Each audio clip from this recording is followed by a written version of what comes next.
Hello. Um, thanks. I'm doing well.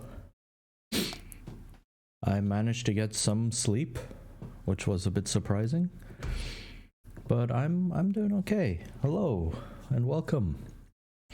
Congratulations on first on board vessel. And how are you doing? I hope the day has been treating you well. And I hope we're all ready to embark on the Egyptian campaign, which is a lot more difficult than I thought it would be.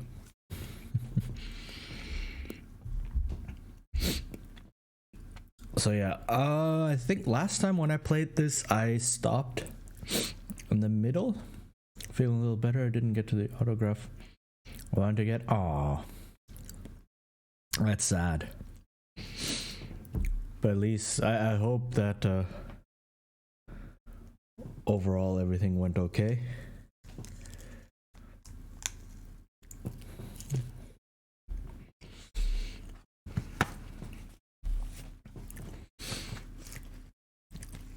All right.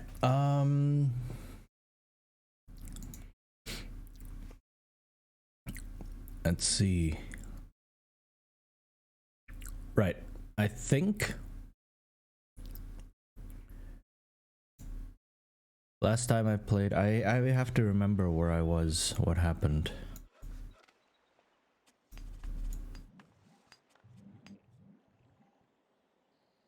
Right, I remember now. Kind of. Met an artist and bought some prints and I love them. Oh. Well, did you at least get to like talk to that artist a bit? You know, that's probably also nice overall.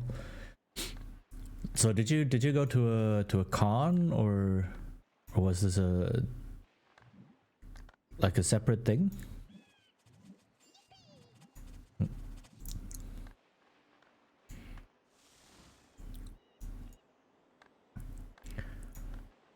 Um uh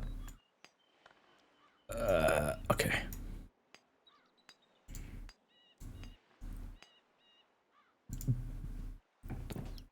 All right.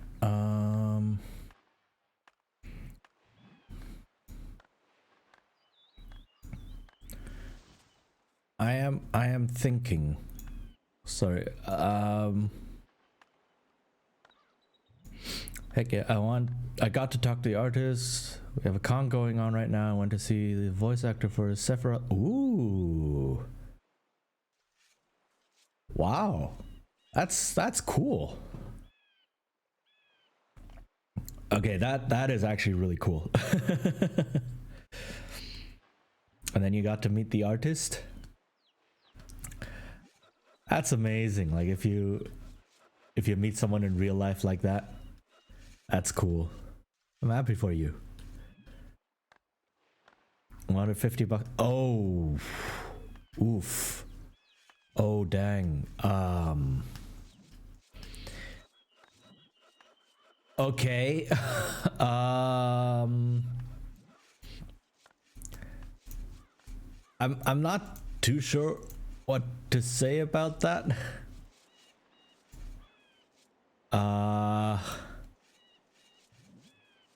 It's kind of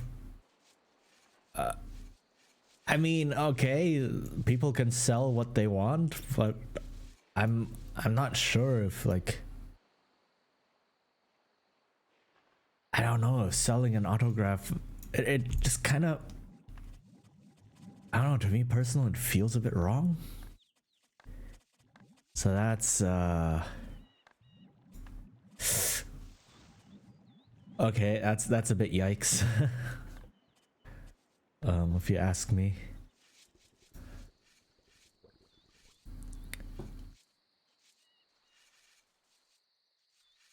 And I can kind of see maybe how that may have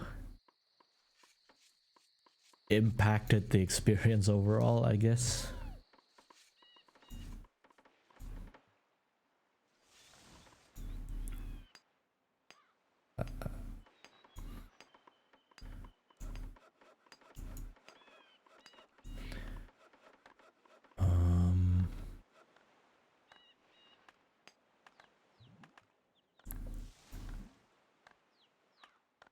And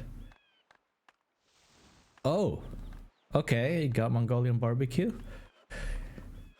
Yeah, that is good. Mongolian barbecue is amazing. So I'm happy that you at least got to have amazing food. So that's yeah. Hold on, there's a lot happening here right now. But yeah, dang.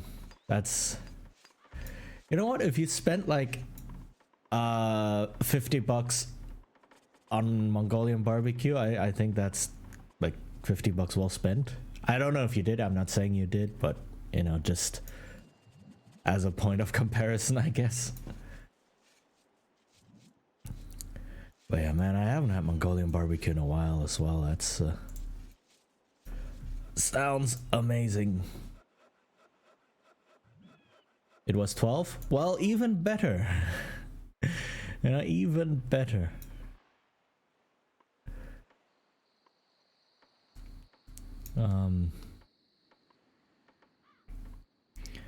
No, well worth it. Actually, that sounds like an amazing deal. Was it like all you can eat Mongolian barbecue? Because if you get that for $12, that does sound like an amazing deal.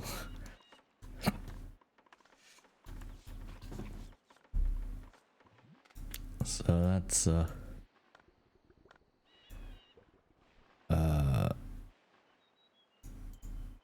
sorry, I'm just jumping back and forth in my brain. Because that sounds amazing. You okay.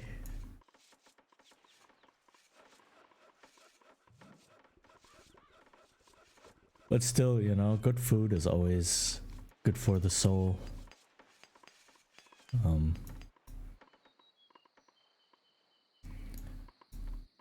So that's something at least.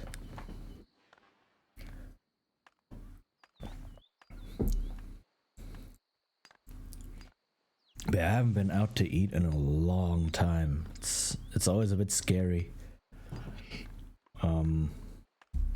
To go out into a restaurant and such right now.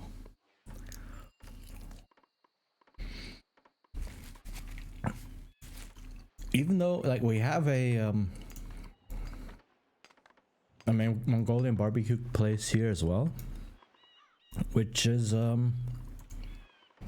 not bad. I think I haven't been there in a long time though, so I don't really remember.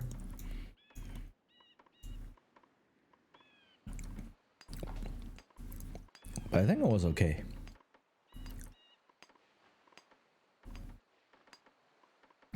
But yeah, just going out with friends or so, or even alone, just to eat some good food.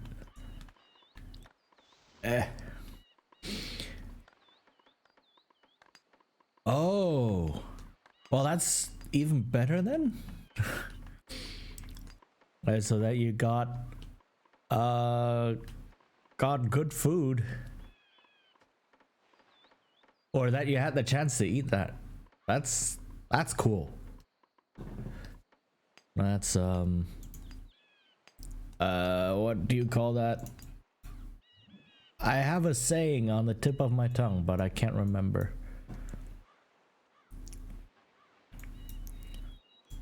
I can't remember, no. But yeah, that's really good.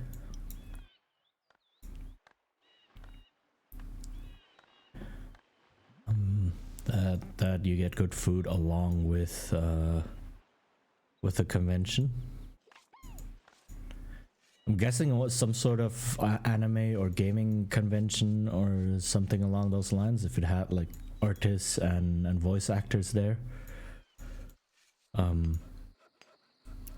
So it sounds cool that they would then have Mongolian barbecue along with it.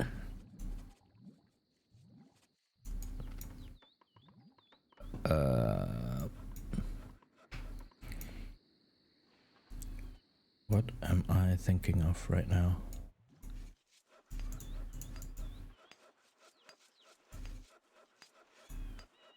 Right. There.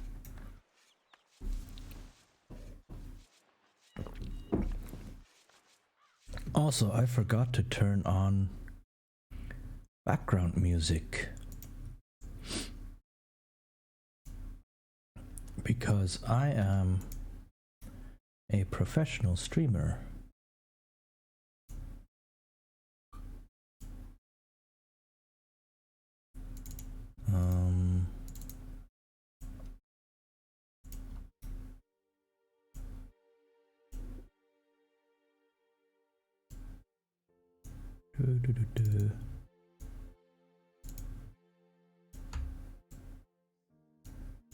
There we go.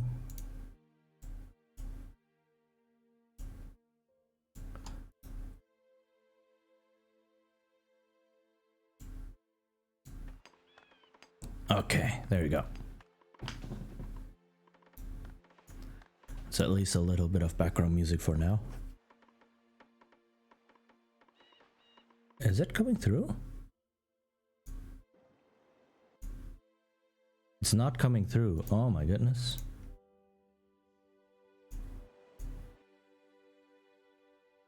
Now it's coming through. Okay. Sorry about that. Golden bar has no taste to it. I can only taste the onion. Oh. That's unfortunate.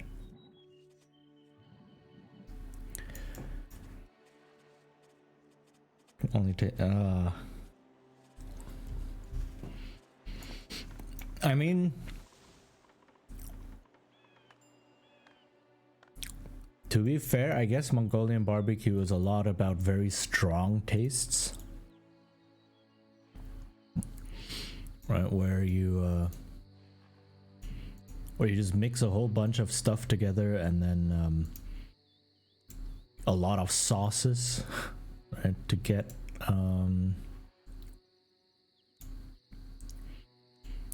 the taste you want.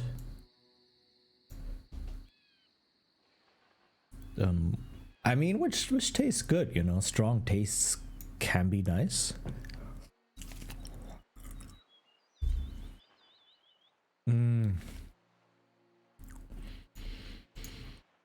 Okay. Well, I guess you live and learn, right? So now you know, okay, can probably handle a bit more spicy and get something that tastes a bit more next time you get similar food, I guess.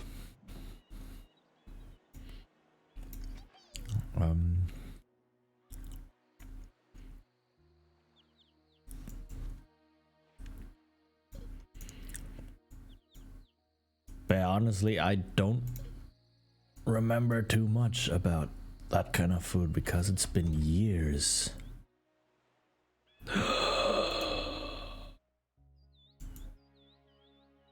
Oh crap, oh crap, oh crap. Oh.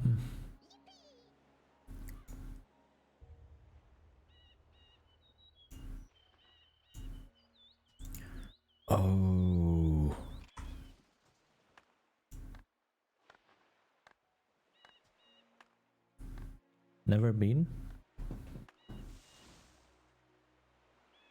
Oh, you've never been to a Mongolian barbecue before?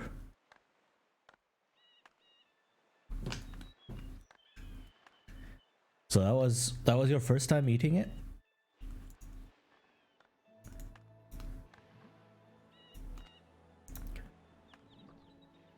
In the I think part of the Mongolian barbecue is the experience of like seeing them just fry everything on that huge hot plate. Guess that's definitely like watching them do that. I think that's part of the experience, at least where I've been. That's always been like you just take your stuff there, watch them on that huge plate, and that's part of why you eat Mongolian barbecue, so you can see that happening.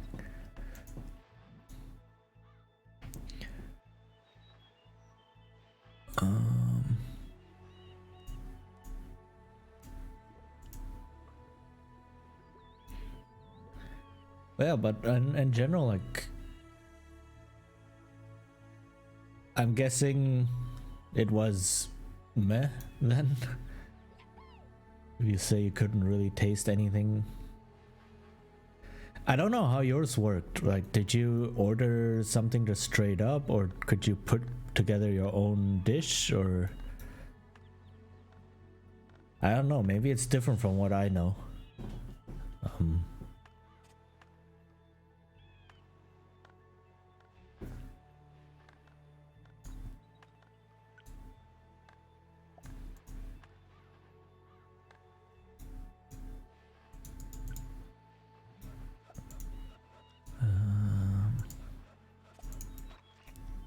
All right.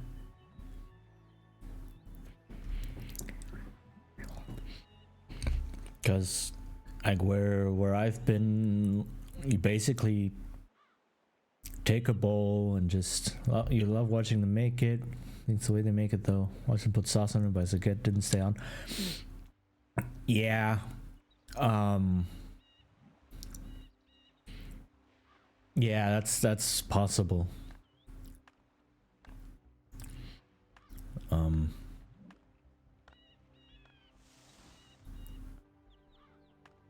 Yeah, no, it's probably just too quick, right? But yeah, watching them cook can be so hypnotizing, especially since they make it look so simple, so easy. Right? It's like, hey, I don't know, cooking looks easy somehow when you watch them do it. And then I sit at home and don't cook anything at all. So, Oh my god.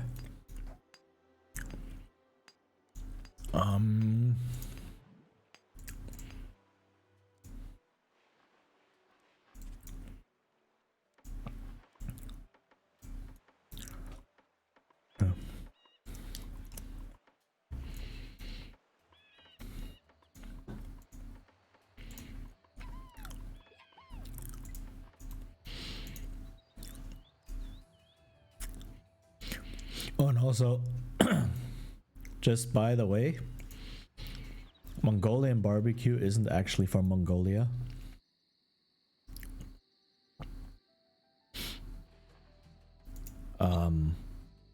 It's just a marketing ploy. Like, the name is just for marketing to make it sound exotic. Because like in the traditional lifestyle of Mongolians, you wouldn't carry around a huge metal plate like that.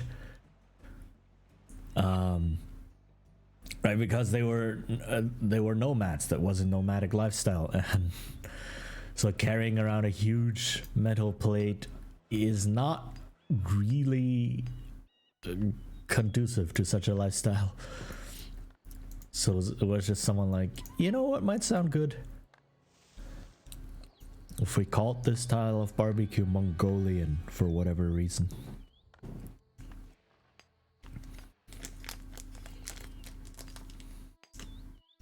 I guess because no one really knows a lot about Mongolia.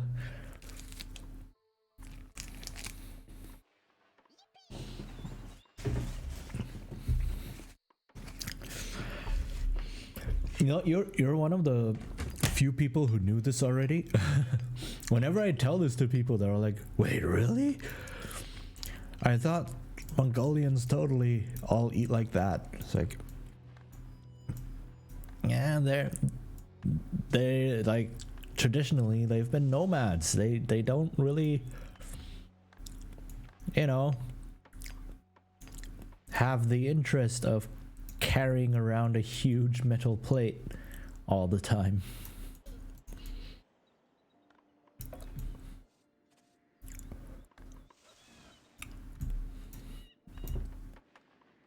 So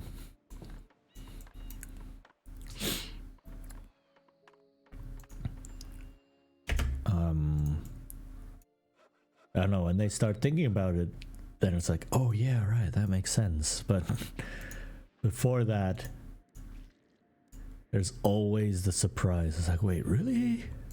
But I thought, you know, if it says Mongolian barbecue, then it must be from Mongolia.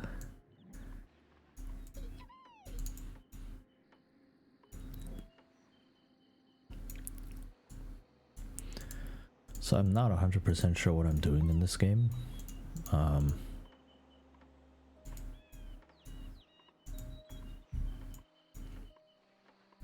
Guess I am waiting for, or I need to seriously change things around right now.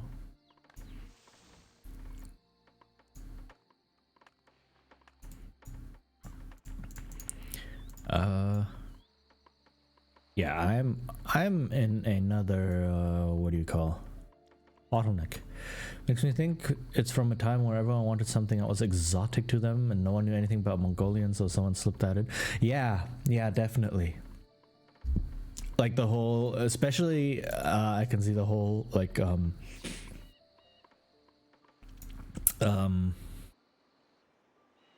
yeah, exotic really does make, is the best word probably. It's like, as long as it's foreign, you know, as long as it's from someplace mystical, right? And Mongolia was probably the ideal choice because people have heard of Mongolia before, or a lot of people have probably heard of Mongolia, you know, Genghis Khan, blah, whatever, even though they might not know where it is. But they don't know anything about it, including where it is. And then it's like, oh yeah, okay, this is the perfect adjective to put on there. Like the things obsessing over Pocky. Yeah, I can see that. Like the strange thing for me is I never realized how much people obsess over Pocky, because I grew up in Taiwan and Pocky is just a really common snack there. It's just it's not interesting. And there's like various different brands of the same kind of snack, right? Those chocolate dip sticks, essentially. What was it like there? I mean, I can only compare it after the fact because I went there when I was very young. And only left for university. So I stayed there for like 12, 13 years, something like that. So it's very convenient. Life in Taiwan is very, very convenient. Like you have so many just small quality of life things available, so to say. Like you have convenience stores all around. You have especially with as time went on, like you have a really good metro network, you have good public transport, you have Wi-Fi everywhere in the city. right? At least by now, like back when I grew up, that was still all coming together, was still being built. But by now you have basically everything, so it's so life there is very, very convenient. And then you have very beautiful and wild nature. Right, we get a lot of things like typhoons and such, and earthquakes, but you know, the city is built around it, or the cities are. There's more than one. The cities are built around it, and you have like, I don't know, you go 10 or 30 minutes in one direction, you're in the mountains. You go 10-30 minutes in the other direction, you're at the coast. So it's really amazing. It's a lot of these contrasts, and then you have really modern cities with really modern skyscrapers, and such, and then like, or neon streets, and then you have very traditional corners like old Taipei. You have an entire quarter that's just the old houses as they were built, what, like 70 years ago, 80 years ago, and old temples and all that. So it's very, very pretty, and a lot of different contrasts. And the night markets, I miss the night markets. Okay, so essentially night markets are exactly what the name implies. It's markets that start opening in like late afternoon, evening, and go all the way into the night to, like, I don't know, 3-4 a.m. or so.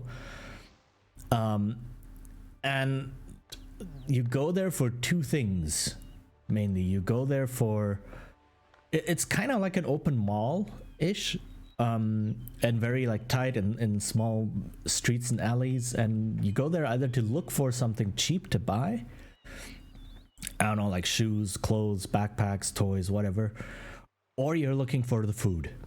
And there's so much good food at a night market. Like, you could go there not having eaten the entire day, and then you just go there and just try every single stall, and you will be completely full before you've even had a chance to try most of them. So that was amazing, just going to a night market and just eating all of the food. That was, yeah, that's one of the biggest things I miss.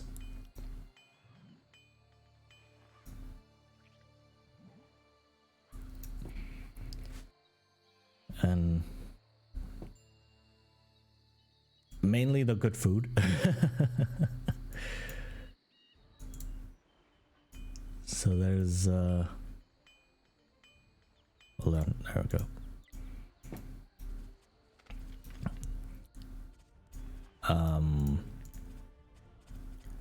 I guess that's also something a lot of people might tell you when they go there. Like, it's not as sanitized as Japan, for instance. Like, if you go to Japan, everything seems very sanitized and very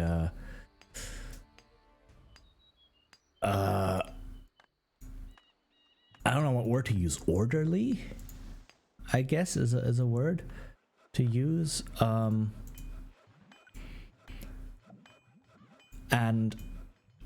I mean, Taiwan has like much of the same type of architecture, much of the same type of general climate, landscape, and so on. Right? It's part of the same island chain.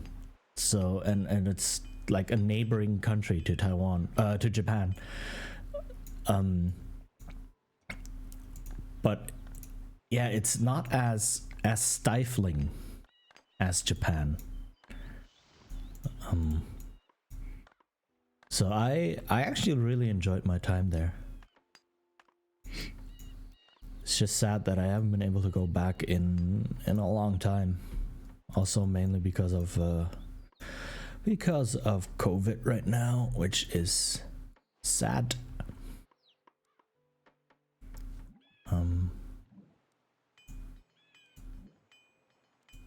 But yeah, that was a thing.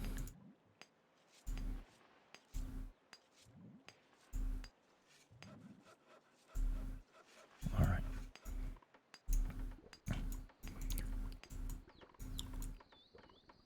So I do actually recommend people go and visit it.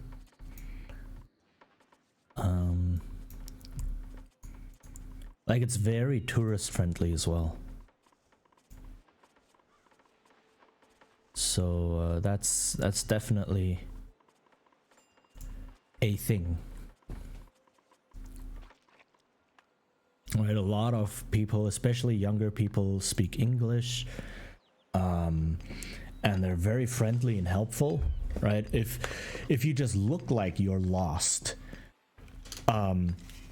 most of the time someone will come up to you and ask if they can help. Like I've seen it happen several times. Like I'm a local, but when I was like guiding friends around or something, or when they would tell me when they were exploring the city, it's like, oh yeah, and then I was just looking around at street signs and such, and then someone came up to me and said, oh, can I help you? What are you looking for? And such, and you can get like huge cities, right? Like the capital Taipei has like, I don't know, 5 million people. So you get like a huge metropolis right next to mountains that have like original forest still, right? Kind of sort of like rainforest.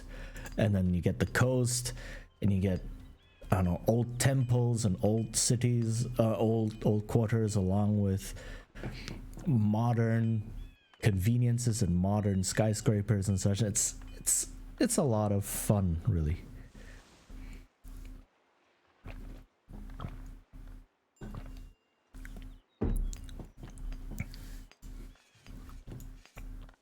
And one of the things, okay,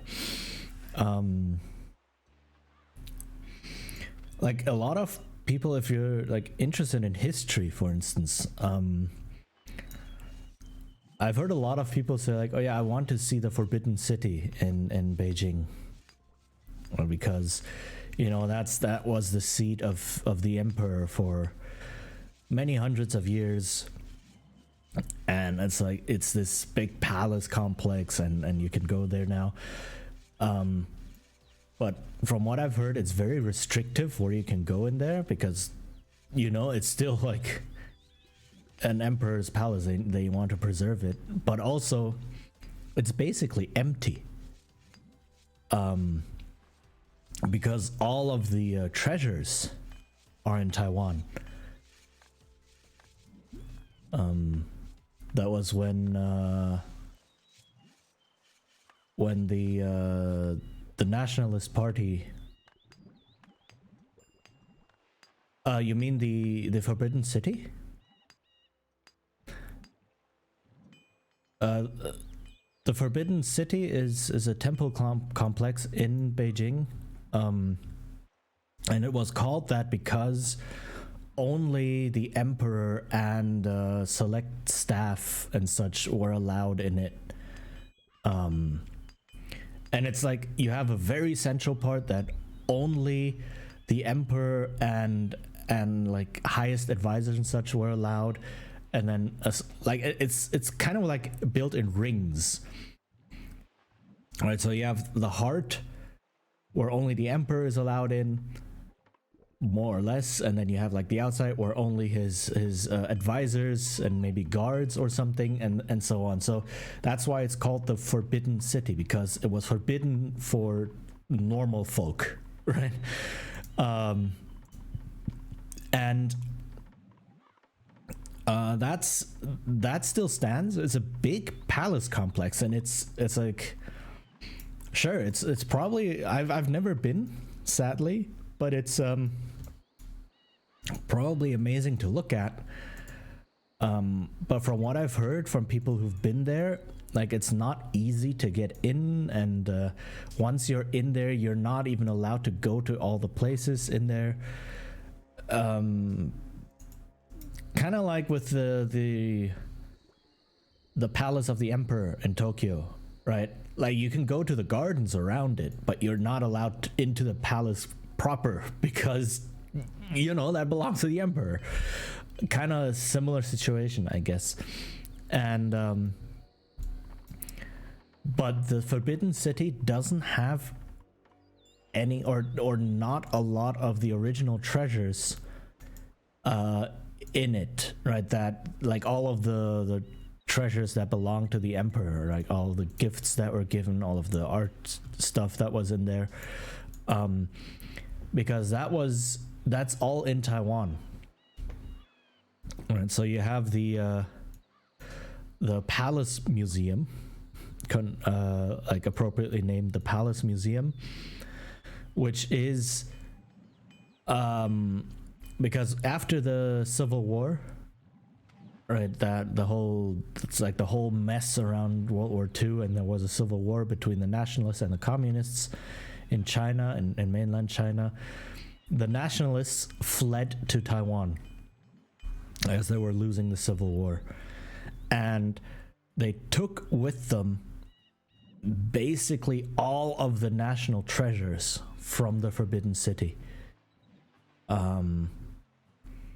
mainly because the communists may have wanted to destroy them. You know, the Great Leap Forward and Cultural Revolution was all about getting rid of all of the old stuff, right, and only embracing modern, or back then modern, things. So there may have been a legitimate fear, and also those things are valuable, right? But there may have been a legitimate fear that they would have all have been destroyed. So there is now a palace museum in Taiwan that displays all of these treasures from the Forbidden City and other such places. What, the Great Leap Forward? Like destroying things? I mean, I agree, like destroying old things is a terrible idea, if that's what you mean.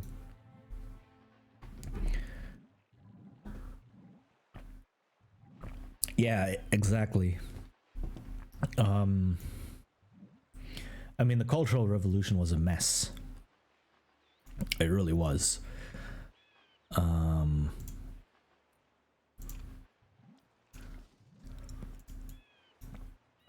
And so now in Taiwan, like there's an entire mountain, not a huge mountain, but like a sizable mountain that's been hollowed out, which is now the vault of all of the treasures. So the museum is gigantic. The Palace Museum is really big. A lot of buildings in it.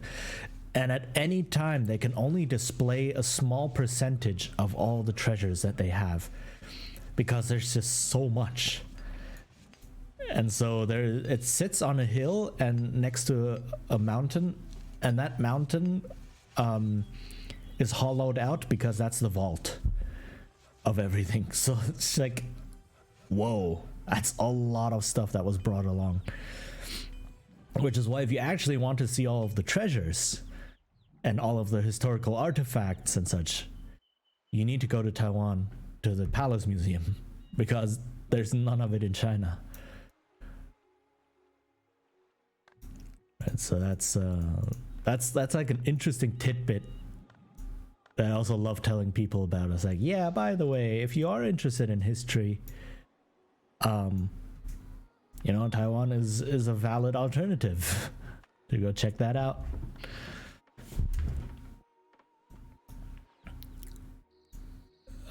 To see all of those things.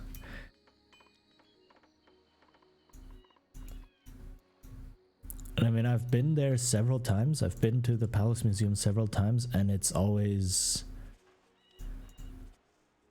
like, it's always like just the amount of stuff they have on display is massive.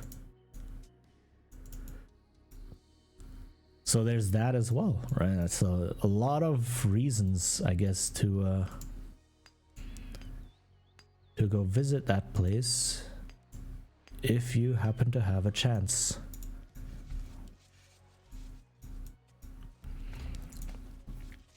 And it's also a lot easier to get into.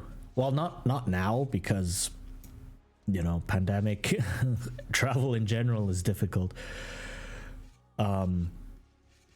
But it's pretty easy to get into.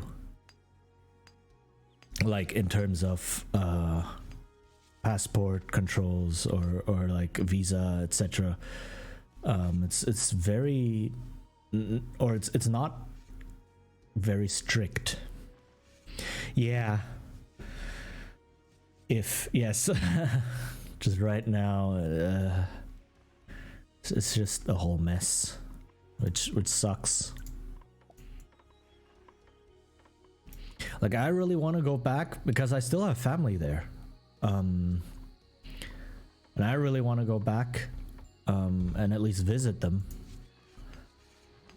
But that's just not doable. It's not a thing, and that really sucks. Yeah, sadly, right now. And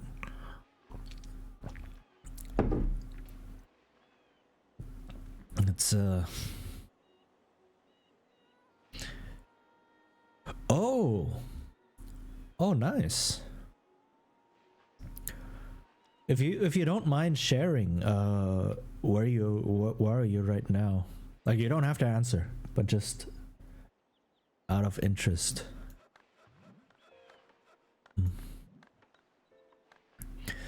But yeah, Germany is also, like, everyone here treats COVID as if it were done, as if it were over. Like, you no longer have to wear masks inside stores and restaurants and such. And you do see quite a lot of people whenever I go to the supermarket who don't wear masks. They're just a handful of people who still do, which is so weird. Like, our numbers are still really high. There's still quite a few people getting infected. Oh, the US. Yeah, that's, should I get dogged on?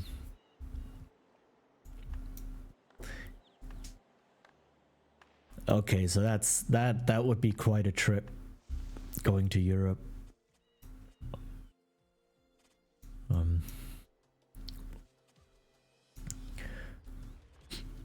But I do hope that things will calm down in due time.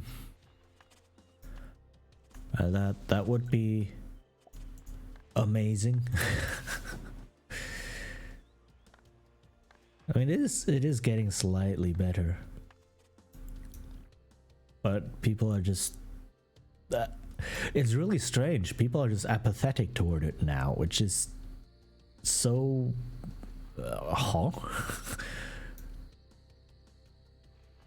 right? It's like, why are you just like not caring about this anymore? What are you doing? It's still going on, it's still a thing. It's just, you know, you should probably take this seriously.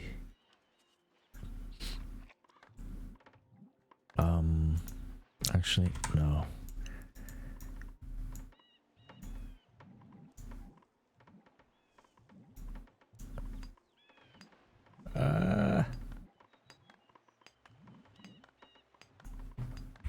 Okay, I don't know what I'm doing in this game right now. Yeah, sure, let me do this.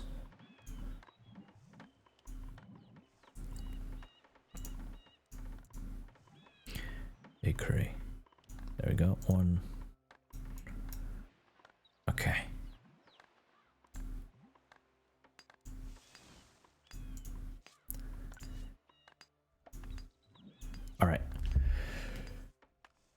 So it's, man.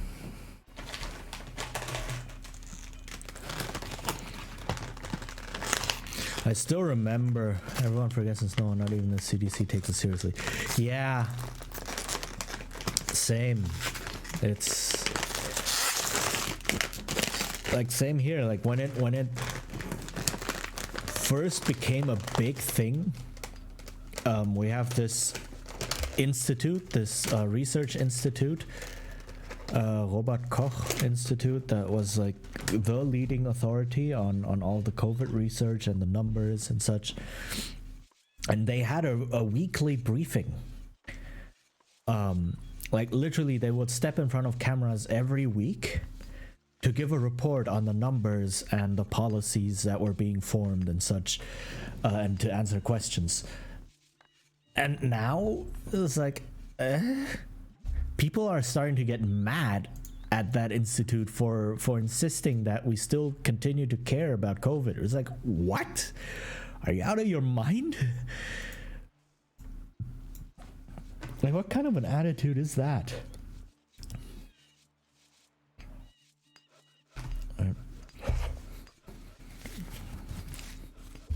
So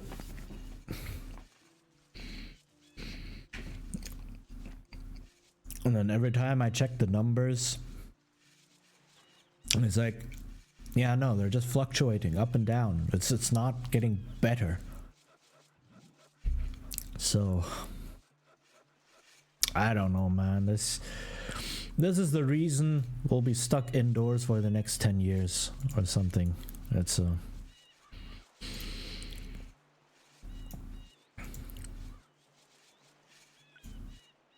gonna happen.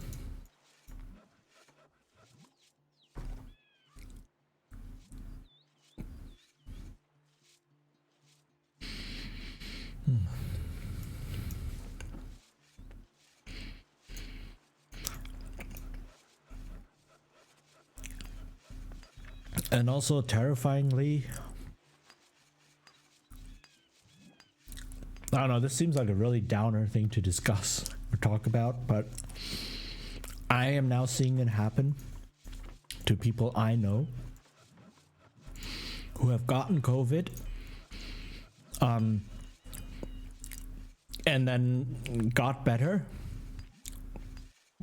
but now they're like, oh my god, I'm tired all the time. What's happening? I don't know why I'm just tired. Constantly tired.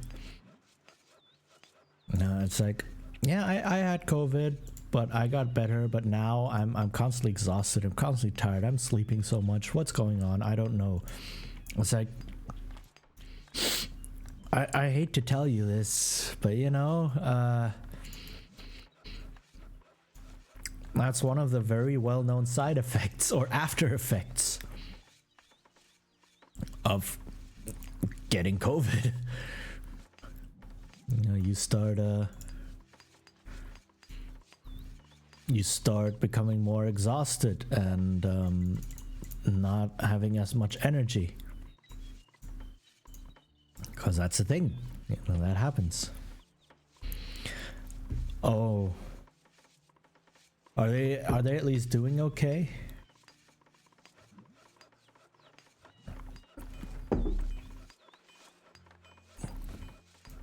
Like, I know several people in my surroundings who've had it. I don't think anyone died, but they all reported things like, oh yeah, I lost my sense of smell and taste, and been really tired and such. And well, that's good to hear. At least that's very good to hear. Oops, right now.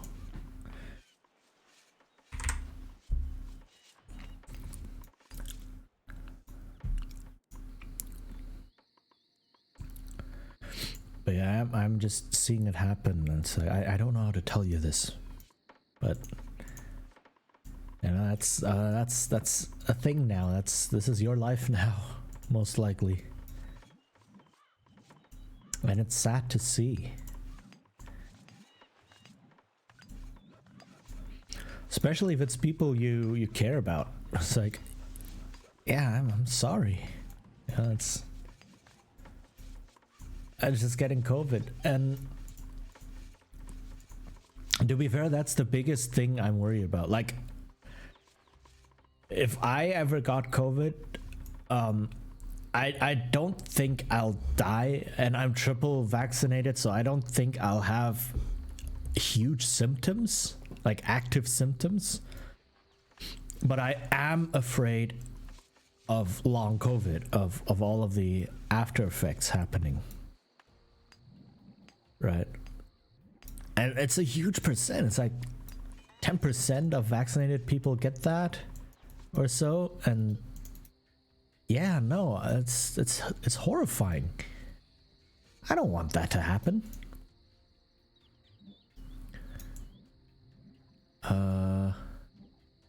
Oh, hey.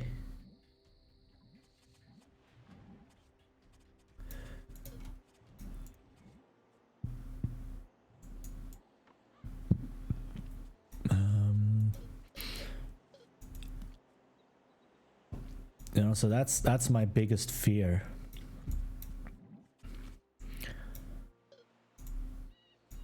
On the whole issue.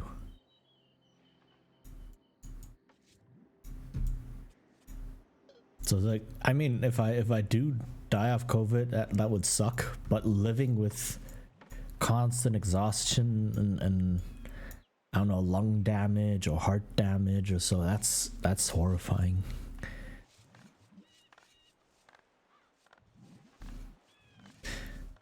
People start now that I did then. Okay, at least, you know, that's something. So you're getting better, so to speak. That's good. It's good to hear. Oh, thank you for the redeem. I shall hydrate and stretch.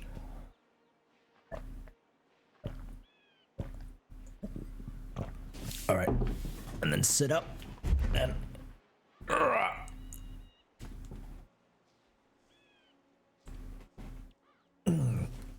big stretch. Oh. All right. I need to sit properly as well. It's not easy. Like, my microphone is pretty low on my desk, so I'm always unconsciously leaning into my mic, and that makes me shrimp, and that's not healthy. I don't need this dude here. Okay. So that's unfortunate, but I do catch myself every now and then. It's like, oh crap, I'm leaning into my mic again. I'm slouched over really badly.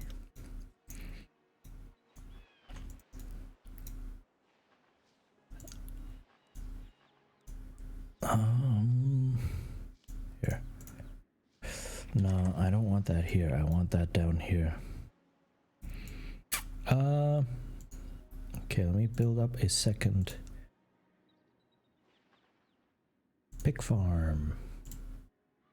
Pig farm.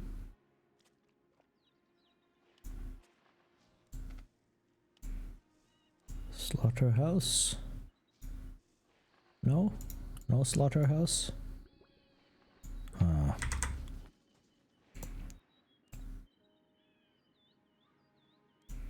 Okay, the slaughterhouse looks like it's huge.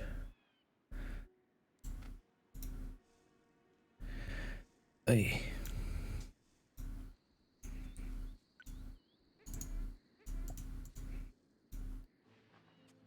Okay. Let's see how this goes.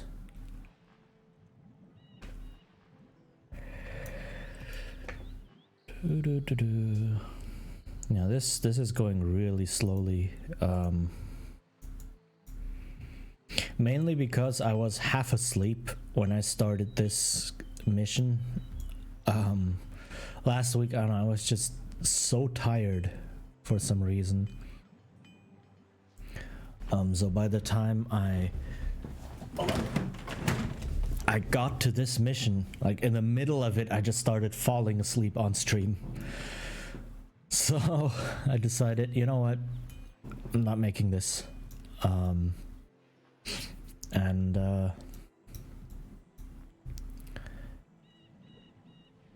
Yeah, so that's why I didn't have the most optimal start. And also, oh, I opened my window. Sorry. Yeah. Sorry. Sorry if that scared you for a second. Yeah, no, I opened my window a bit to let in a bit of fresh air. It's cooling down now. Like, I keep my windows closed during the day to keep out all the hot air. But now that it's evening or night even, I just open my windows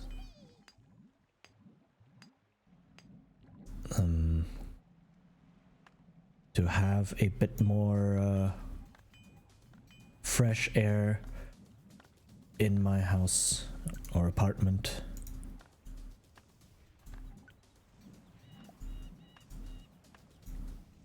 Yeah, sorry if that startled you.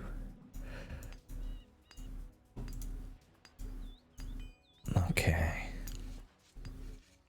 But yeah, like I was saying, I was basically falling asleep. And also this campaign, this is the third campaign in the base game. So you have the first one is the easy campaign where you play the Romans. The second is the intermediate campaign where you play the Chinese, and then the third one, the Egyptians, is the hard campaign. And it's hard not because Egyptians are hard to play. That's what I always thought. They're not. They're not necessarily more or less difficult than the other civs. The reason it's hard is because of the setup they give you. Right? When you were playing the Roman campaign, they gave you lots of stuff, lots of resources and such. And here, in the Egyptian campaign, the starting resources and items and such they give you is really limited. More so than a standard game, I think. Just a standard random map game. So that just means you have to optimize your start much more in order to get going. And that makes the whole thing quite a bit more difficult.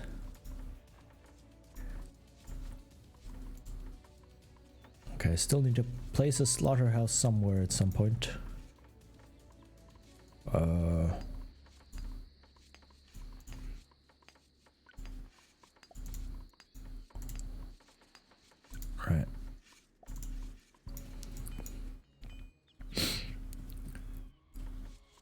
And it, like in the first two missions, I didn't realize that.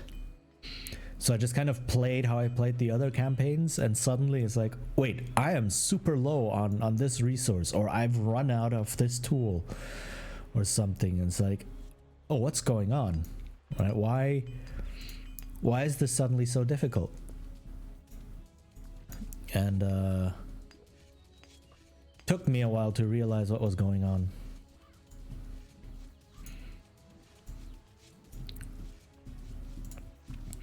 And to adjust accordingly, or try to adjust accordingly. Right, when I started this mission, I didn't really know how to adjust yet, so that didn't happen right away.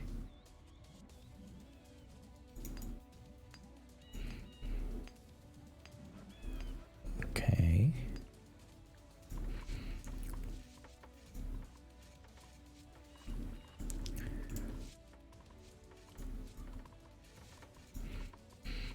But I do hope that going forward, I should be able to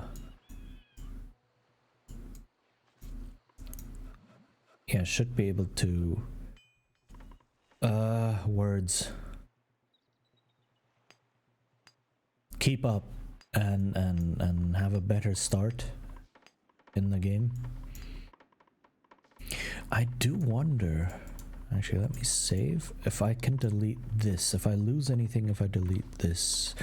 I do not. Awesome.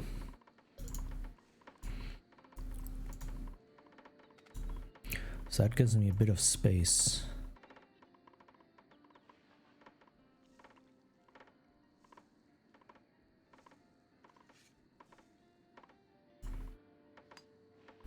Can I place... No, I cannot. Okay.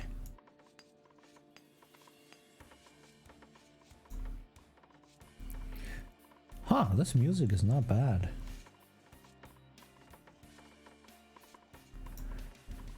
Like, I don't know what music I have. This is a bunch of royalty-free music that I bought off Humble Bundle. Just like huge packs. And it's so much that I haven't had a chance to listen to all of them yet. So I keep getting surprised by what I find in there.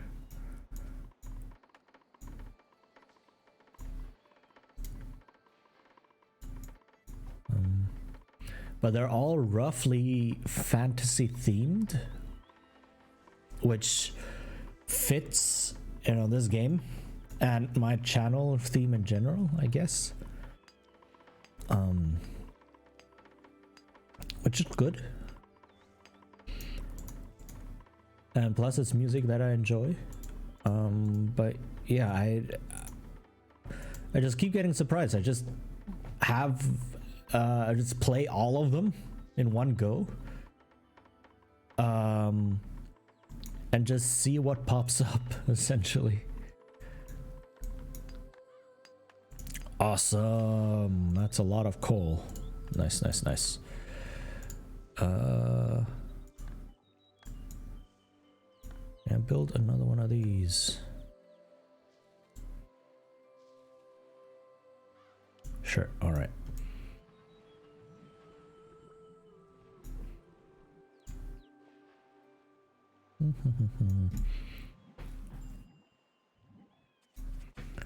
What's going on?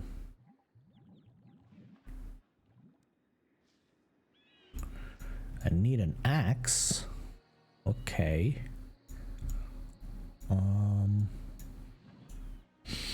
Then let's get rid of this dude.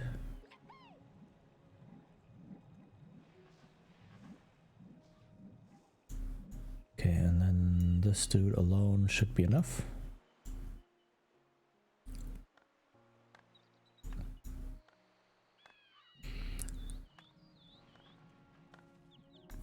Okay.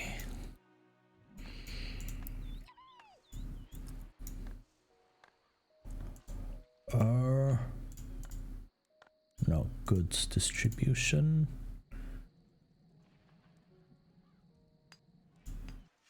There.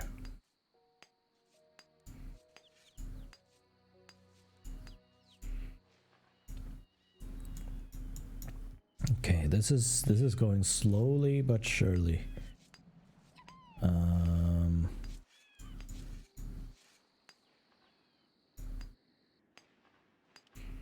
Let's put that one here.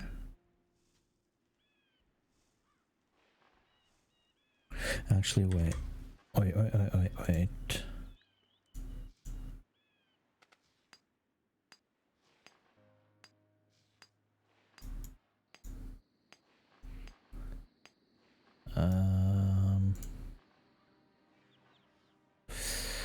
This is not ideal.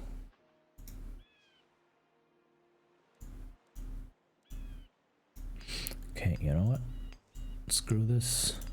I need this here. Shipyard, healer's quarters, okay.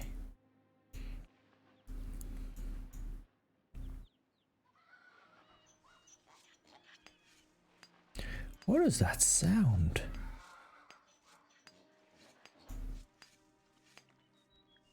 Is that from the music?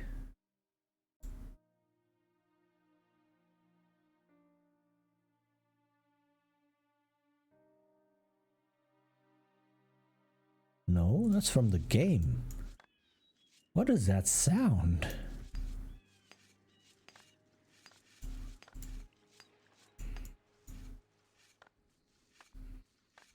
So weird. I don't know what it's supposed to be.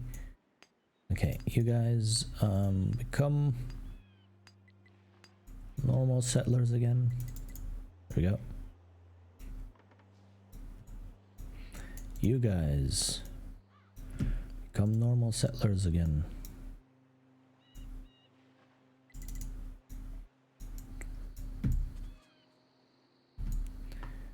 Or else? No, I think I'm good. Okay.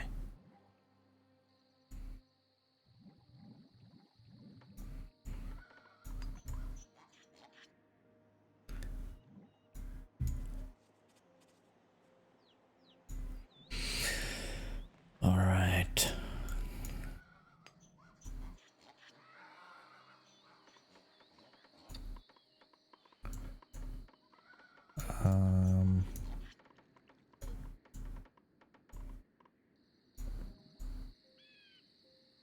Like this mountain is the mining clicking. Now I'm talking about these weird animal sounds. Like I get like the stonecutter sounds and such, but those weird horse something sounds, I have no clue. I have no clue what that's supposed to be. I'm guessing it's from the pig farms when they get a new pig or something. I don't know. But that doesn't sound like any pig I know. I mean, to be fair, I don't know a lot of pigs. But it's just such a weird sound. It sounds like a horse that then turns into a donkey and then turns into a pig. Like what is going on? I don't understand. Please make it make sense. And it's like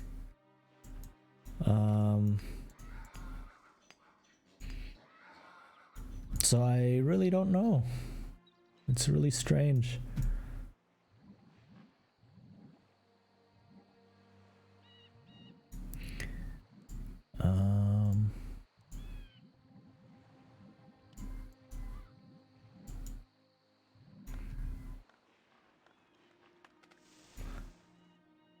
Okay, and I need to build a slaughterhouse somewhere. Come on, where can I build one?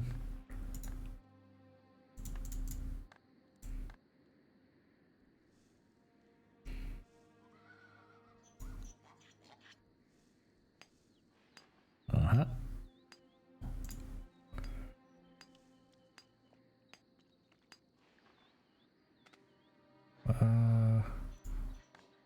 It sounds so strange.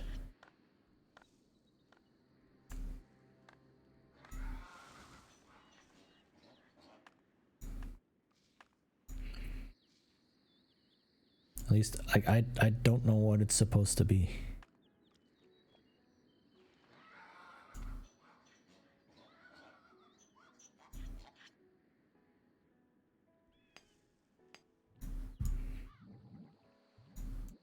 Okay. Can I select this, please?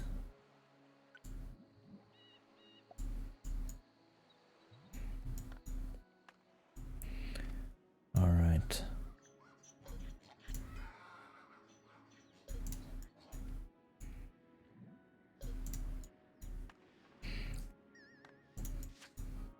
Okay, I mean, I have a lot of soldiers now, so I should be able to end this mission soon anyway.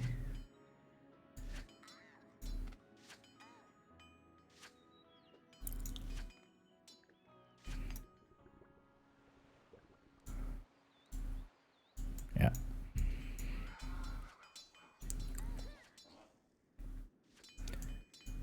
Okay. Like the goal of this mission is really just to conquer this little bit, and I kind of managed to conquer enough at the start. You can see these towers I've conquered, and there was one more here, to take away access to basically everything here, all the mines, right? Which means that this dude here was unable to mine effectively, no new coal production, not get any more soldiers because of that. So that basically just crippled the economy and means that I had a super easy time continuing with this mission. So yeah, early strikes, that was not bad. Like, I just took a gamble, made an early strike, and it paid off.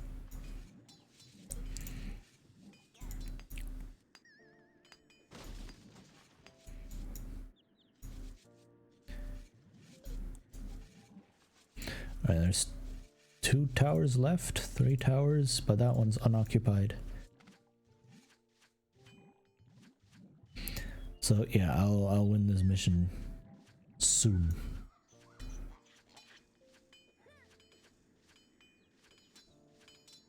Like, this game, I've discovered, is like pulling me in 2 different directions. Boom, there we go. Hold on. Oof. All right. Like, on the one hand, this game is a management game, right? Where you build up big production cycles. I won the game. All right. Safety save. And then move on to the next mission. Hold on. Let me just start up the next mission before talking. Has expanded too quickly and now faces serious economic difficulty, as he should have expected. Our drive to the west may not be making much progress, but it may just weaken Sutang enough for our movement in the south to meet with success. We must not hesitate. The southern islands are stable and prosperous, but there we confront a new enemy, the Romans under Septimus Marius. He has expanded his colony so far to the north that we will come into conflict with him soon. They are strong. We must agree.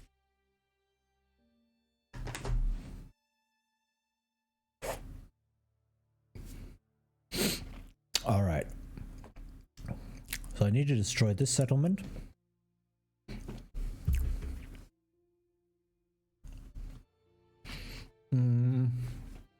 And we cannot lose this bit. Okay. There is a choke point here, though. That's very nice. And these 2 islands I can also colonize. Best thing when dealing with the AI in this game, the AI in this game does not know how to use ships. I don't know why they didn't teach the AI to use ships. Maybe they're too complicated. I don't know. But the AI does not know how to use ships. So you can use that, right? So these 3 islands are perfectly safe. These 2 islands, the AI will never get to. So I only have to fortify this choke point here.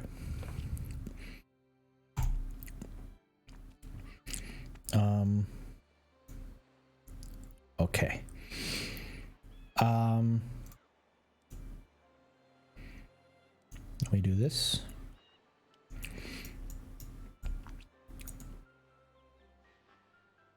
Okay, what's the situation here? This one seems to have quite a bit going on. Yeah, so this is probably a main island. Actually, all these 3 have a lot of stuff, a lot of resources and a lot of tools, and this one doesn't have anything. Okay, so let's build up. But yeah, this game is like pulling me in 2 different directions. On the one hand, it's a management game, right? That's all about building big economic production chains and like managing transport routes and building up your economy. And on the other hand, it is a real-time strategy game, or it has enough elements of real-time strategy that speed really, really matters. Like, you need to be fast in building up your economy and building up your town and such. So that's I want to build sprawling production chains. I want to use all of the space the map gives me and really dive into optimizing things, and then the game is like, you don't have time for that. So that's unfortunate.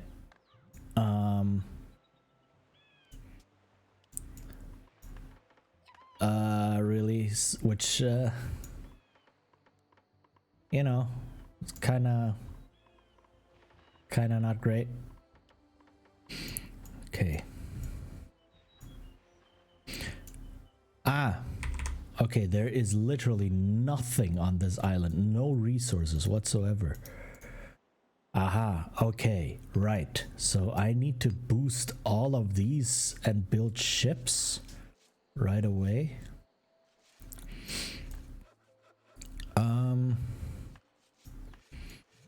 So what to do?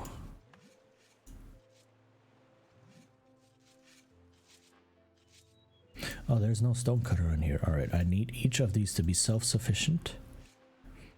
So what do I have? I have 2 sawmills being built. 5. Yeah, that's okay. 2, 3, and then 1 more here. Okay.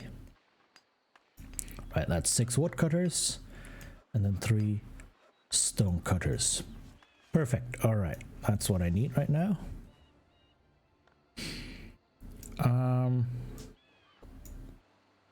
There's iron, gold, there's coal and gems and iron and more coal, and there's everything. Just everything. Okay. Now once these production things are underway, let me see. This which island has a lot of space? How can I... So this is a lot of desert.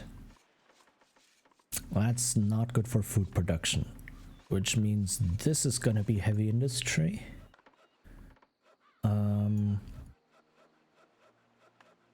This one has a nice river. Once I get rid of all the trees, this can be food production. And this one can have some other food production. Okay. All right, so let's do that.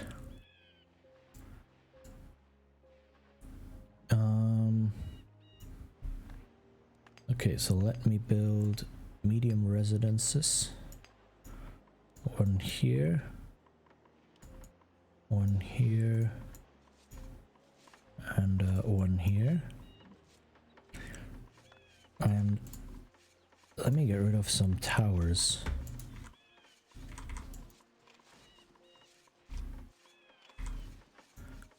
What if I delete this one? Will I lose? No. Okay, awesome. I can delete all of the towers. Ha! Nice. So the reason I'm deleting the towers is because they take up space. They have a soldier inside that I don't want staying inside. And if I tear down the towers, I get some of the resources back, which just gives me resources. And I don't need the towers because like they're only there to secure my borders. But since no one can contest my borders up in these islands, I don't need to secure them. And I don't lose the land if I lose the towers. So I can just delete all of them and get more space.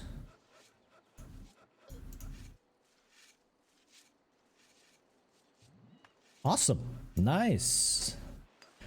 Okay. That was really good.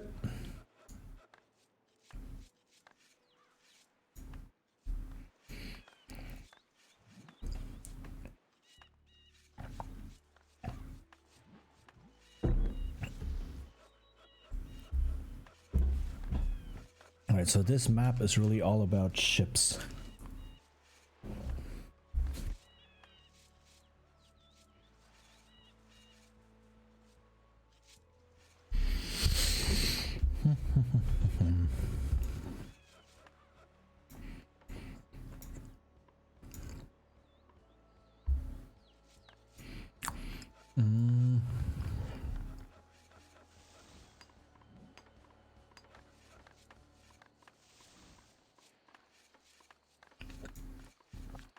Okay, the different islands have different stuff on them.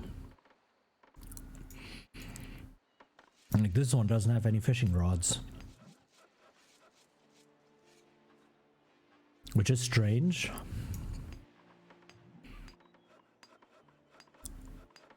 And this one doesn't have any scythes. Okay. Makes sense. Because this area is not suitable for farming. Okay.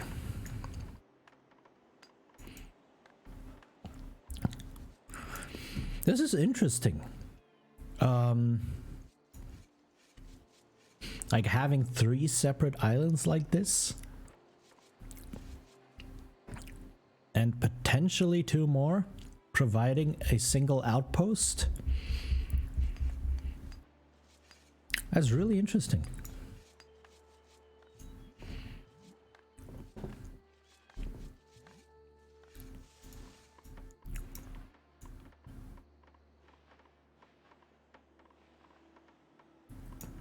Alright, the reason I want a residence right away.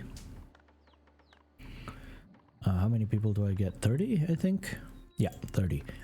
So the reason I want a residence right away is because I want to make a couple of pioneers to grab all of the leftover pieces of the island that I don't own right now.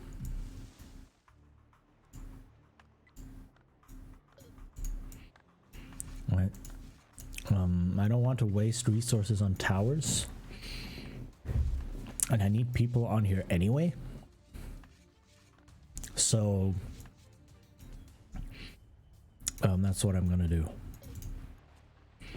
And once I have more of the coast, I can then start building ships, etc.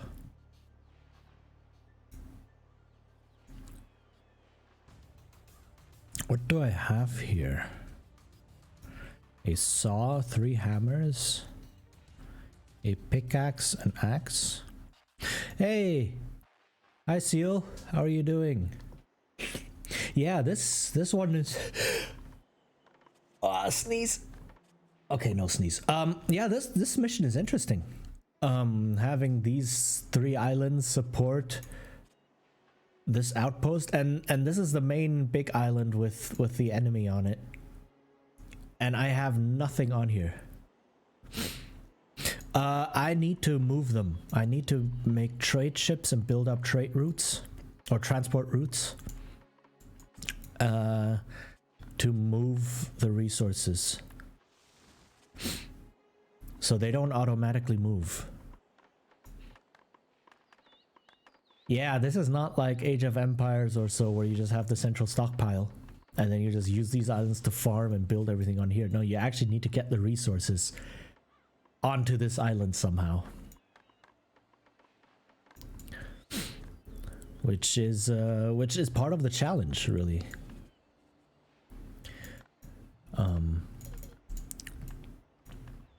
Okay, so which place should build?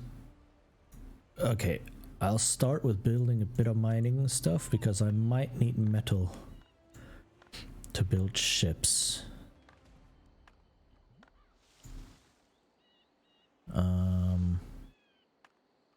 And this is useless. Like, what is this? This is just everything. But yeah, how are you doing, Seal?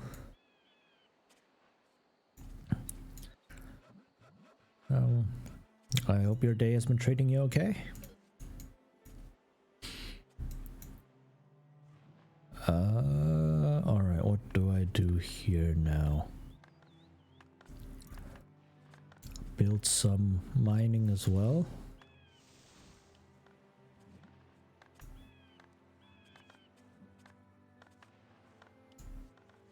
There.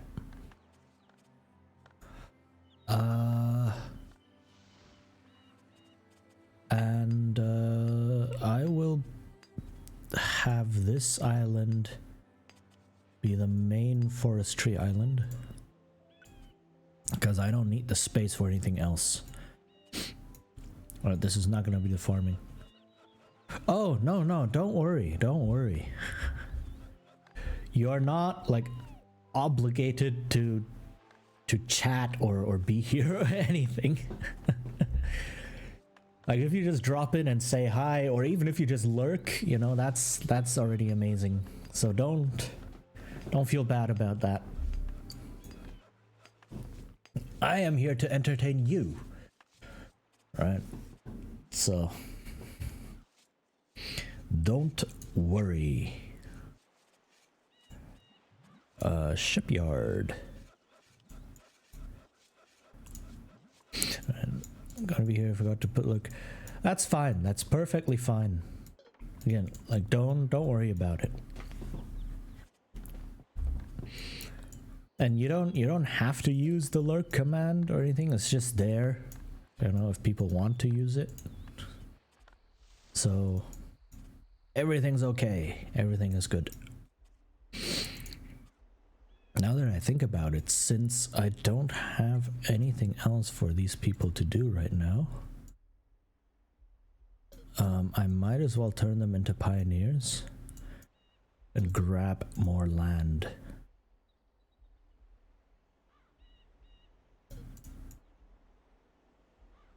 Right, because there are literally 0 resources on this island, or on this outpost, really.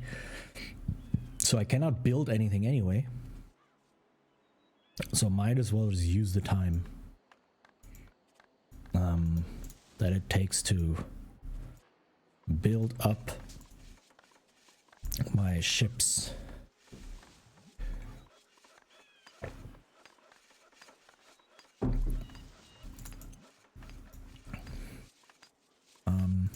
Also, I don't know how much Egyptian ships cost. I know that they can transport the most goods out of any of the civs, but that also means that they are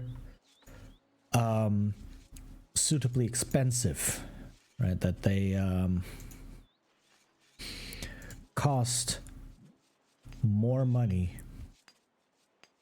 to compensate for their increased capacity.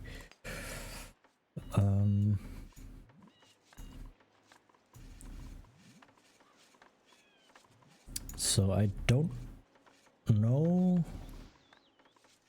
what I am looking at in terms of cost.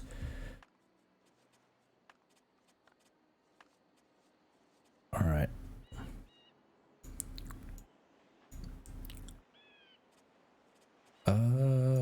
Okay.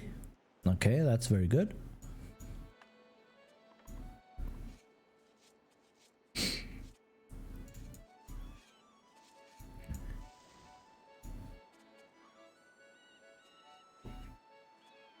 Man. What is this music? I don't know.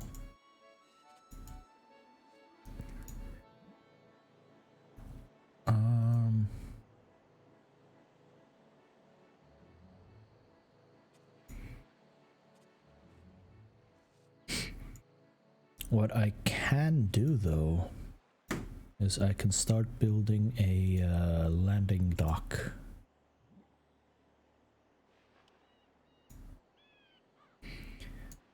Okay, these guys are done.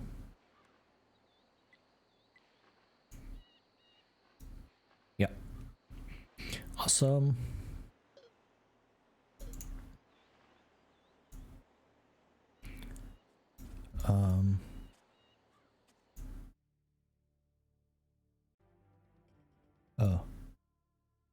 Music was kind of quiet there.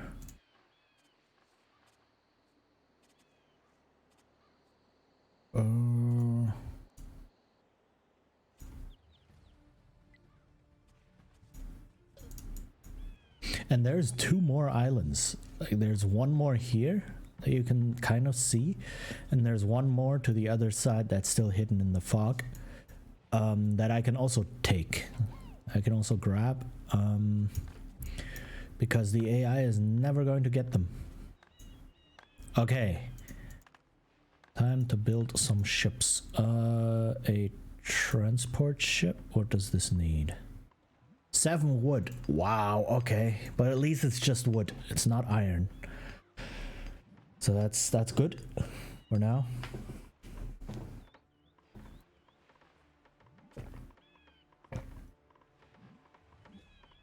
Well, it's getting really dark. I will be back real quick. I need to turn on some lights and such.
Alright, I am back.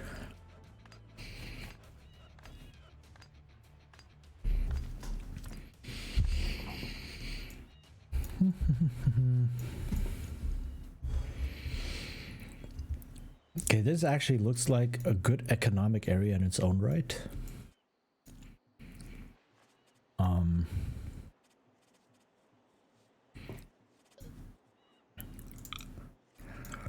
So I'll have to see.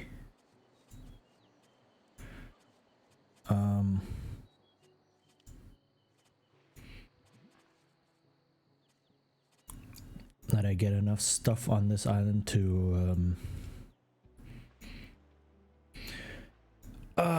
words to have production going.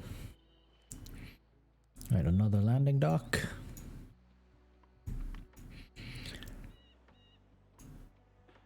And then grab these trees.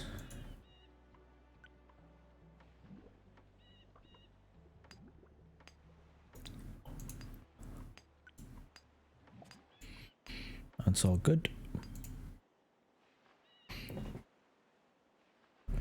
Alright, transport ship is almost done, and I can get all my soldiers over at least. Secure the whole thing.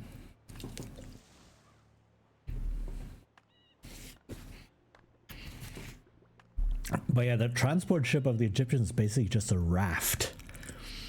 Which is quite funny. Like it's one of the river rafts, I think, that they use on the Nile.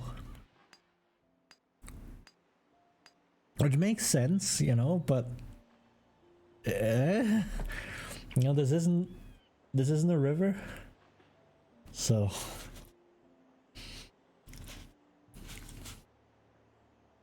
okay. And now trade ship. Right, let's see how many people fit on here.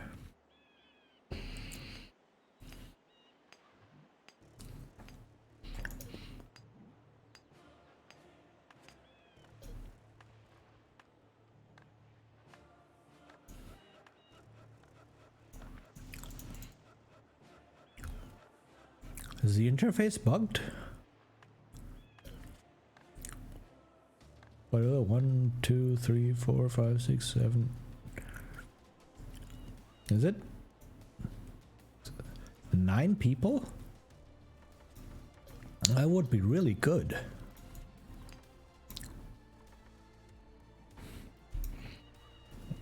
Like 9 people on a transport ship is massive.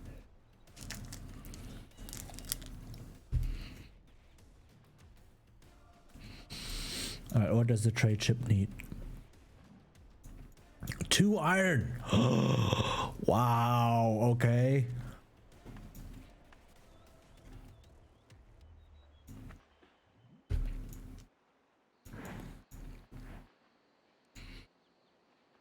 So time to start up food production, I guess.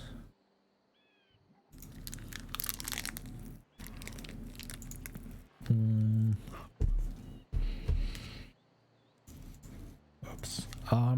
Okay, let's see.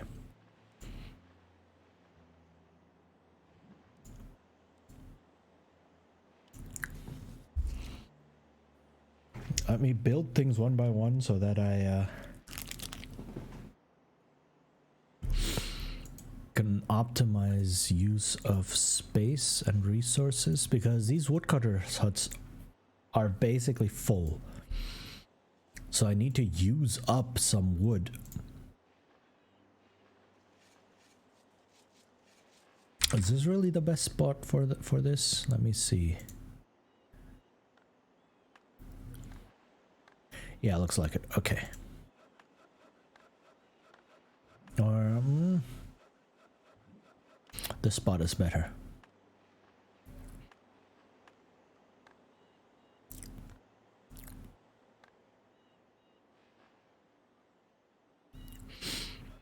Okay.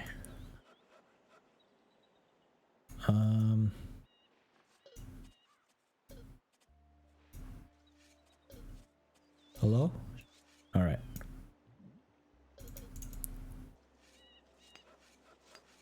Oh yeah, 9 people. Wow, that's really good.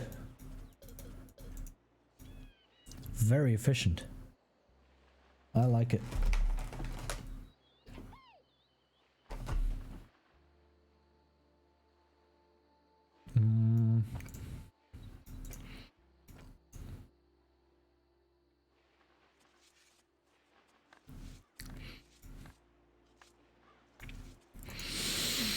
So the thing that I've discovered is that every shipyard, or landing dock, not shipyard, landing dock, can only accommodate a single transport line. So if I want multiple transport lines, even from the same island, I need multiple landing docks, which sucks. But I guess the game is just programmed that way. And this wasn't the case in Settlers 2. In Settlers 2, you could have multiple transport lines using the same landing dock. I think. Not 100% sure, but I think that was the case.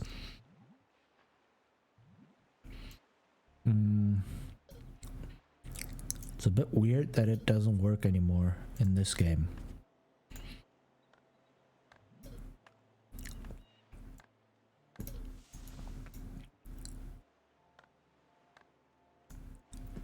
Okay. Oh, I have guys up here. All right.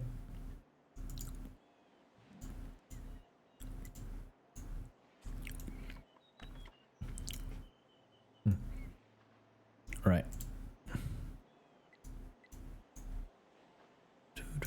Oh, and there's more dudes up here.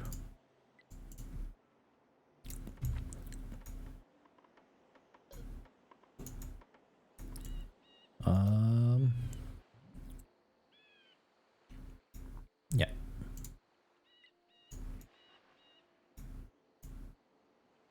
Geologists. I don't need those guys on these islands so much. Whoa, graphical glitches. All right.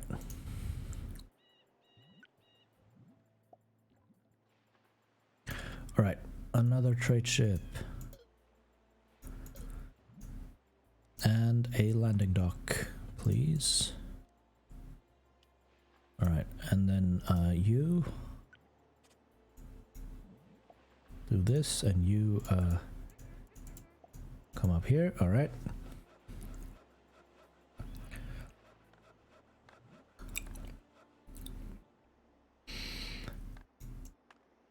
Oh, there's a lot to take care of here, but okay. Right, let's see. Let me first do this. Put it over here, and then I need to set waypoints. What did I just do? No. And then ending is here. Set waypoint. Down here, set another waypoint. Down here. Okay, and now iron ore. Yep. So this trade ship comes over here. Unload.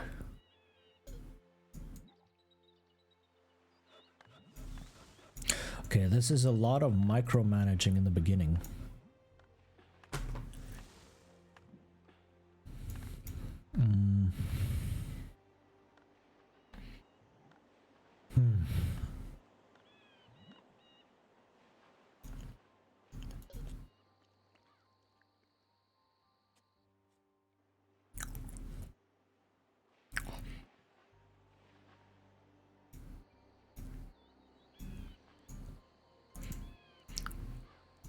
Okay, let me build a second landing dock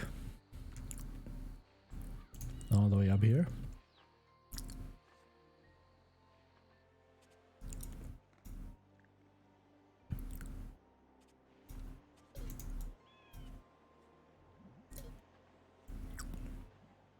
Yeah, ships are a bit dumb. They're not the smartest at pathfinding.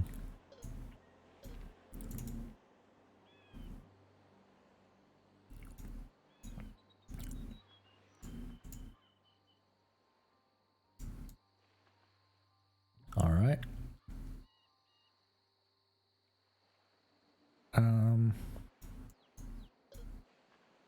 These three and these three.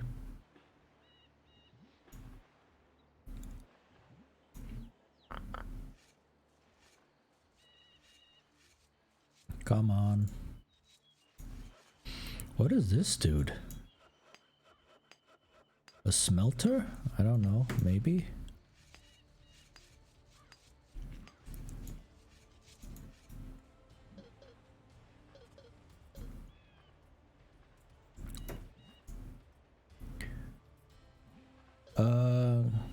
Their only weakness? What, the pathfinding?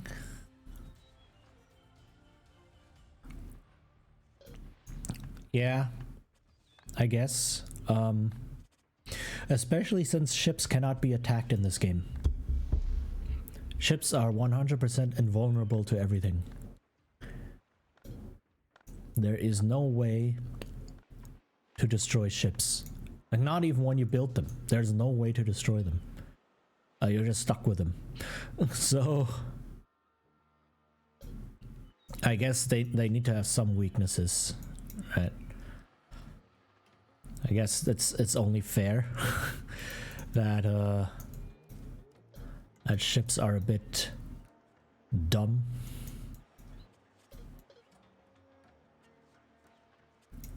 Did research all the stuff Egyptians made? Oh,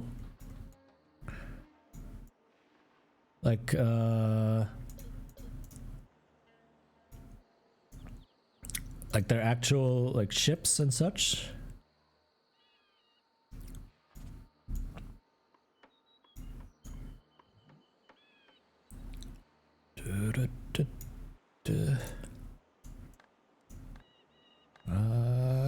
Okay.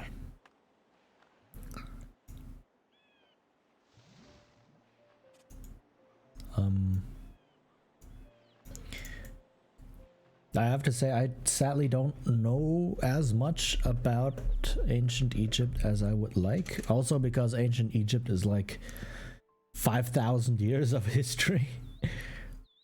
basically. That's a lot.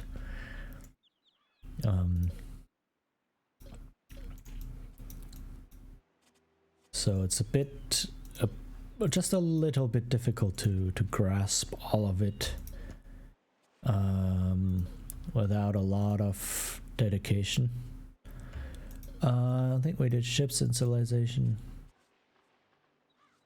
But civilization, medicine, their toys, predicting air. Ooh,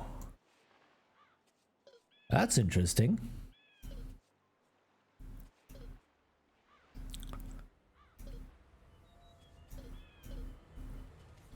Did you do that in uh-oh. That's what I'm talking about. This is exactly what I'm talking about. Their pathfinding. So was that like in class, or what was that about, or what was that for? Because that does sound really interesting.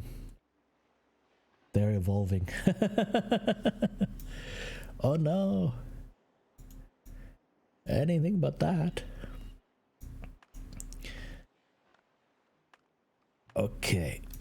Let's see here. Starting point. And then ending point. World history? Nice. Yeah, it does sound fascinating, actually. Like the things I know about Egyptians are basically some random stuff like beer. Their beer. That they basically invented it by just putting old bread into water and then drinking the stuff. Let's see.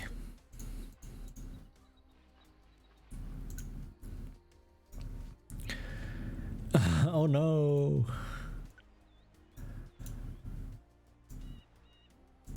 Okay, all the coal and all the iron.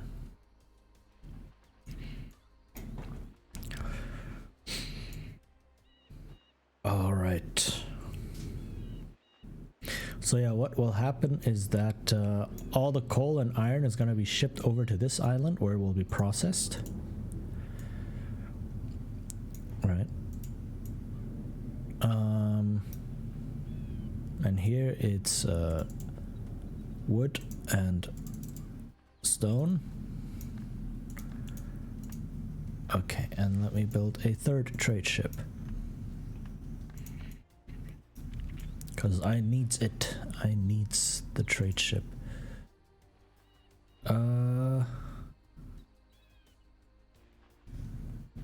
Okay, and then these two islands will produce, one of them will produce bread, the other one will produce meat.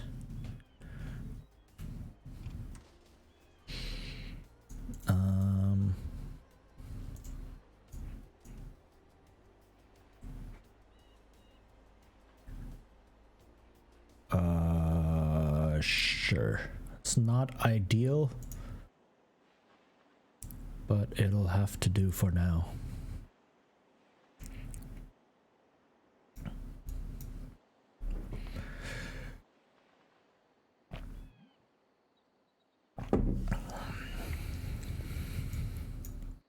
Okay.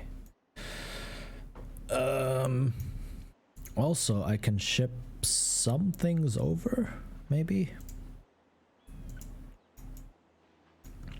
Or maybe I'm good. I think I'm good for now.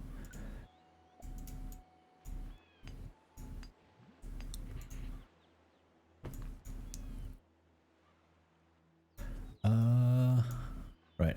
Unload these guys. Wow, there's quite a lot of stuff here in these mountains. All right. All right, and now the transport ship is basically superfluous. It did its job. Now I can scout.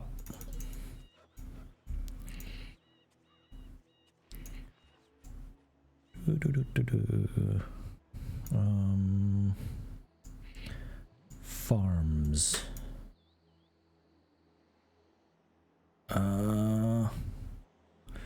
So I want the farm building to be on a slope so that the farm land, the field, can be on flat land because that's what's necessary. Right. Same here, I can have the building.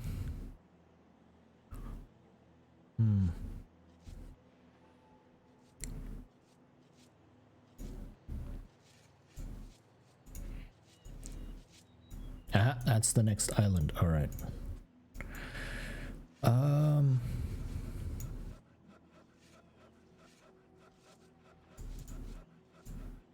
Actually, that wasn't my smartest move.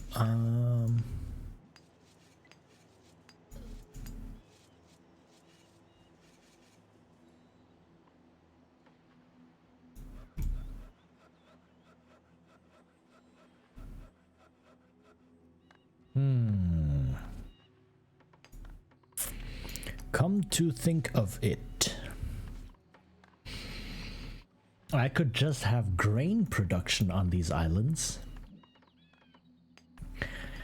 and ship everything over here and have all the processing on this island.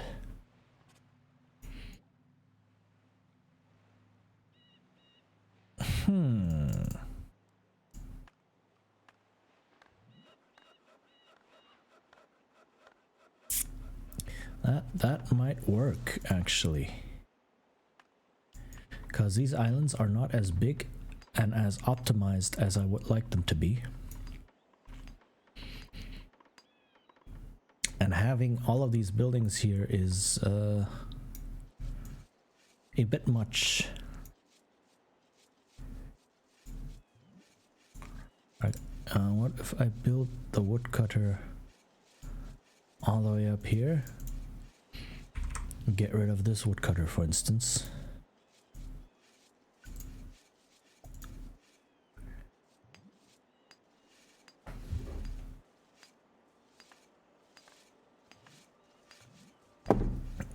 This is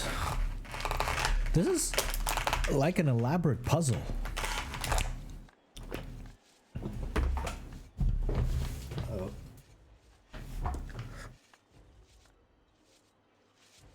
I just dropped a snack.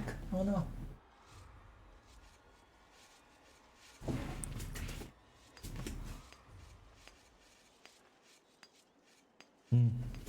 Oh well.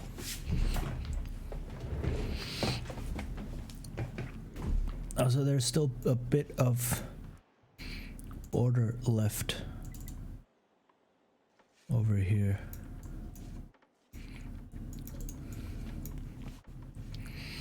Okay.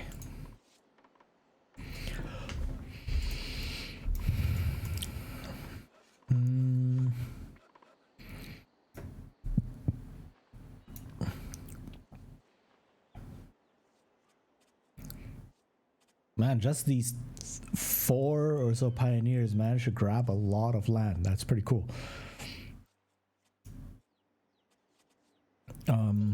Okay, well, yeah, let me use the transport ship to explore the island.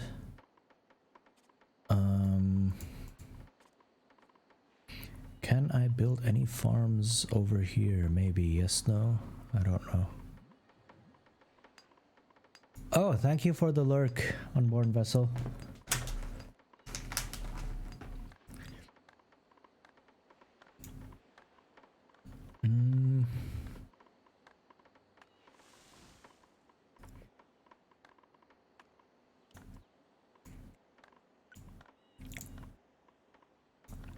Right.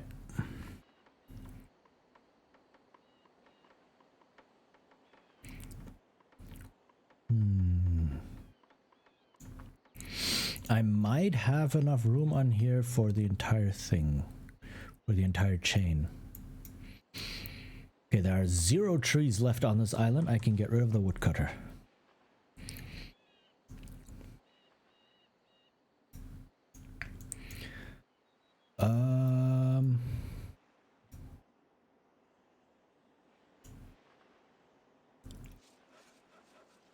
Let's see here. Grain farm.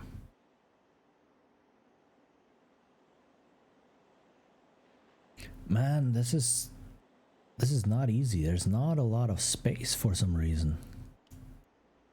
You can't really build much over here. This is not great.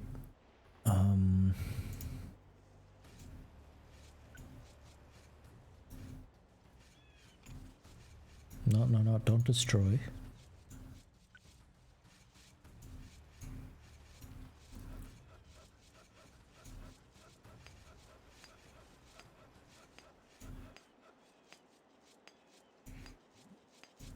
I see this. Okay, so the farmer is slowly claiming the land that is being cleared of stones.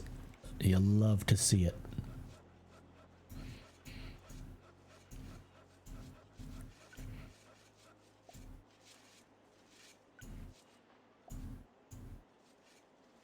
Awesome. Right, so a second farm. I want 3 farms on each island because that's what you need for a complete food chain thingamabobs.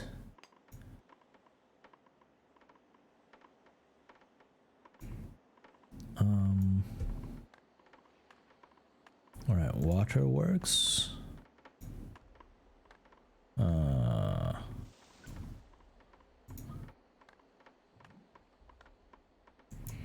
Oh, this dude is no longer necessary. Come on. There.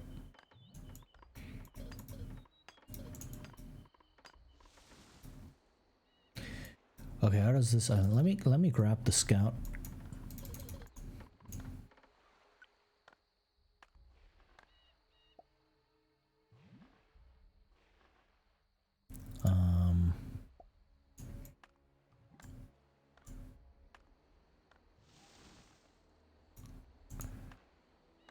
Okay.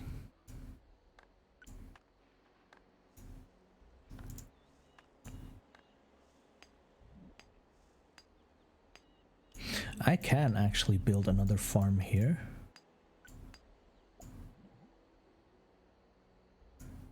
And have them share this area for now, and then once the sawmill is gone, I can move the field over to here.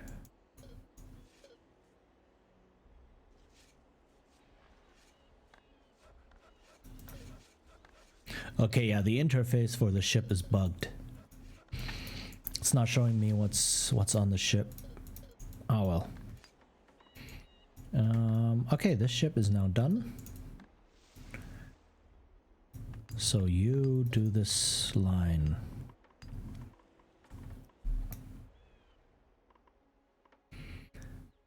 And once that is finished,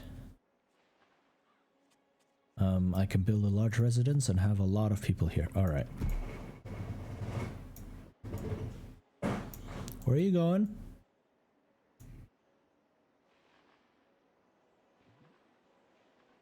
Oh, okay.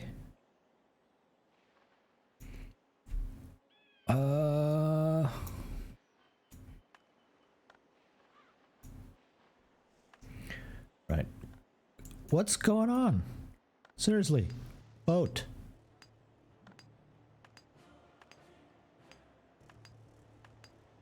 What is going on?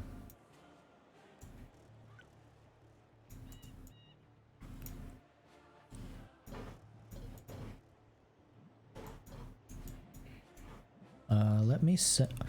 Seriously? Okay, you know what?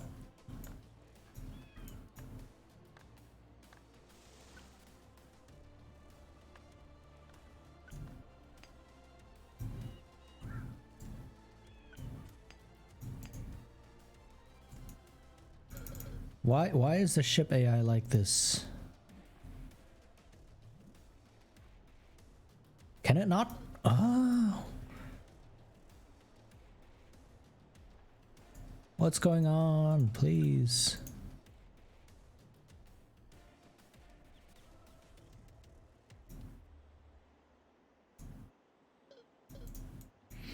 This is what I was talking about. The ship AI is just really, really dumb. I don't know what's going on there. Oh my goodness. Alright, you know what?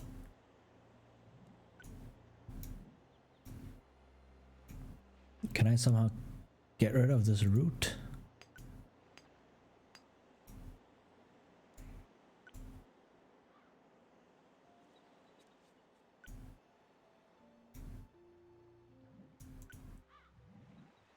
Oh my goodness.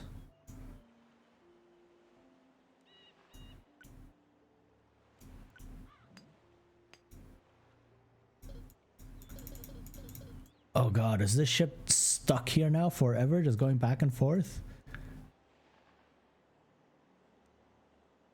Why, game?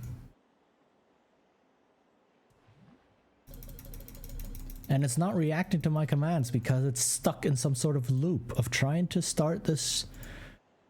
Oh my goodness, are you for real?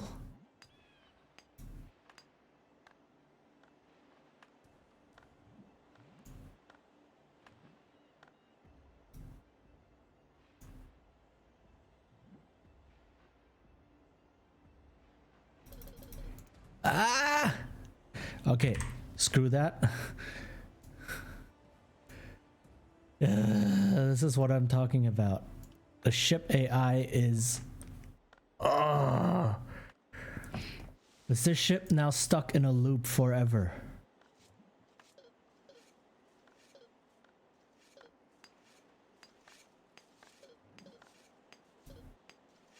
Yes, it is. It's stuck in a loop.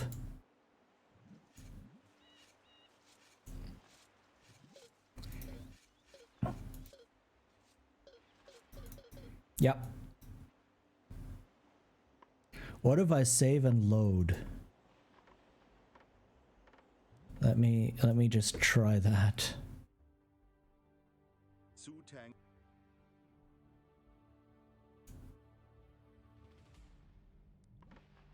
I cannot. There is no such thing as changing the terrain or so. And I don't think it's like all the other ships made it through, right? This trade ship made it through, this trade ship made it through, the transport ship made it through. It's not the terrain. It's literally just the ship AI is somehow bugging out because it wants to start this trade route, but also not. I don't know what's going on. It's just weird. So now I have a useless transport ship or a useless trade ship. Yay. Oh god.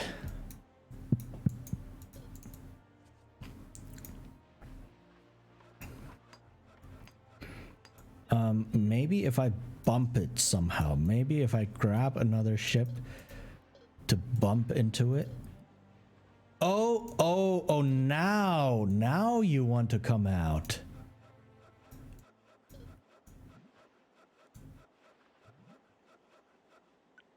Okay.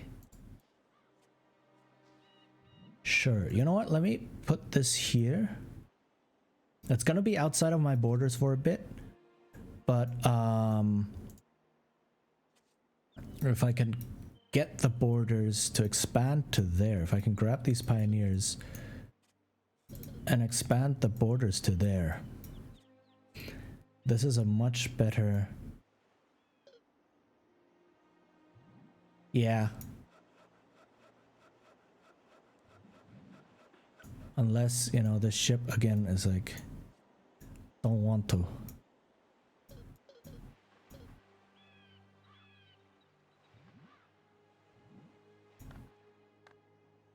No? Is it because it's not in my borders? Is that why?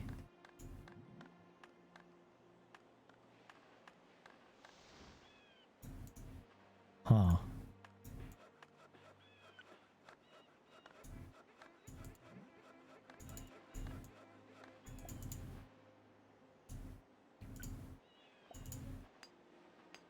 Huh.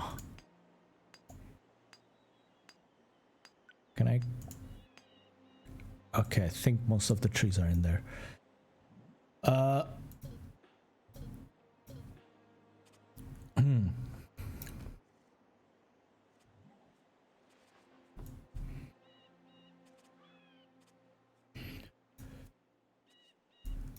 Let me move my dudes south for now.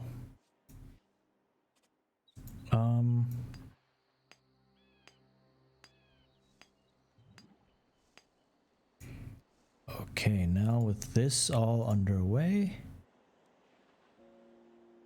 Here, built that here. I think this is gonna be the bread island. So, build the mill over here. And then build bakeries. One over here. And the others will have to wait.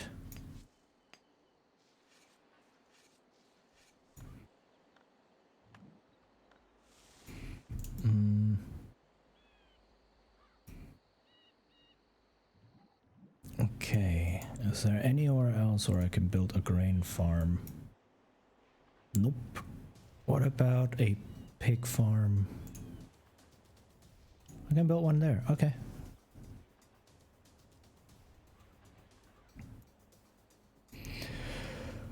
Yeesh. Like this game is a bit, like you can see its age.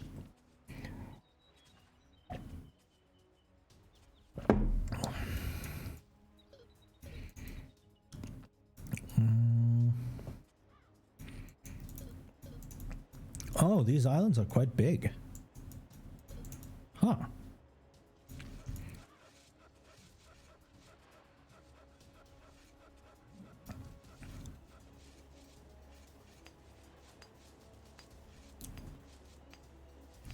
Right.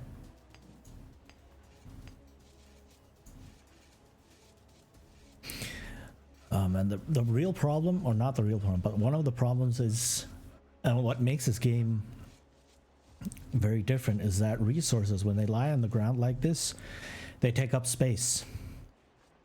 So I cannot build anything here right now because these resources are lying here.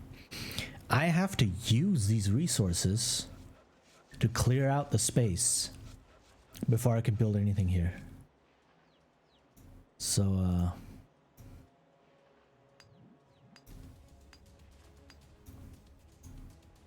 okay. Come here, please extend the border all the way up here. Where's the choke point? Okay, this area is pretty big, but it's very rough terrain, which is not suitable for farming at all. Which I think was intentional. Also, this is a thief. Murder!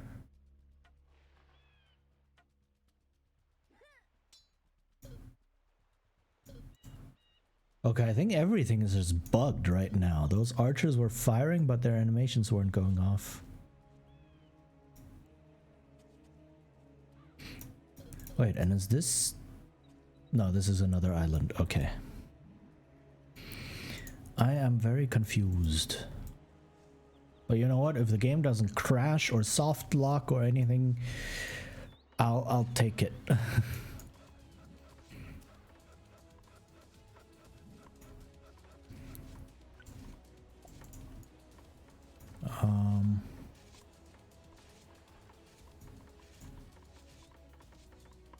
Alright, I can get rid of these because there's no more trees on here. Clear out some space.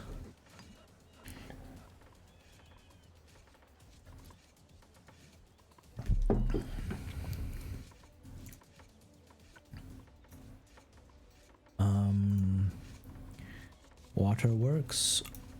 Did I build one? Oh, it's right here, yeah. Bakery.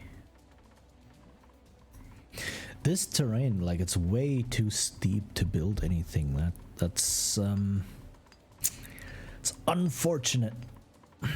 Or at least build bigger buildings.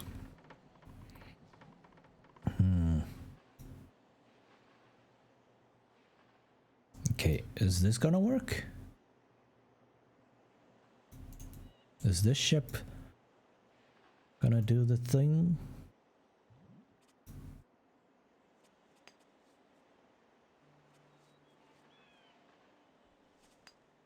Hopefully.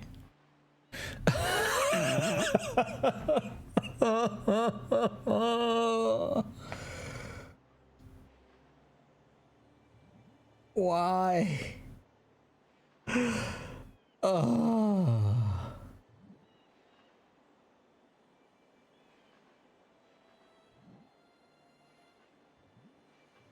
Ship, please.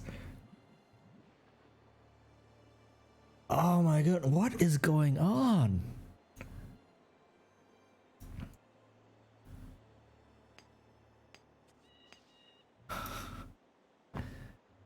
You know what? Oh my goodness. I'm just going to like spend all of my resources just building landing docks. Okay, it's still stuck.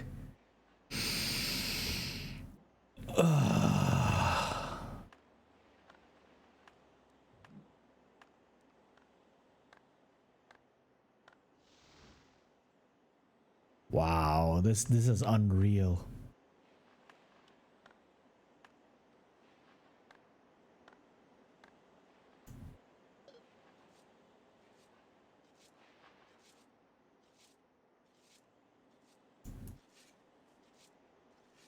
Oh man, I don't believe this.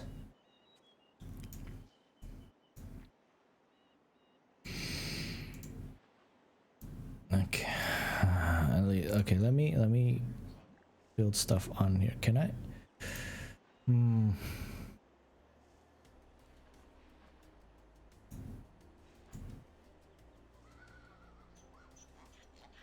Okay, fishing hut.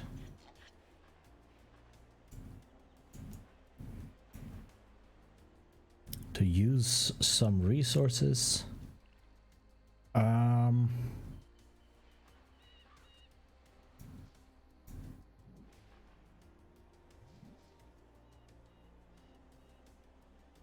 This, yeah, that's a bakery. All right.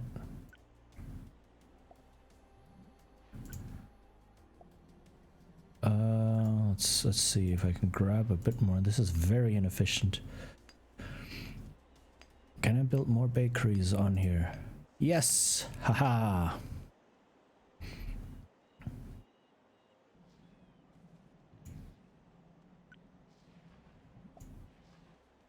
Nice.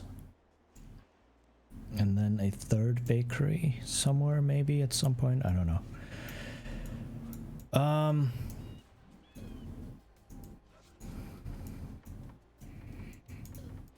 Like, I'm gonna end up with like a dozen transport ships and then a dozen rebuild landing docks. Just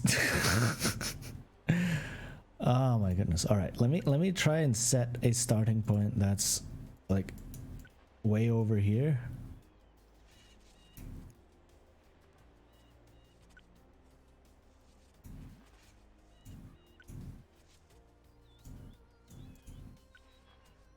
No? Hello?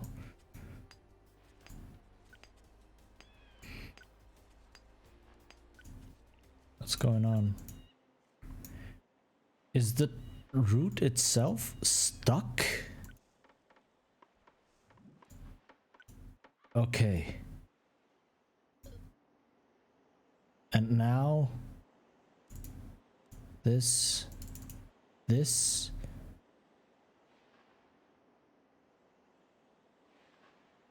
Oh. It works. It works.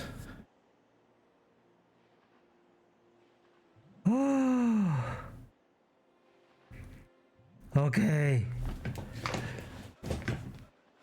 Relief. Okay. It works.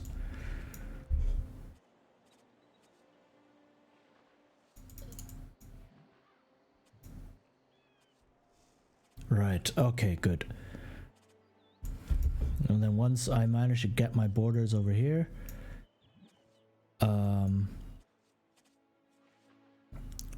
The resources will be within my borders, and then I can use them. Whew, that was a scare and a half.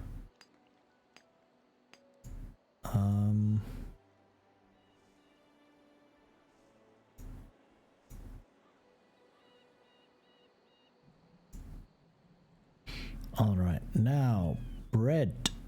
I need to send. Let me build another landing dock, actually.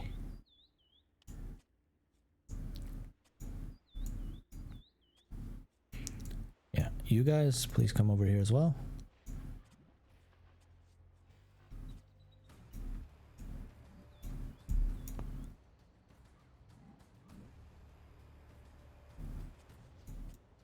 Okay.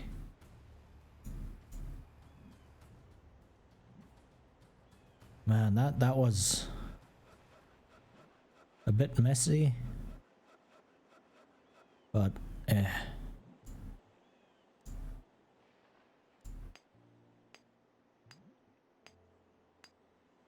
Okay.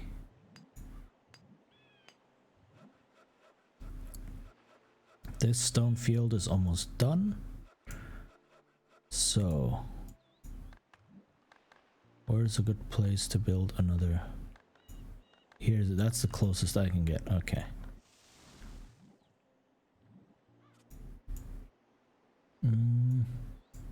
Right.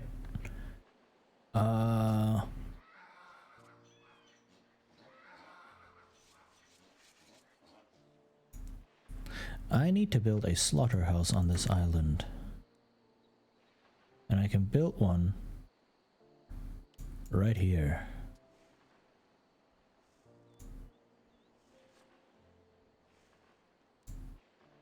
Okay, this is not very efficient, but it'll do.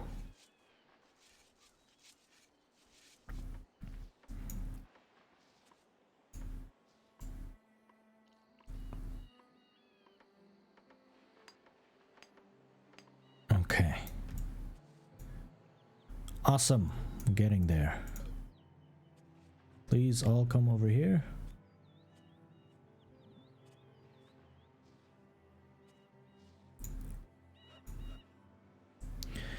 Whew. One more of these. One more of these. Okay, this stone field is now officially empty. Which means I can get rid of this dude. Build one over here.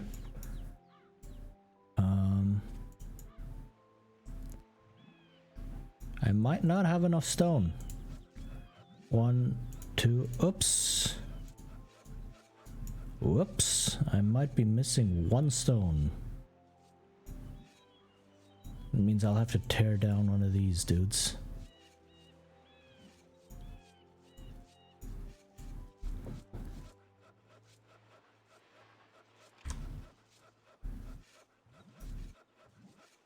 Yeah, that's the 3rd stone. Okay.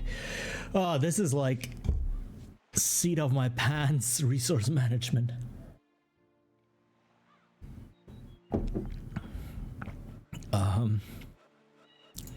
No. Don't move that here. What are you doing?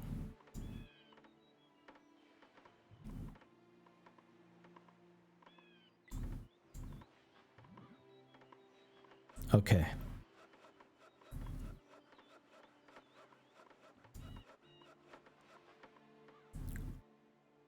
Pick this back up. Pick the stone back up. Dude.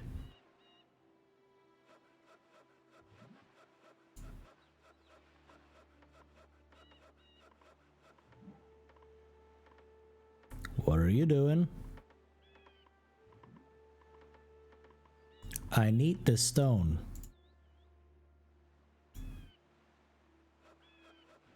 Okay, no, apparently not. I had enough.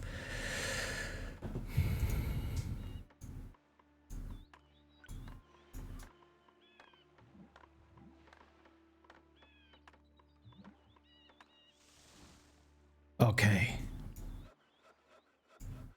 In that case, I can send the stone over there.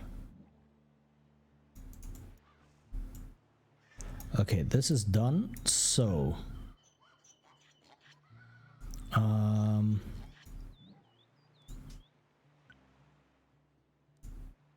send it over here. This is over there, right? So this is let's go with 8 bread or 16 bread, why not? Let's just do that. And this one is meat.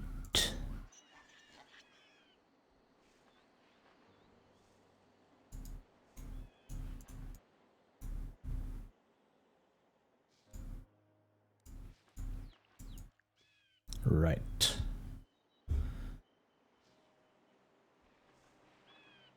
This looks good. Okay, now there's a lot of shipping happening. That's good. Eesh. Okay, and this is now in my territory, so I can build a large residence here. You guys come back.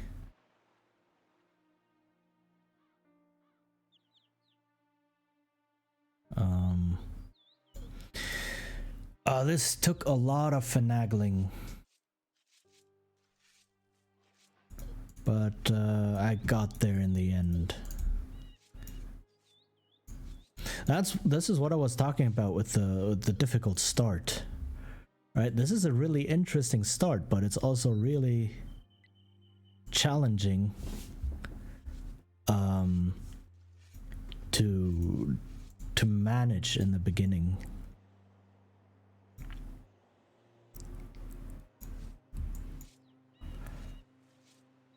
Okay.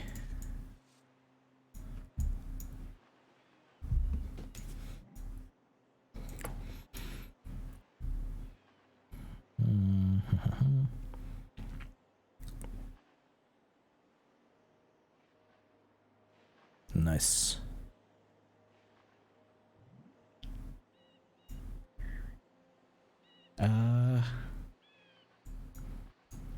Let's send some logs over there, because I don't need that many over here.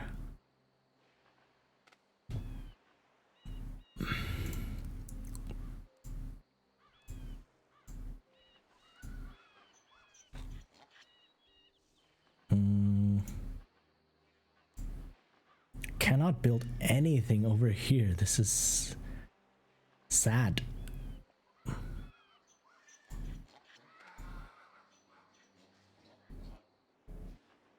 Yeah, this is not a thing.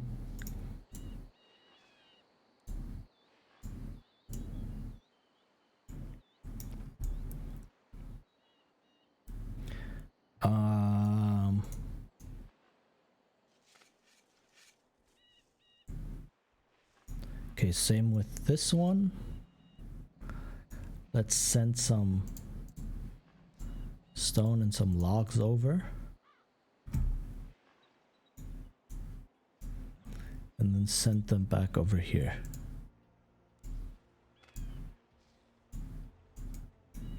Okay. It's not super efficient, but I don't want to keep changing the route. So essentially I'm sending logs and stone to this island, and then from this island over to the main outpost, which I could have just sent them directly, but that would require me changing around trade routes all the time, and that's I'd rather just keep them running the whole time than anything else.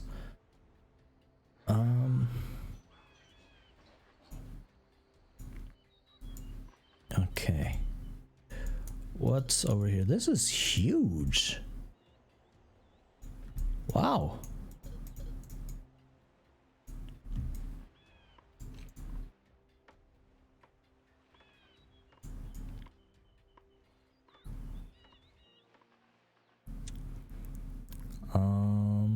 there's some more space, or there's some more down here.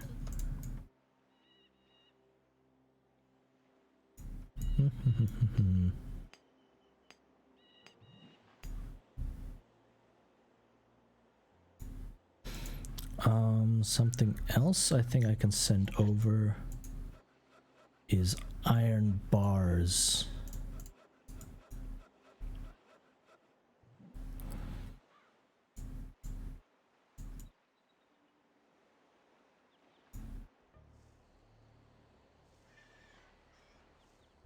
Okay, send some bread over here as well.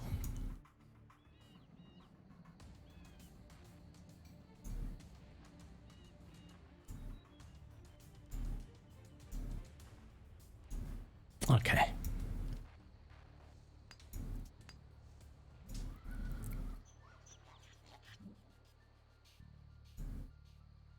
Okay, so now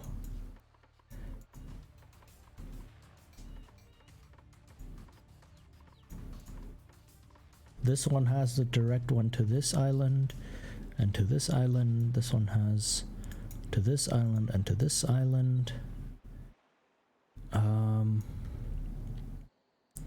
Can I actually... Can I build something up here? No, I cannot. So let me... Alright, once these are done, I will change them. I will have this one go on top to this island, and this one go straight to this one, so that they don't cross over here, because that might cause like bumping, etc., which I don't want happening if I detect any problems. I'll have to see. But so far, everything is going relatively smoothly.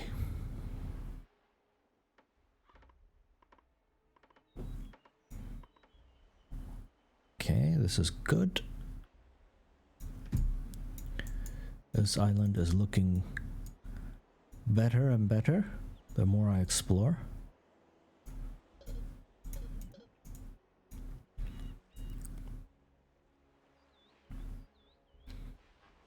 The reason I'm starting out with a large residence here is because it gives me 100 settlers. And right now I have like 4 dudes carrying stuff back and forth, and that is not enough. If I want to build things, I need carriers to carry the resources, and having just 4 is a huge or a tiny bottleneck, depending on how you look at it. So I want more carriers to make everything flow smoothly, more smoothly. And once these are here, the 100, I can turn a couple of them back into pioneers, grab more territory, and just in general have everything run faster.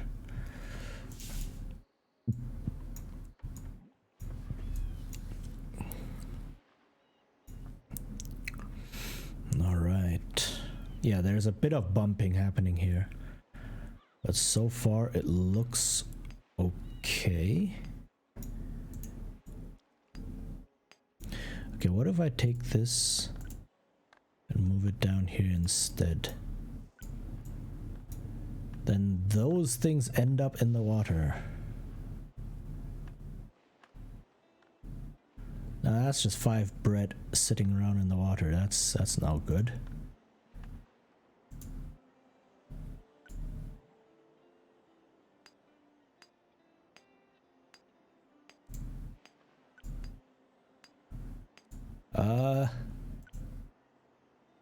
Yes, no.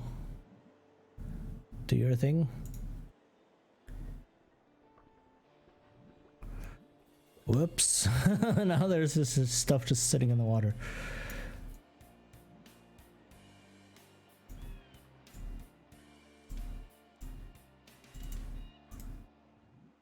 Okay, that's some good music.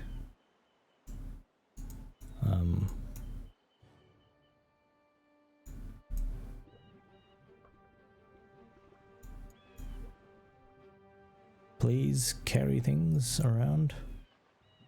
Alright, I need another... Let me build a large residence on here.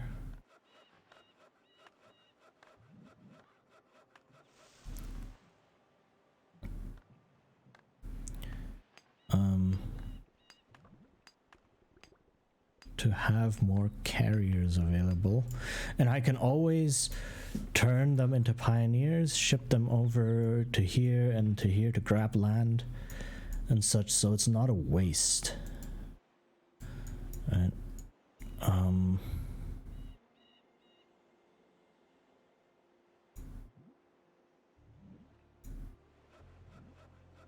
Because there's not quite enough people here to carry things around.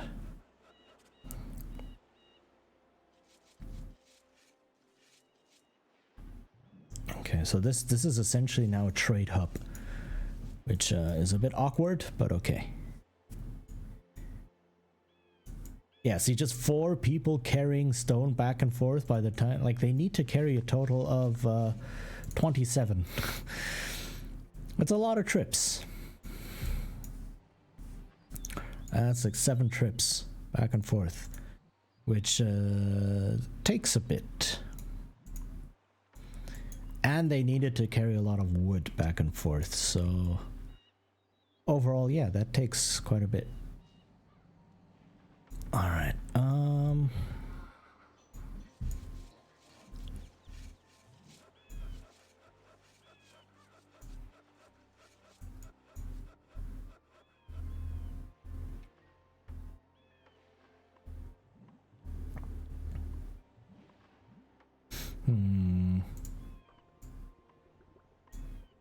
Can I put... No, I cannot.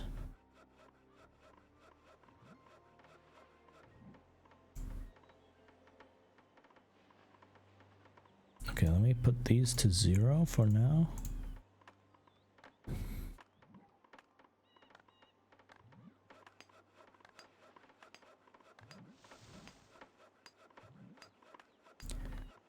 So that I can move this thing around without trouble. And I need it. I need this pier so that I can grab this bread from the water. It's just sitting here on the ocean. Oh, I love this game. It's so amazing.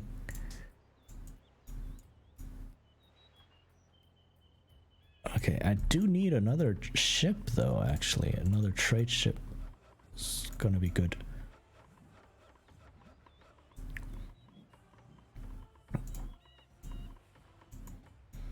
Do not have enough trade ships.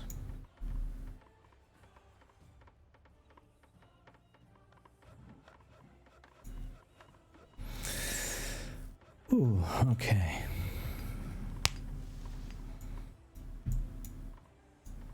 Oh, they're almost done. Nice.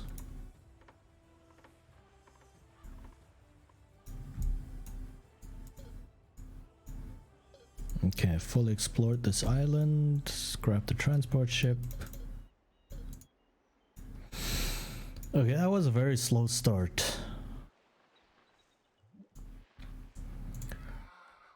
But in the end, it turned out okay. Alright, let's see. I can bring some meat over, actually.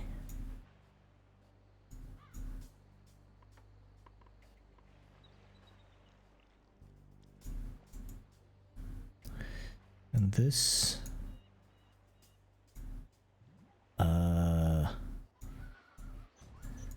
Alright. Right, I get what's happening. Come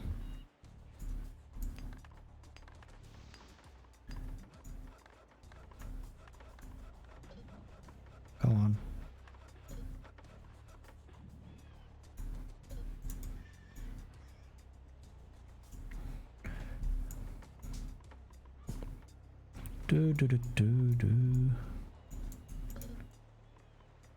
I'm liking this, actually. Building up the trade routes like this, having specialized islands, it just Something about it feels good.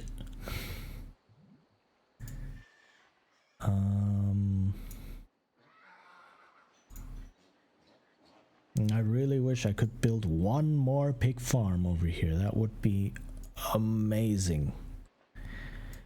But sadly, I cannot. And I'm not even sure why.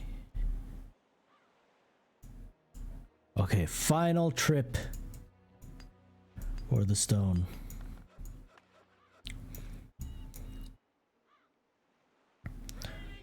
Oh, wait, what? Aqua! Aqua, oh my goodness. Hi, how are you doing? Welcome Raiders, welcome. Let me give you a shout out. What were you doing? Just chatting. Ooh, what were you chatting about? Hey, the disco night and Fugo? Is that right? Fugo? Thank you for the follow. Ooh, welcome to the guild. Hope you'll join us for many adventures. It's Clarity. Welcome to the guild. Hope you'll join us for many adventures. You want a contest, so you're unboxing. Ooh, oh, that sounds amazing. Actually, that sounds cool. Nice. I am not a pirate, no. Yes, hello everyone. I am Chichin. I am a bard VTuber, not a pirate. Sorry to disappoint. And yes, thank you for the redeem. Yes, a bard. And I mainly play old games. Old nostalgic games. Many of them from my childhood, like this one. And if you are into that and just into some comfy discussion, you are very welcome to hang around. Hydrating. Thank you. Ghost Marine 39. Thank you for the follow. Welcome to the guild. Hope you join us for many adventures. Yes. This game right here, Settlers 3, I played this when I was a kid / teenager. And it's something like 20 years old. So I am now playing this again because I never beat it as a kid, and I do want other people to get to know this game because I think it's a really cool game. And so yeah, if this is, and from Germany. Oh, yes, hello. I am indeed from Germany. How are you all doing? How was your day, Raiders? I hope your day treated you well. And I hope you had a lot of fun with Aqua. Aqua is amazing. For those who don't know, for those who were here, not part of the raid, do check out Aqua. They are amazing, a really good artist. Really kind and friendly. So if you're so tired, yeah, if you need to go rest, then please go rest, go drink something and such. You had a stream to do, you have a stream behind you, so don't feel obligated to stay here.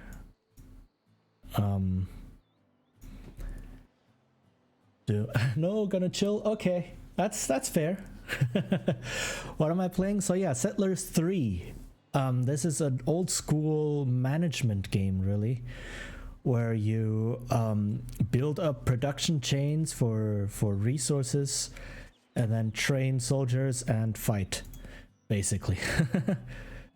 Guess what country I'm from? It's a very long country. A long country. Norway?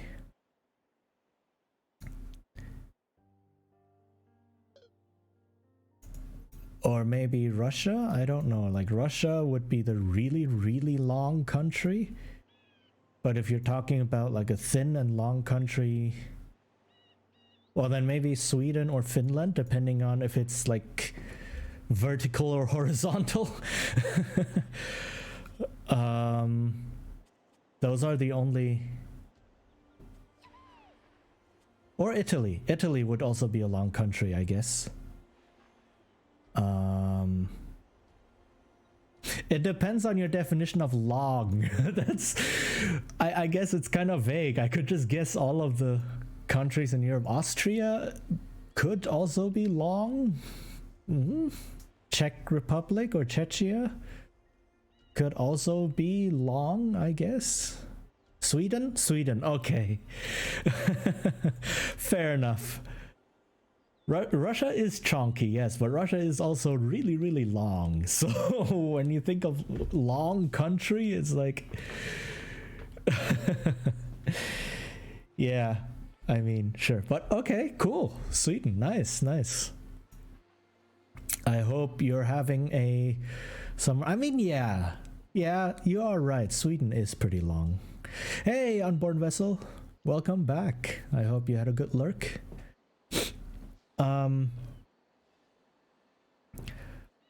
But yeah, I'm hoping that your summer is not as oppressively hot as what we have right now.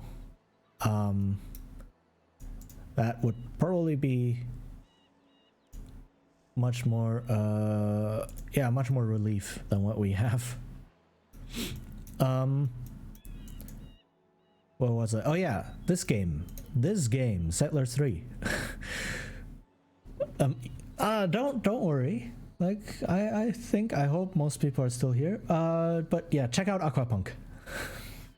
Aquapunk is awesome. Yeah, I'm not surprised. It's pretty old. Like I said, like 20 years or so, give or take. And relatively niche. There are still people playing it today. There's still a community around it. And it was pretty big in Germany, most of all. But the series has actually continued. There's like Settlers all the way up to like Settlers 7, Settlers, I don't even know, a new Kingdom, blah, Settlers Online, I don't even know. And basically in this game, you're managing resources, right? So you have sort of, it sort of looks like, yes. Yes, I'm well aware.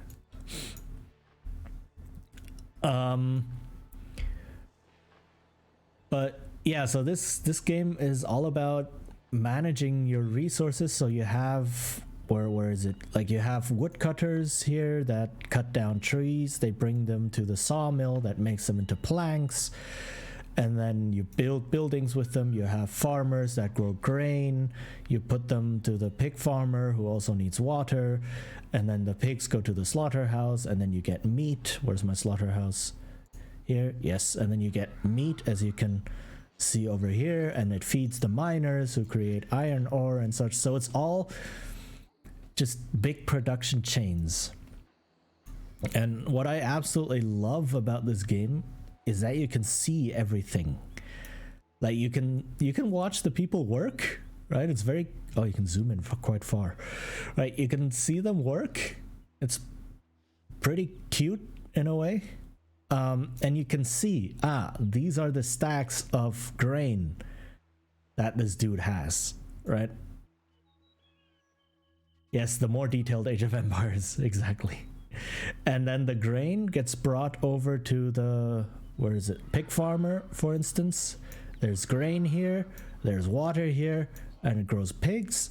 And the pigs come here to the slaughterhouse and creates meat. And it's all like 1-to-1, right? So a single unit of grain is needed for, and a single unit of water to make one pig, and then one pig creates one meat, and then one meat is then brought to the miner and such. And it's, I really like this, right? Or like you have the grain that goes to the mill, creates one sack of flour, and then the flour goes to the bakery along with a bucket of water to create one bread. It's very tactile, in a sense, right? So I really like that about this game. And that makes it very intuitive as well.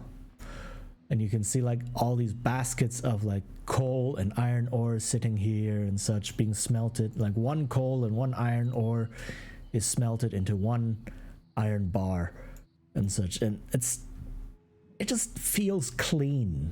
It feels very nice. So I really enjoy this game. Normal European summer, sunny one day, rain or cloudy, cold the rest.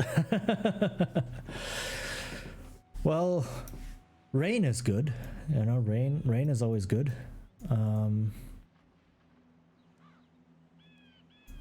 I wish we had a bit more rain as well.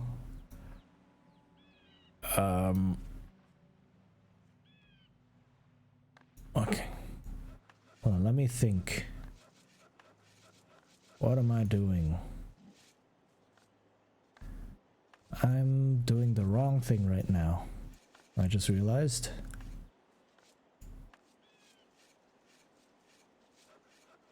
There. And we did? Oh yeah, we did. Yes. Yes. I don't think it was anywhere near where I lived. But I did hear people saying like, wow, what, a tornado in Germany? What's happening here? Yeah, so yeah, I remember. There was some talk about it. Like I didn't quite follow the news actively. But yeah, I did hear comments about like what is going on, why is this happening and such. So yeah, that was definitely a thing.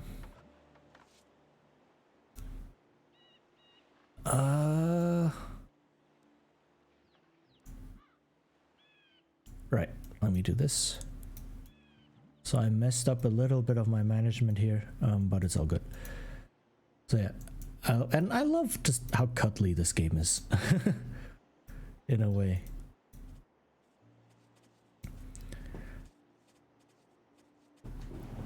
So yeah. But yeah, the summer here has also been days which are pretty warm and humid, like today, and then days where you get huge storms, and that brings some relief. You collect old games? Nice. I like what kind of games do you collect? Like do you like a certain genre, or do you I don't know, just collect them in general? And do you collect like mostly PC games? Nice. Get laid out. Okay, yes, Aqua, have a good rest, definitely. And thank you again for the raid. You are very, very kind. All right, good stream. Thank you. Mostly those that came in boxes. What? Why does everyone keep saying that? What? Thank you?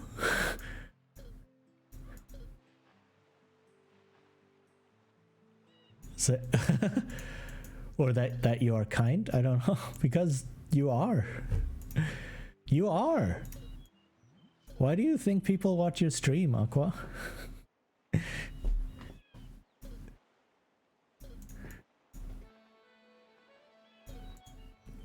All right. 200. Oh my goodness. Don't say that. Seriously, that's no. Bad, Aqua. Bad. Everyone bonk and then hug Aqua, because Aqua is amazing. Right. Aqua deserves all the support.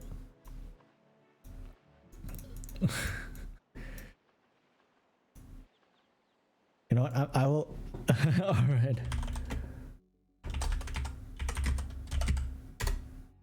There. All right. Yeah. Okay. Have a good rest, Aqua.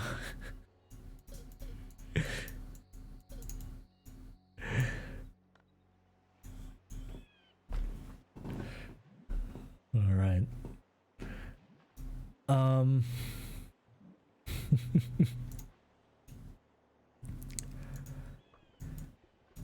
Yes, yes, very good. All right, yes, bye. I don't actually have a bonk command. I just realized. I probably should make one.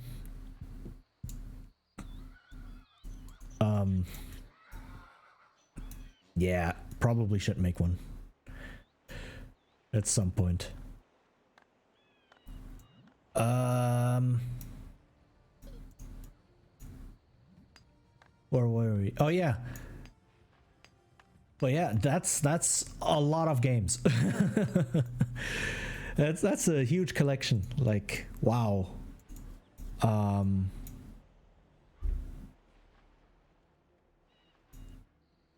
Yes, I did actually. All the scenes, the backgrounds, the alerts, the banners for my panels and such.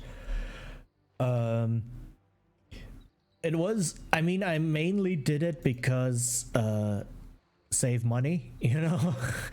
I don't have enough money to commission all of that stuff, so that's part of the reason. And then I wanted to practice pixel art because I've always been interested in it.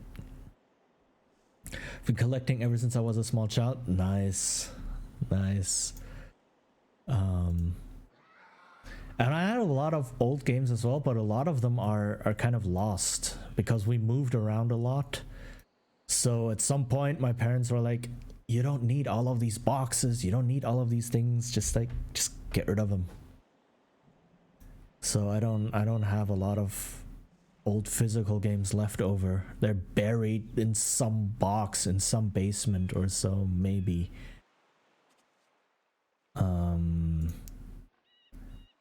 Collecting for 15 years actively. Dang. That's impressive. So I'm guessing you probably have like a big shelf full of these games.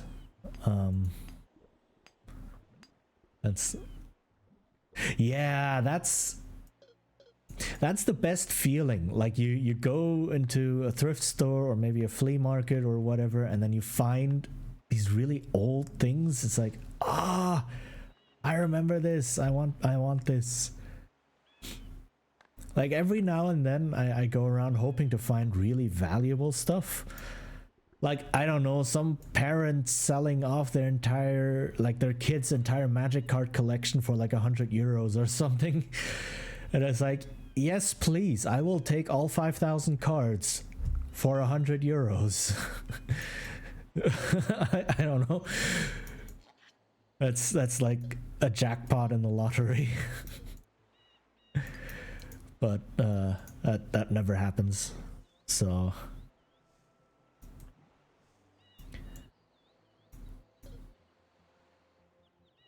C deck bro. That's sounds like you need to need to build a CD rack out of concrete. I don't know. It's sounds like a bit of an issue there. Yeah, I can imagine.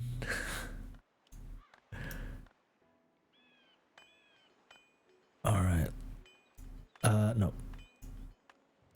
This and this and this, right? I mean, I kind of get it. I also have a lot of board games and role-playing games that take up a lot of space. So far, my racks haven't broken, even though the games are really, really heavy. So far so good. But yeah, I totally get that. And I had to like build shelves from scratch because I had to fit them into various parts of my room and such. Oh, okay. Yeah, it makes sense. Makes sense. Yeah, that's this is why you use screws or nails, kids. Yeah, some board games, some big ones especially. I mean, a lot of the times the boxes are very big, but the games don't have a lot of content. Right? The box is just there so that people see it. But sometimes you get really, really heavy games that have a lot of stuff in them. And then you really have to be careful where you put them. So, over 50 box games. Let's go. Sold them off because I bought an entire collection for free. Wow. Wait, what? You had an entire collection of games for $50? Wow. That's nice. That's good. That's really good.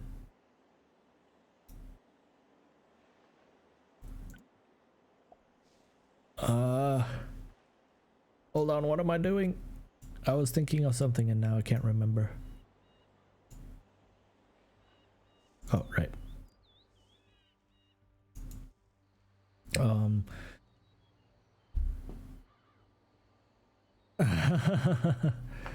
The entire movers box filled to the brim. I can, yeah. Yeah, like if you know what you're doing, right? If you know what things are actually worth and you're willing to put in the time like that, you can really earn quite a bit. Yeah, definitely. Auctions, yeah. They really can.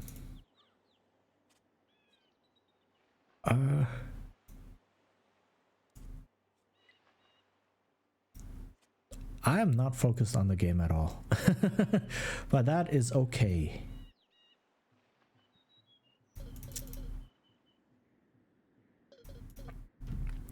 I mean, have you ever been to a board game convention? Then if, or no, wait, you're talking about computer games, right? Video games. Have you ever been to a video game convention? That's how you got your Game Boy. Oh, also just from a thrift store? That sounds really good. Oh, I built the wrong building. Okay.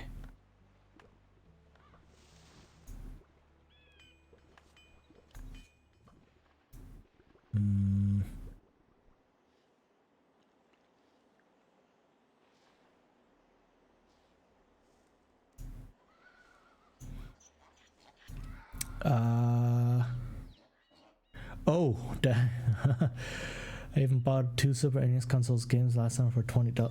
Oh, wow. That's very good. Okay, and I see that redeem. All right, you want that. I'll give you. Hold on.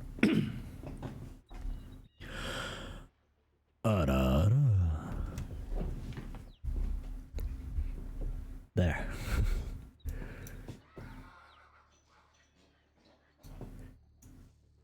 Yeah, that's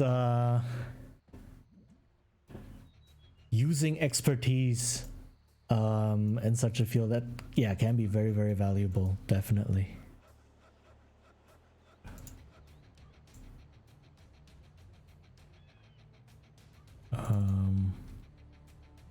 Actually, let me do this and this. Yeah.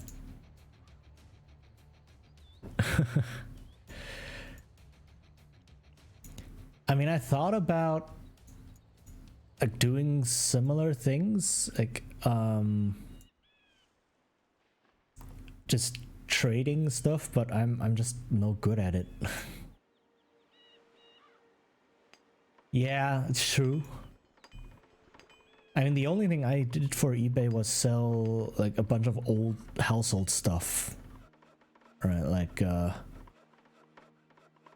don't know, like an old washing machine or things like that. It's like, I haven't really used it much since. But yeah, I always respect people who are really able to utilize a platform like that to its fullest.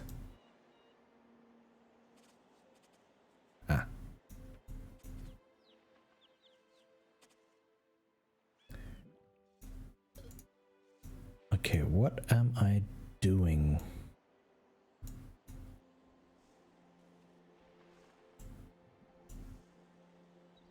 I mostly did for extra income. Yeah, that's fair, right? That's I mean, you know, rather than just, and it's also good for like, rather than just causing things to be thrown away or sit around unused, like give it to people who want it, you know, find the right people, and yeah, like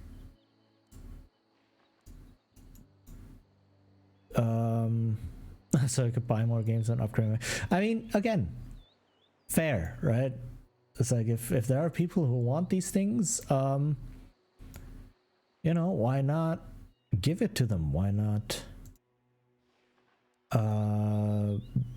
bring them from people who might not want them and give them to people who do? And it's not a bad thing. Let's see.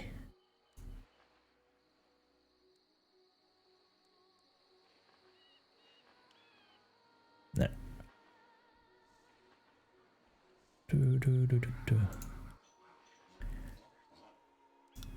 And also PC games, especially old ones, are become very rare things. Yeah, the physical ones definitely. And they used to be really pricey as well. Like I remember buying games like that for a lot of money, and now they're like if you buy them digitally, they're a handful of euros or such, right? Definitely. What is wrong with you?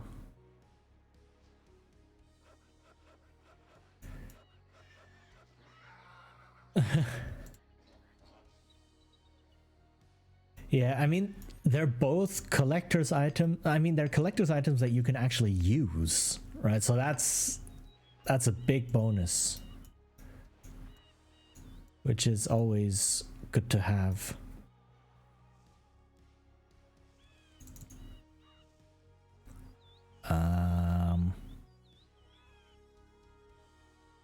But yeah, I sometimes hear about, especially old console games, like what those go for. It's like, yeah, I just spent like $500 on this game. It's like, oh my goodness. That's I played a game called Dark Reign. I don't think so. I'm not even sure if I've heard of a game like that before, to be honest.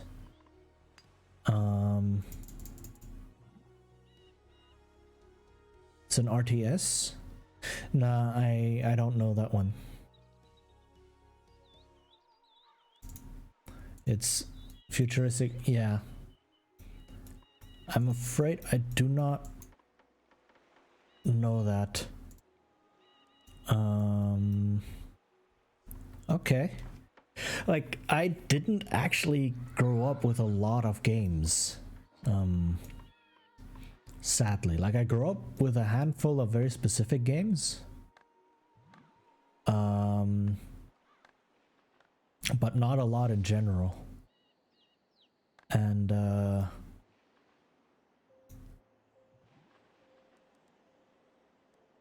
yeah, it's because I don't know, we just didn't have a lot of games in our household.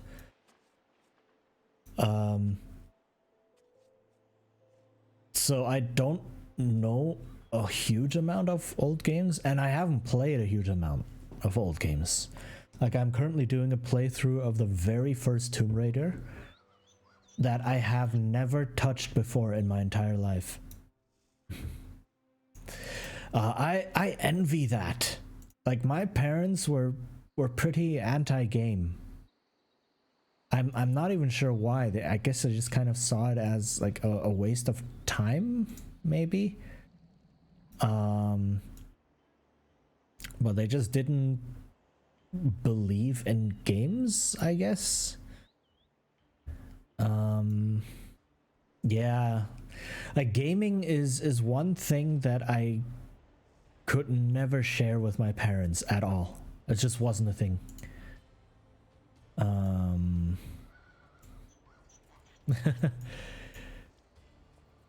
Yeah, and it's like, so all the games I got like was very, very occasional. Like, I got the first Age of Empires, got Diablo.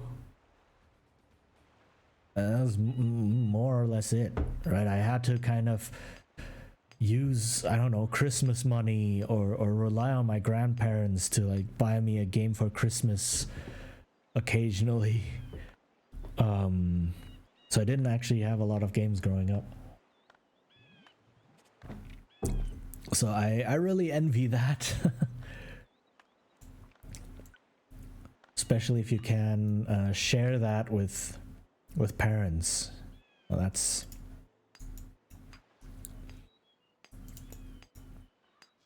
just makes it much better.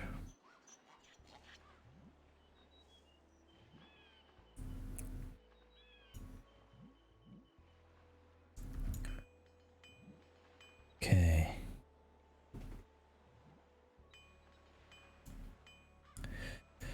What am I doing in here?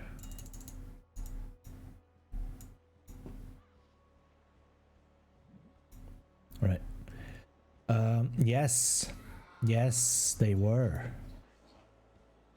Especially with like from money back then, if you factor in inflation and everything, games were really expensive back in the day. So that was definitely a thing.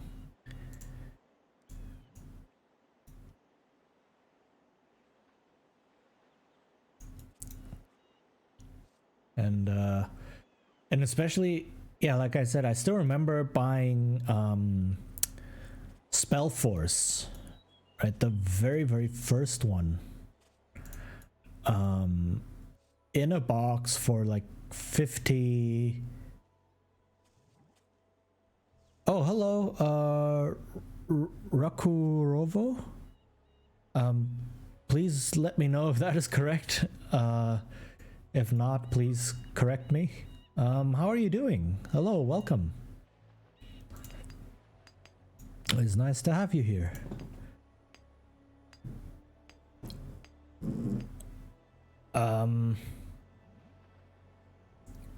What was I talking about?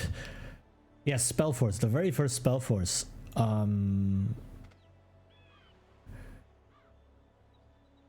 Yeah, I'm doing well as well. Just enjoying some chill times with an old game. And weird pig noises. So yeah, it's all good.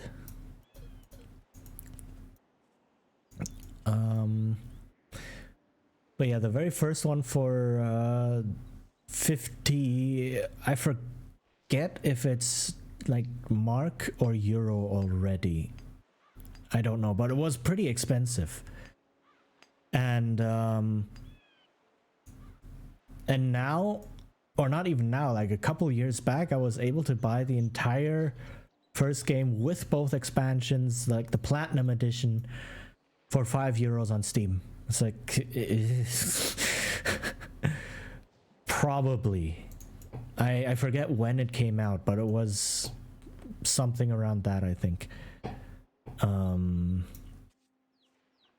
So yeah, really, really expensive.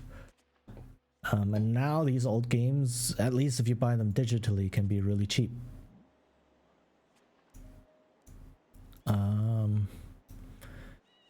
Which, you know, it's nice that we still have access to them.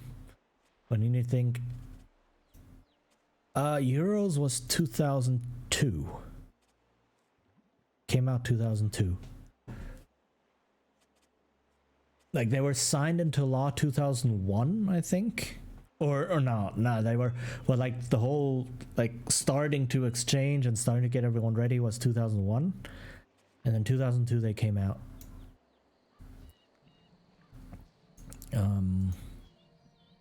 Yeah, it was very, very close, definitely. Thank you for the redeem, the Disco Knight. I shall hydrate.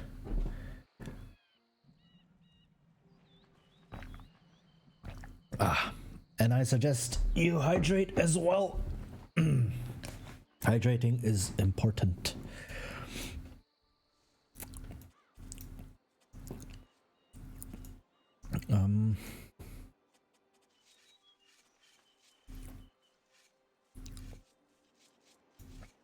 Right. Let me see what I forgot it's Saturday after. Great Dangerous, I forgot. Oh, yeah, okay, no problem. Have fun with D&D. Sounds like it might be an awesome time. So yeah, thank you for dropping by. And enjoy your session. Hydrating with a nice cider. I mean, yeah, you know, it's summer, it's late, so definitely. Why not, right?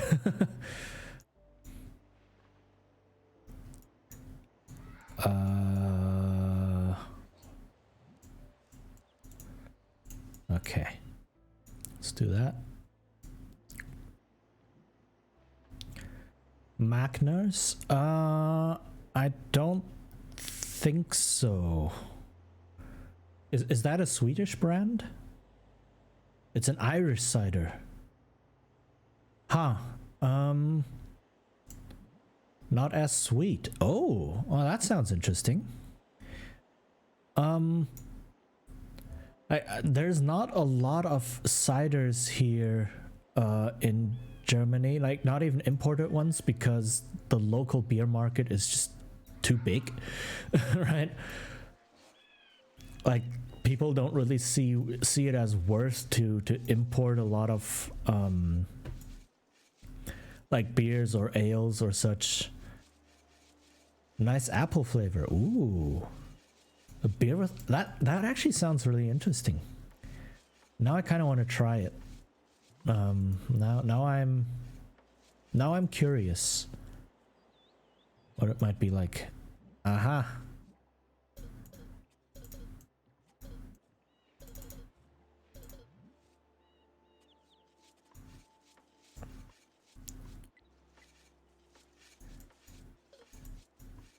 Okay. Volmers has a few variations.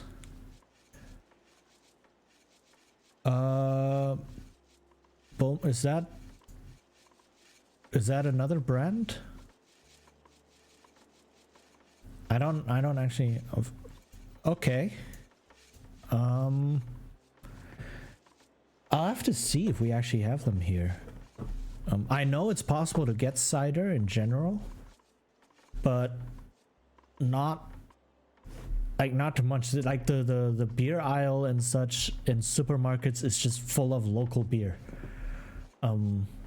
So that's it's a bit difficult to find imported stuff, or there's just not a lot of variation in imported stuff. You get some trendy things like IPAs and such, but in general, not a lot.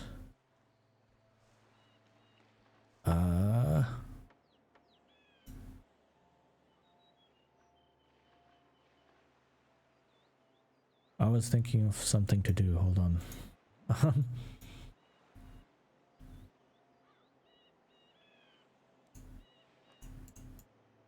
It's a refreshing one. It's, yeah, I can imagine. Like I do enjoy fruity drinks as well. Hey, what's happening? Oh. Hello. So that's a tower. Okay.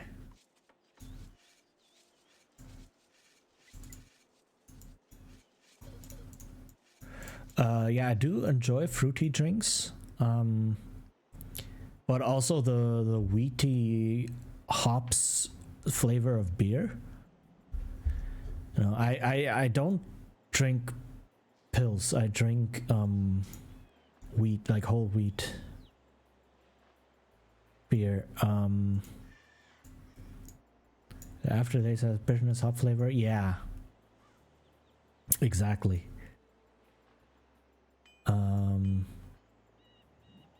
So that's something I enjoy much more.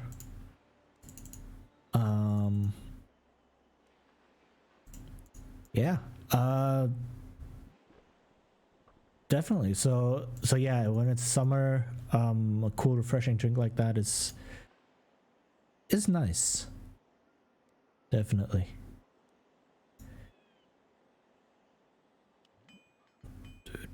Okay.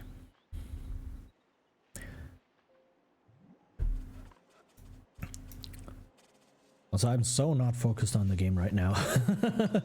I'm just talking, but that's perfectly okay. This game can be very slow paced, and that's fine. Nah, seriously, that's okay. I like learning about new things, and I like learning about like other people's like interests and such. And that's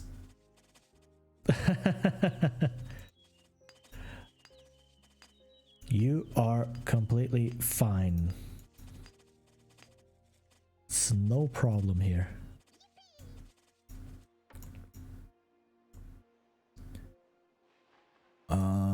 Right.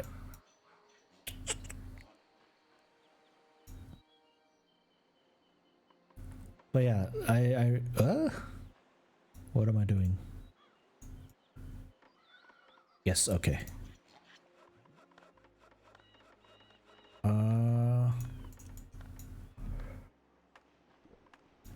Yeah, like I said, it's perfectly okay. Very sporadic. I mean, I don't mind talking about all sorts of different things, you know. It's why I stream, basically, to get to know different people and to learn about people's interests and what they like to do and what they know. I got any pets? Sadly, no. I'm not allowed to have pets. It's in the contract. How long have I been streaming? Well, as a VTuber, I started in November, so about half a year now.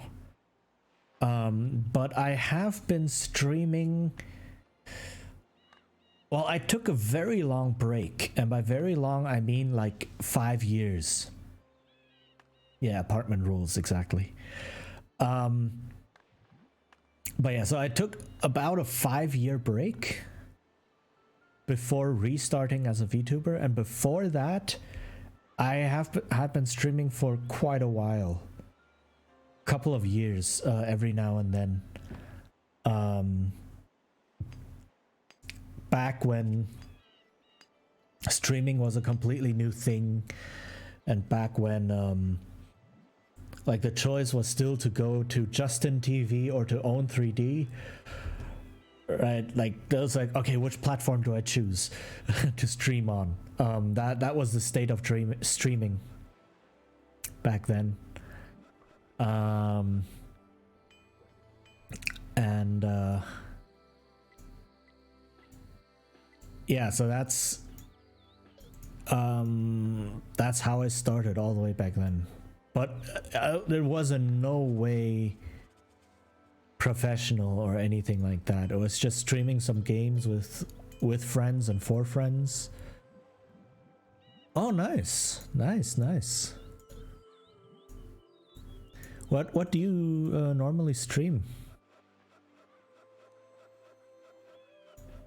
Like old games as well?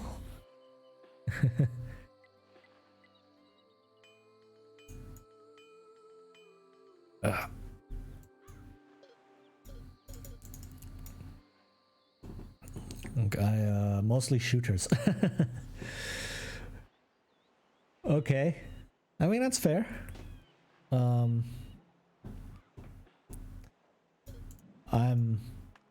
I don't know, I think watching people play shooters is really fascinating because I'm really bad at them. So that's my thing with shooters, basically. I suck at playing shooters, and so, you know, Fortnite, 7 Days a Day, Quake, Fortnite. Ooh, that's a lot of different ones. Nice. Oops, there. I mean, Fortnite, ever since they removed building from Fortnite, like you can really see that it's actually a solid game, right? Far Cry. Ooh, the first Far Cry? Or like other ones? Because that is old school as well, if it's the first one. Yeah, I did hear, and I do see clips every now and then. It's like people who do Fortnite or who used to play Fortnite with building, it's like they hear one shot and then they just build the entire Louvre in like 5 seconds. It's like, okay, what's going on? The first Far Cry, wow. And I still remember when the first Far Cry came out, and it was all about like, oh, this game is going to really stretch like what computers are capable of and such. And that they made Crysis, or no, that they made Far Cry specifically to test computers if they could run it. It was the Halo killer? Yeah. Yeah, I heard of that as well. Which is pretty fascinating to think about. What's going on? Are you okay?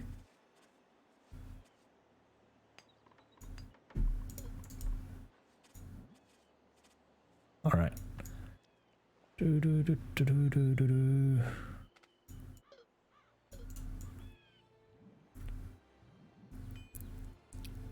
Okay.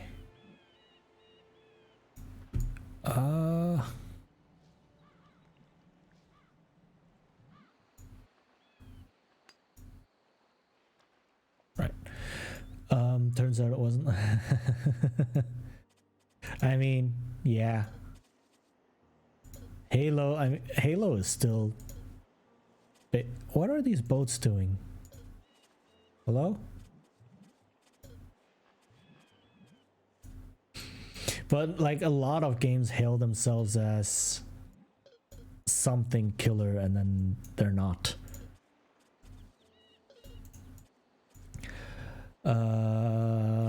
Yeah, same. Seriously, I'm also stuck on. I have so many different games and I don't know what half of them even are. Right. So I don't even know what to do really. Or what I want to play. which is also part of the reason why I started streaming.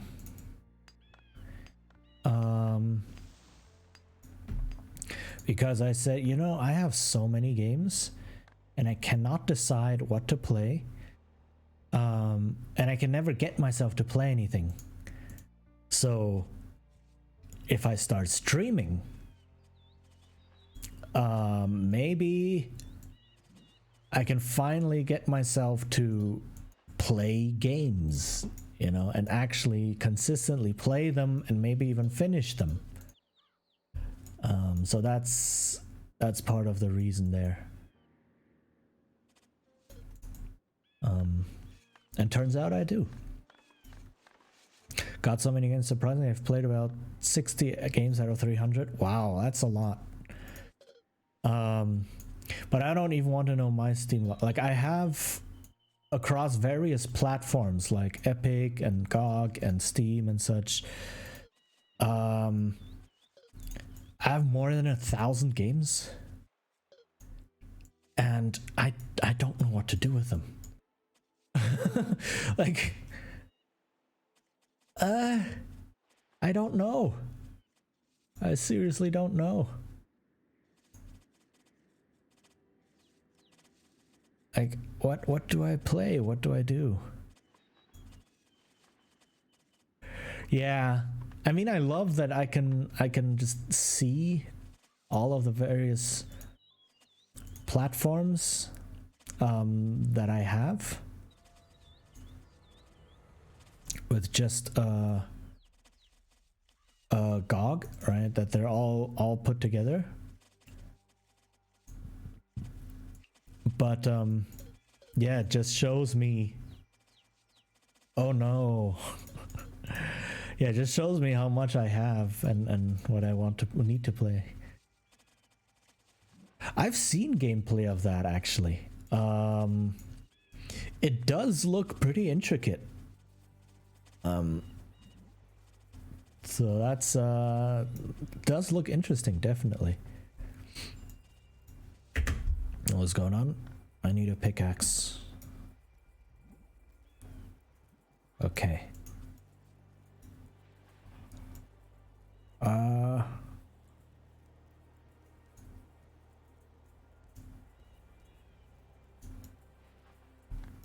right. But the rest of the games I haven't touched yet. Yeah, that's like everyone keeps telling me, "Yo, get an Xbox Game Pass." It's like it's great value, and you know you can get all of these games for like $1 or something. It's like, yeah, but I have so much stuff. I'm not gonna touch any of that. You know, I have so much stuff already to take care of. And the whole I need to play them on a timer. It's like, usually I want to play something, in the end I'll end up League of Legends. Yeah. Yes.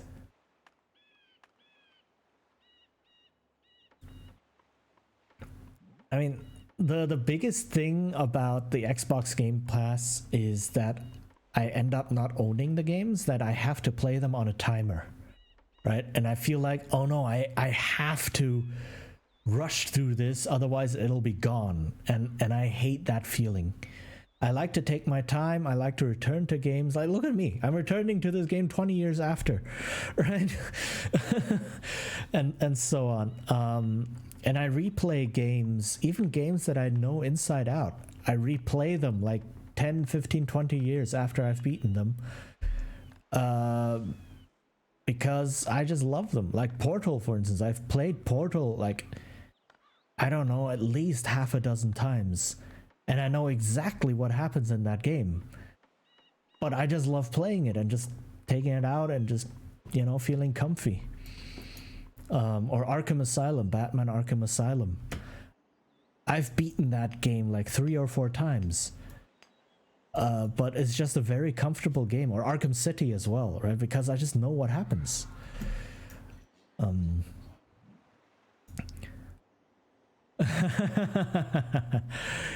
Okay, fair. It's like, if you have so many, then I want one as well. Fair, I guess. But yeah, I totally get the feeling of, oh, this is choice paralysis, right? There's so much choice.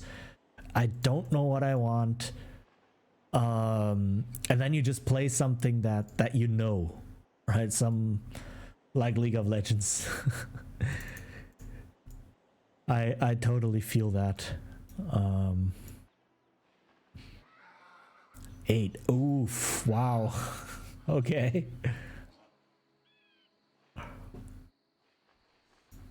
That's a lot, gotta say.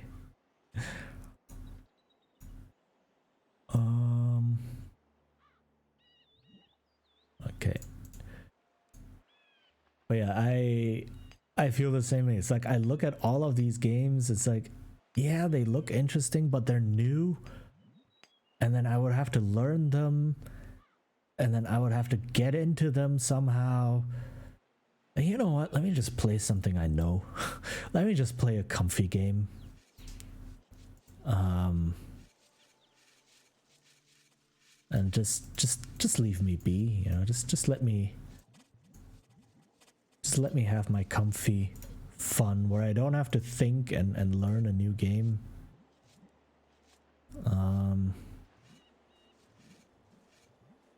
And then everything is good. Yeah, true. I guess that's a big part of it as well.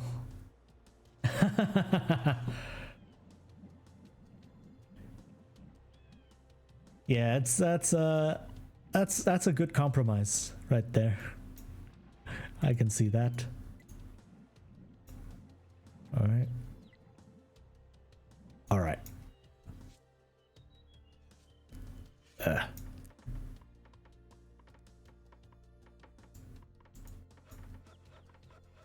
right, let me see. Okay, I think I'm finally getting somewhere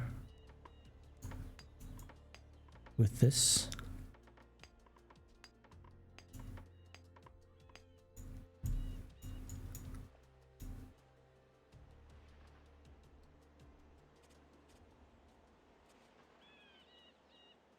Okay. This was, oh, ooh.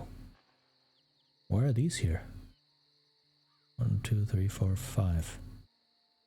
Stretch. Thank you, Disco Knight, for that redeem. All right. So big stretch. Oh, my shoulders. Wow. That was necessary.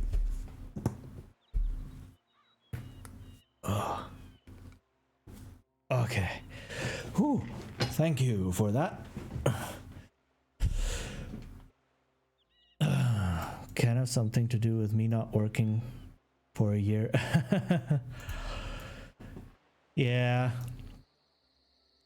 I mean, to be fair, I'm also I don't have a job right now as well because my old contract ended and was not renewed. Ooh. Nice. Congrats. What field do you work in? If you don't mind saying, right? Like what field is that?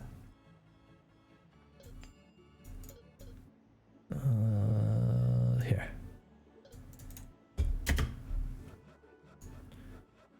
All right.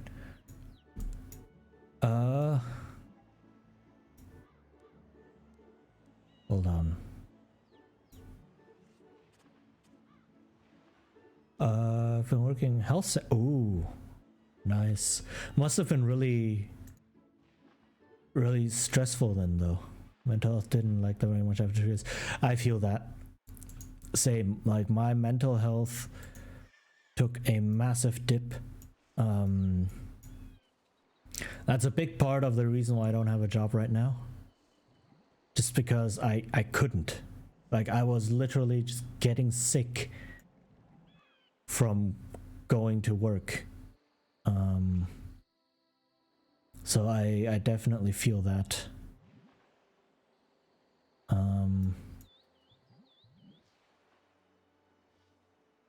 Wait, what am I doing?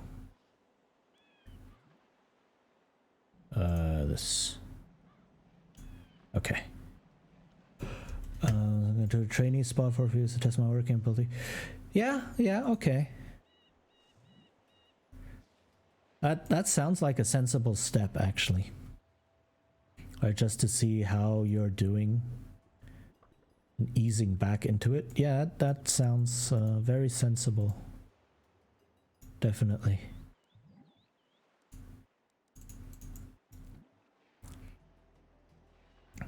Yeah, I can imagine. But yeah, I wish you good luck. Oof. Wow, okay, yeah, if that happens, that is that seriously means that something went wrong, but at least it's a very visible signal, you know, so people can't go, oh, you're faking it or such, which is also good.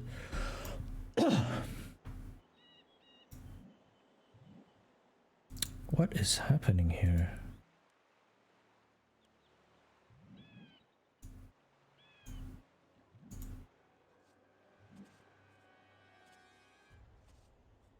I have the sneaking suspicion that something here is wrong.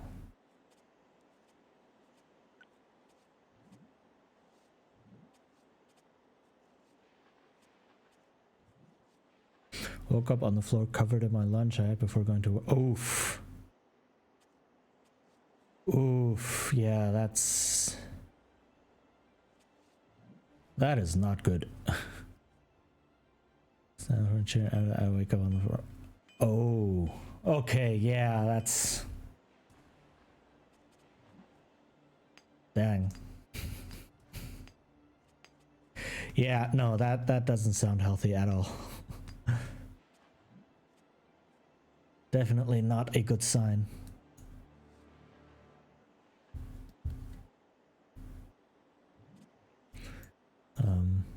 But yeah, mine was not that serious.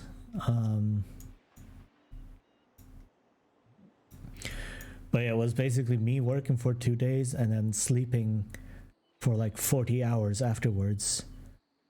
Just because I was so completely exhausted from everything.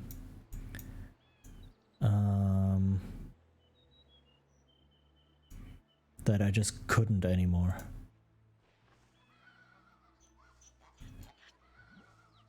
Yeah, and then luckily, when I talked about that with a colleague and boss and such, they were like, "Yeah, no, you're sick. Just stop. Just stop right now." And good thing they supported me on that.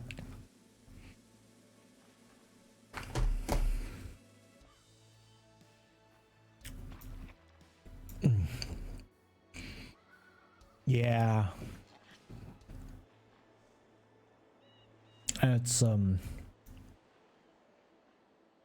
it can be rough.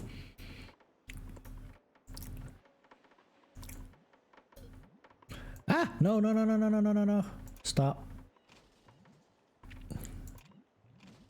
I didn't want you to actually build these. Oh my goodness.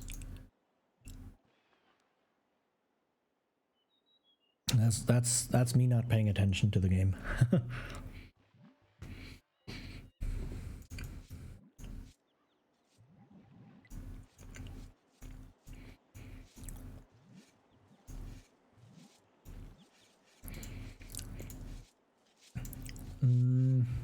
Yeah. They really aren't.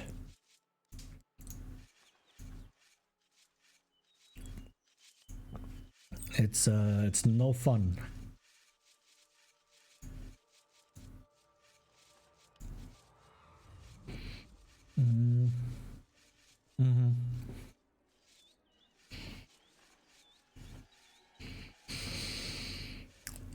I guess I've never actually had a heart attack before, so I don't know if it feels like a heart attack, but I've had panic attacks before, and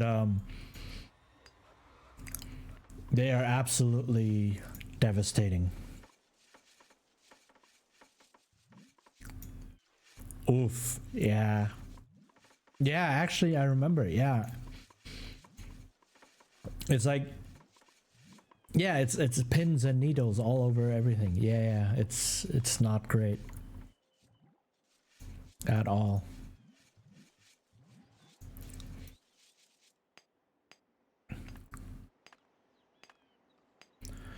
So yeah, take care of yourselves, everyone. No job is worth breaking your body and mind over. That's just not worth it. It's just don't do it. Right?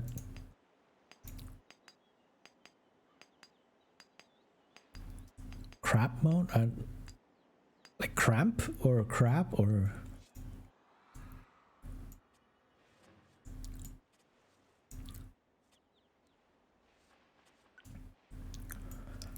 I'm not quite sure what crap mode is for your limbs. Like that you just turn them inwards? Oh, okay.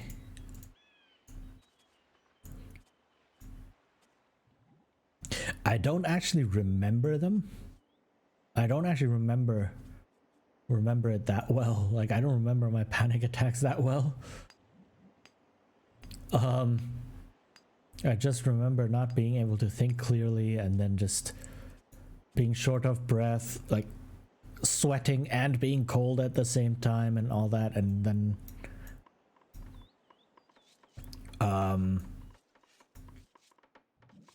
yeah, just a bad time overall.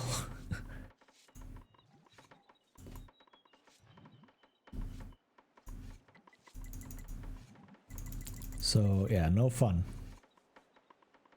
Oof. Yeah, that's bad.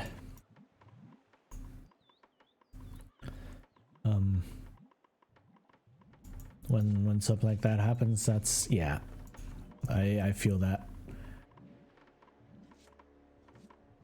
I can imagine. I mean, it was the same. I had a panic attack at work. Well, I worked at a university, so at work was, you know, a panic attack at the university in the main office of my branch. So luckily there were people around who just quickly took care of me, quickly took me to somewhere to calm down. But yeah, they wanted to call 911. Yeah, I can imagine. Especially if they don't know what a panic attack is or what happens, right? And that's can be pretty freaky.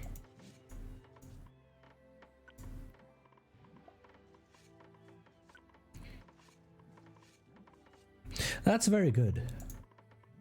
It's very good to hear. Yeah, same. Luckily, I have been able to calm down, and luckily, like taking this break and focusing on some other things. What is this? It's a pickaxe. Has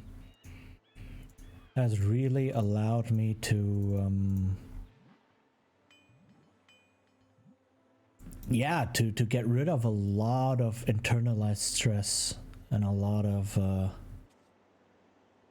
panic and pressure. So that is a very good thing.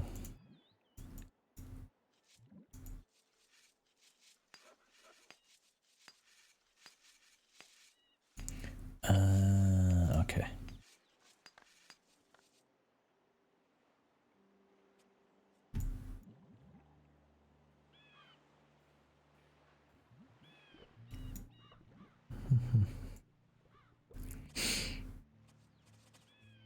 Yeah. Especially if it was built up over years. That's no fun.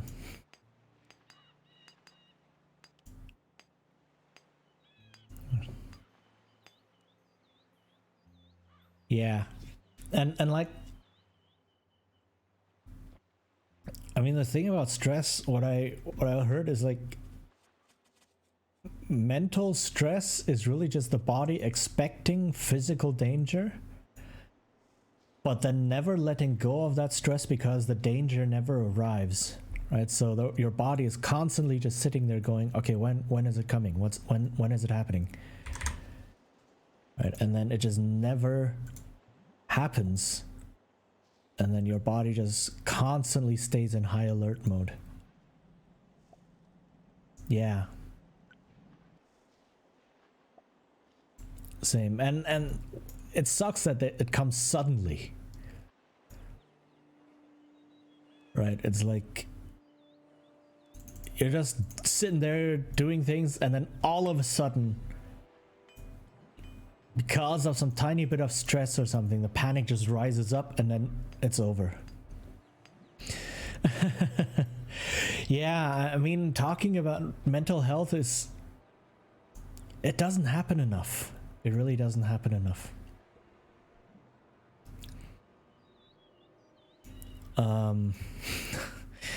Yeah, that's, I mean, I think if I had someone to really talk about things, I think it would have gone a lot smoother.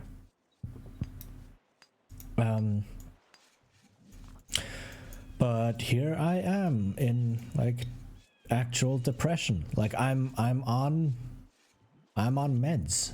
I'm actively on antidepressives. So, you know, that's also no fun.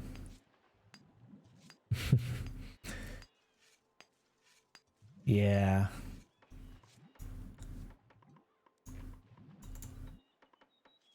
It's a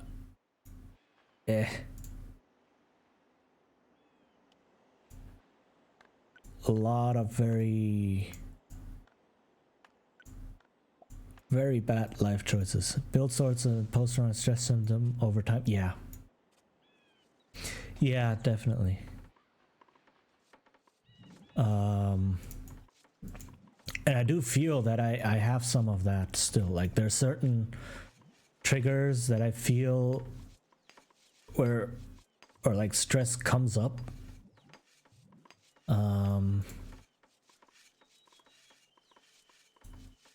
They're clearing the train tracks from overgrowth? Okay. It can, true.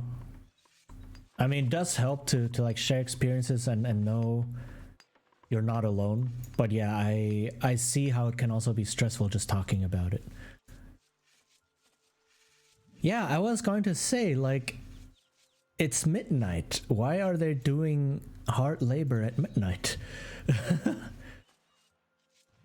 That sounds very odd. Who does that? And why is there no farmer over here?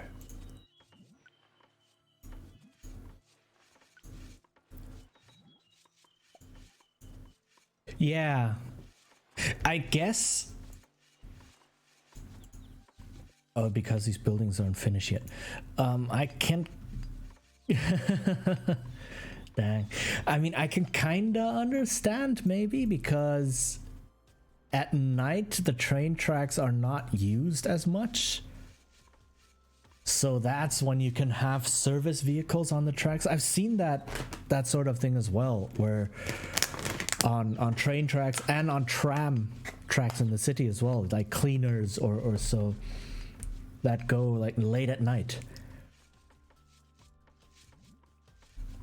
Or you have a special cart that goes over them to clean them or to clear them of like debris and such. I've seen that, yeah. It sucks, but I guess it's really just, you know, any other time the thing is in use, so.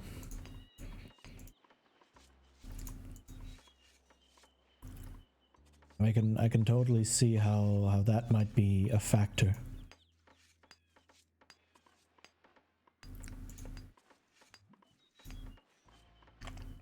Yeah, exactly. I mean, it sucks, but really, what can you do?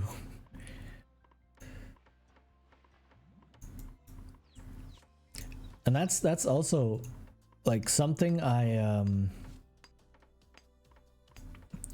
that was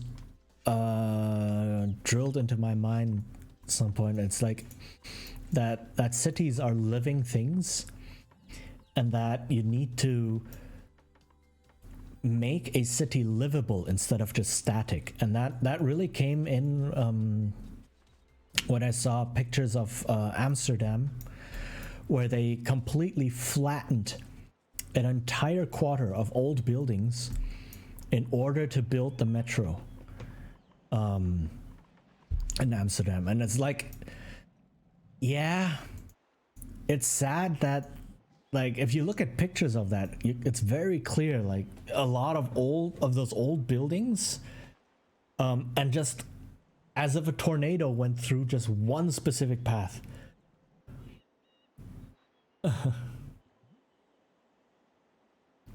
And yeah, so cities are living things. Oh dang. Yeah. Yeah, that's probably a very good thing.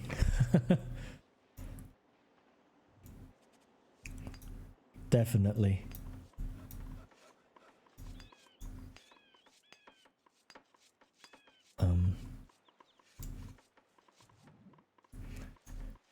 Yeah, so seeing changes sometimes it's like, yeah, it's a bit sad, but at the same time, you know, people are still living here.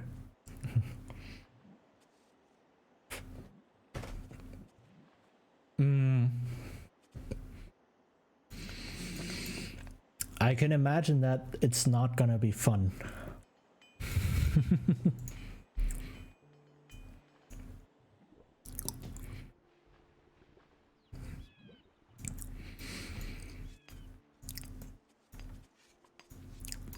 Yeah, like put big stickers on the wall outside. It's like, I don't know, pregnant wife or something. Ah, no, stop building, stop building.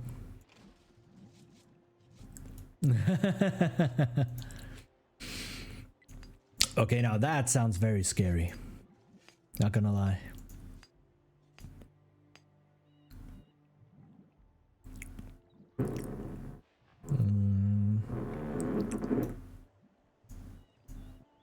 Right.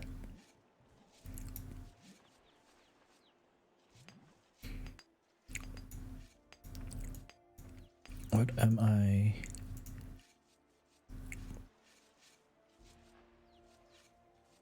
Okay. I have to keep like reorienting myself because I don't know what's going on. I'm very distracted from this game. Which is not a bad thing, but it just means I'm playing very slowly and don't really know what I'm doing. Yeah. That's just part of people sometimes.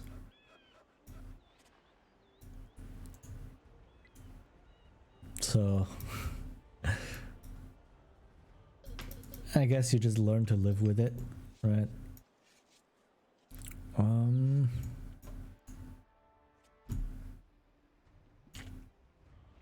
Okay, I have way too much iron ore.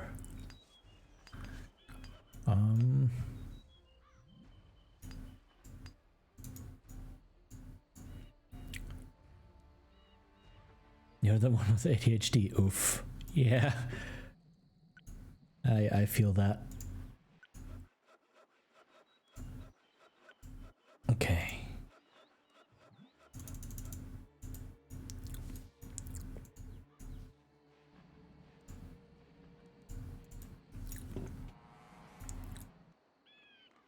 One, two, three, four, five. All right.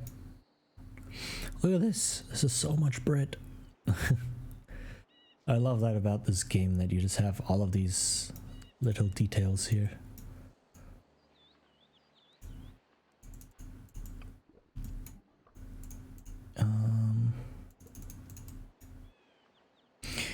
I never get angry unless I play CSGO. Yeah, that's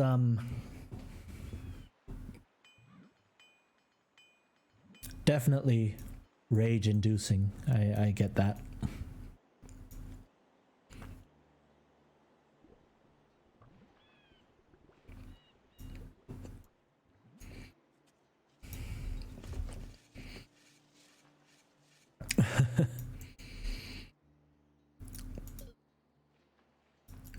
I find it a little bit scary that games can do that. But that's also why I avoid playing games like that, because I always feel, you know, I'm playing this game to have fun, and I don't consider stressful situations fun, I guess. So not really my thing.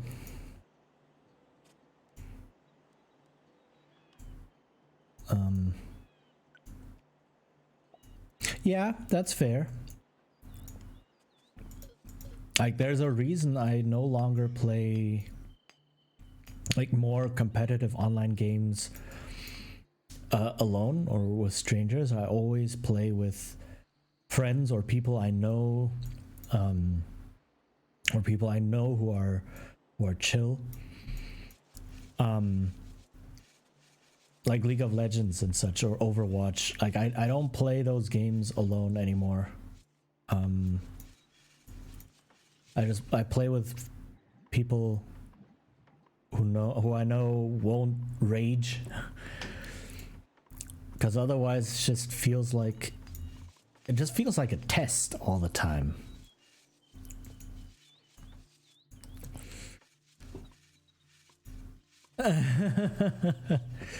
Well, okay, there's something about that. Yeah, I guess that's fair.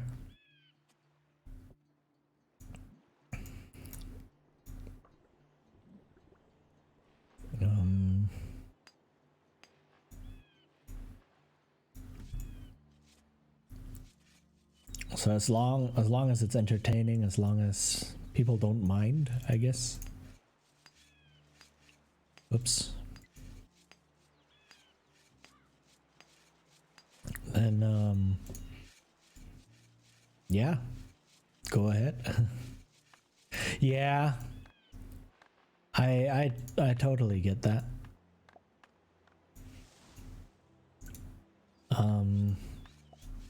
But then again, I lived through fair share of frustration in my life, and I kind of don't want to repeat that. Joe, hey Joe, how are you doing? Your great stream, work as usual. Thank you. Have fun at work, Joe.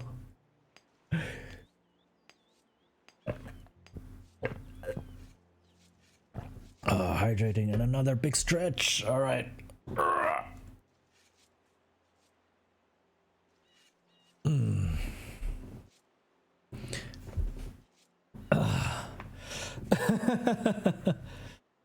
Oof.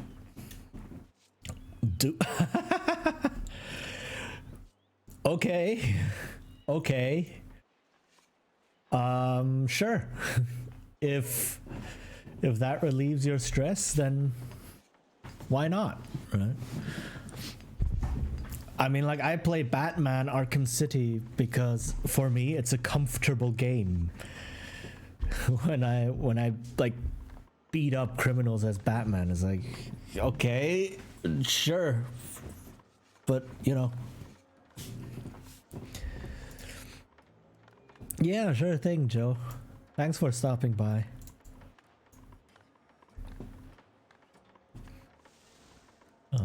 And yeah, have a good day at work. Oh, I need to adjust my chair.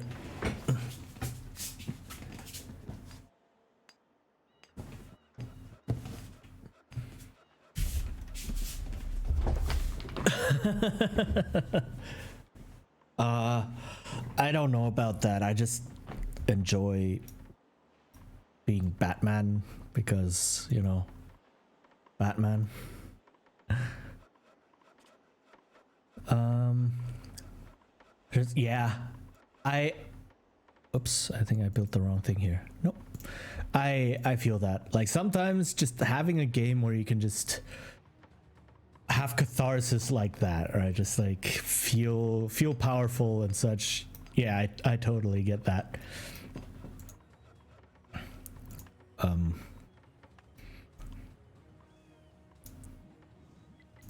So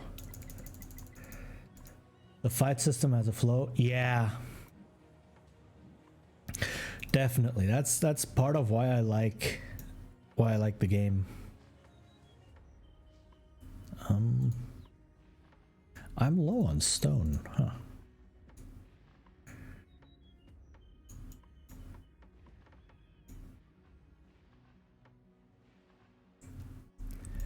And okay. So yeah, have fun.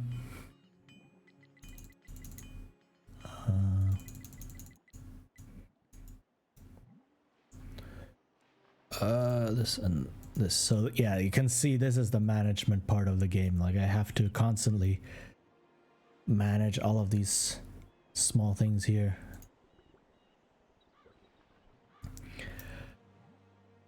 And yeah, I can imagine, like especially if you can just get into like a zen rhythm almost.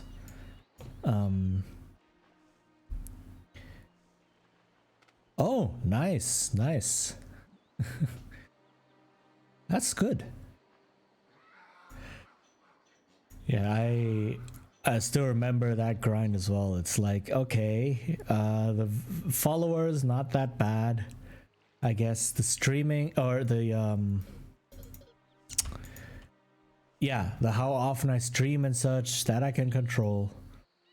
But the 3 average viewers.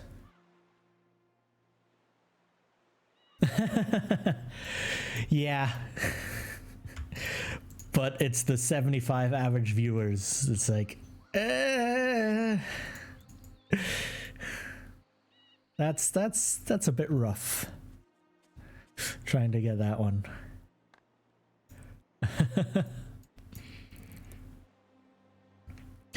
And this is now where all the bots come in. It's like buy viewers and followers at somethingblah.com. It's like, oh, so that's how I hit partner. Okay, I get it.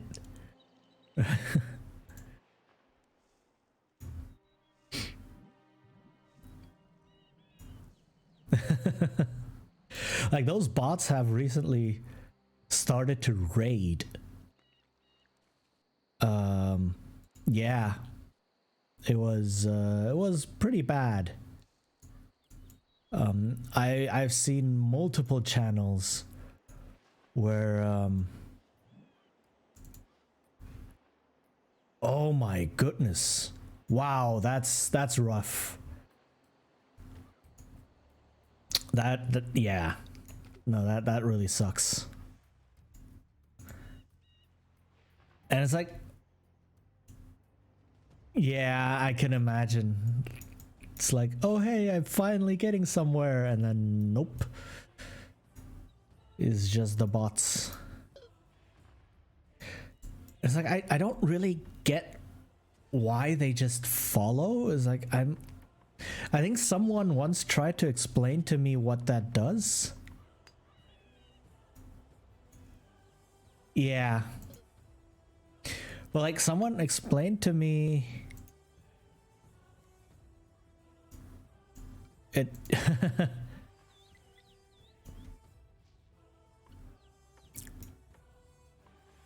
yes, there are, but I think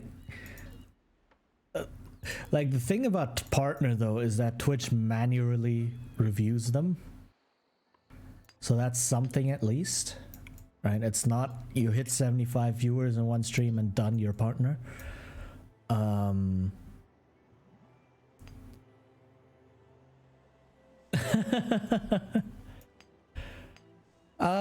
Yeah, I guess it's like out of all the people the bots chose to target you. It's like, okay, you know what's going on.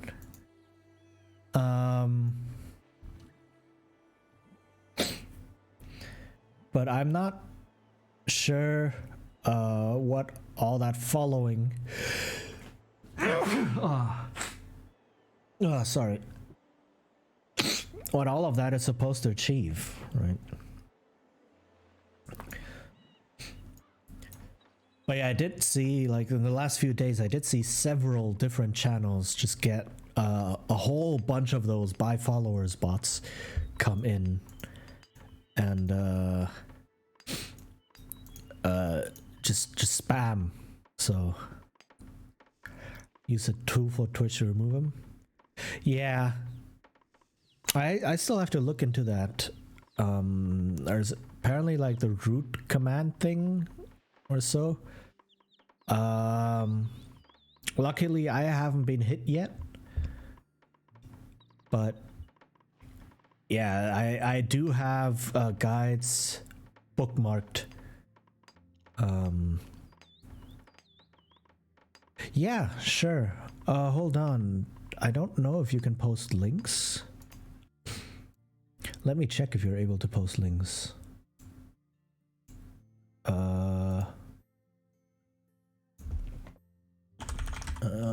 I think I turned it off, so I need to let me check how to enable it.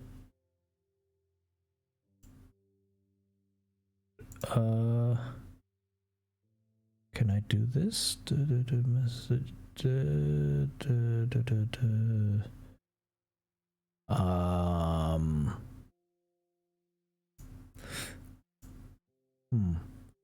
Permit user.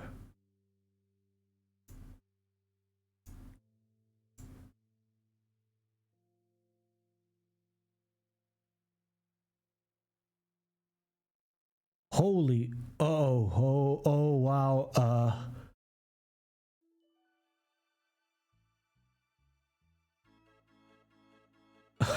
I am very sorry about that. That was not intentional. Yeah, okay, hold on. Let me actually make sure I know what I'm doing. I apologize for that. Oh my goodness, that just purged everything. Chatbot user management? No. Link protection? How do I permit people from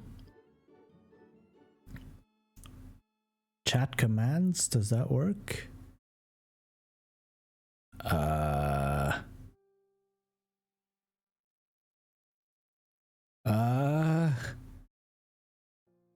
Okay, moderator tools.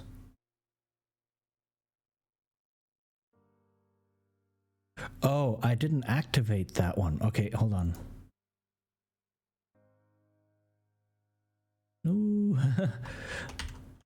If you are willing to try again, okay.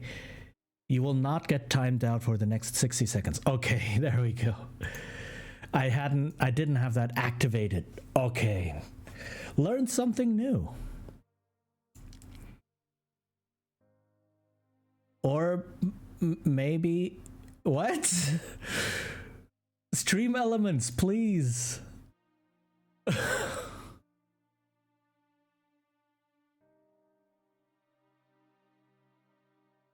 Oh wait. No. Rakurovo, oh my goodness. What did you try to link? Oh no, I'm so sorry. No, it didn't block yours. Like you were protected for 60 seconds, but then yeah, Rakurovo posted a link, I think, and that got timed out. So ouch. Yeah, but at least, okay, now I know that the permit command is up and that I can prevent the timeout so that you guys can post links if you ask for it. Okay. I mean, there's so many settings to watch out for, and so many individual commands and such. It's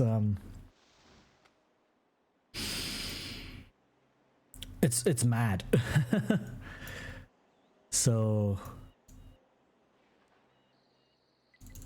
yeah, it's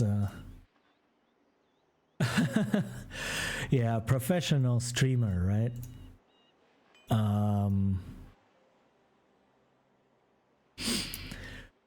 Same. I had all sorts of random stuff like shout out commands not working, alerts not working, people just typing things and then auto mode suddenly going crazy, or it was wild.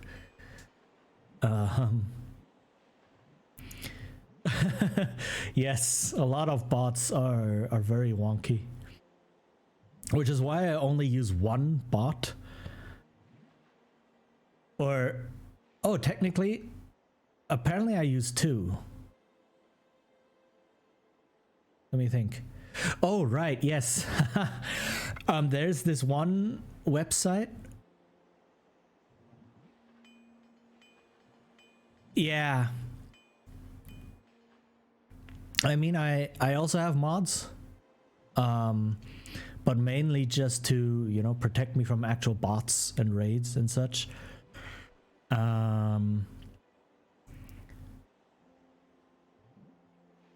But yeah, it's like there's this one website where you can play royalty-free music, but if you use it for free, whenever it plays a song, it posts a link to that song from that website in the chat as a bot. And then my Streamlabs bot did not like that because it's a link.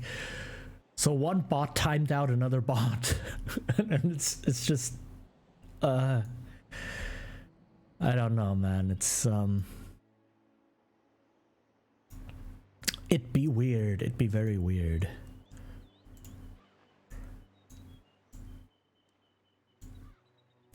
It was like I tried that website for the first time and I didn't quite know what I was expecting, and then suddenly it's like a Stream Elements bot was like, yo, this bot, stop posting links. It's like, wait, what is going on? Why are the bots fighting? And yeah, that was exactly it. or like various other clips, when people clip things, right? That was also just blocked because it's a link. It's like, wait, I don't want that to be blocked. So a lot of settings to take care of.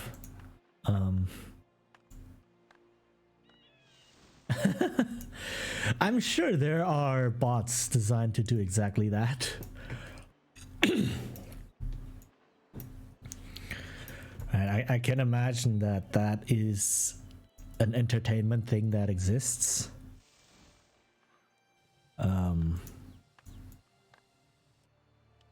Right, so should be able to find it.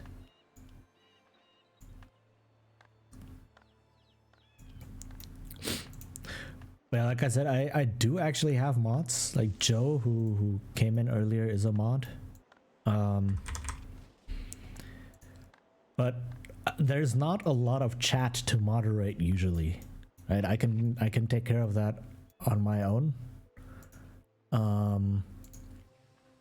It's mainly if I get hate rated or bot rated or anything like that, I would rather have someone along there with me than have to face the bots alone.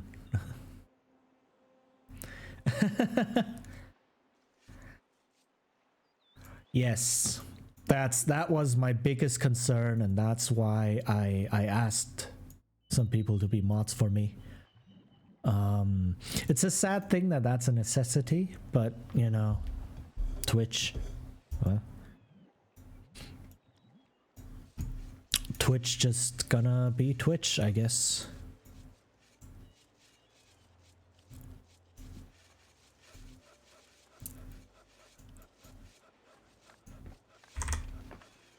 And yeah, I mean, the problem with hate raids or such is they post a lot of really like bad stuff in chat and then report you to Twitch for not moderating your chat. And then Twitch just looks at that and goes, "Oh yeah, right, that's true," and then bans your channel. It's like, yeah, that's the extreme method to do it. Definitely. Like, you could also switch chat to like emotes only, or follower only, or subscriber only, which are stopgap methods.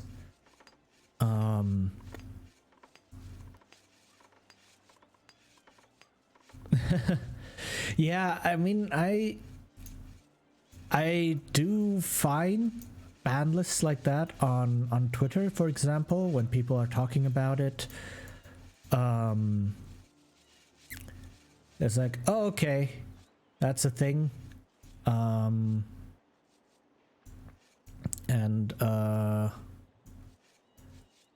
hold on, let me just.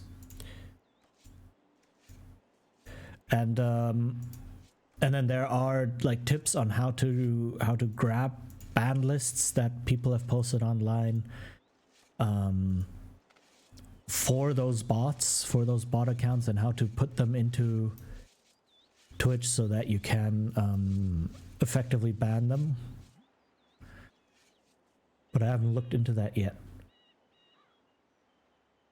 Hello there, mine. Are there no gems in them? There, maybe. Very few. On the edges, I think. There are some gems up here. Right, I'm getting some up here.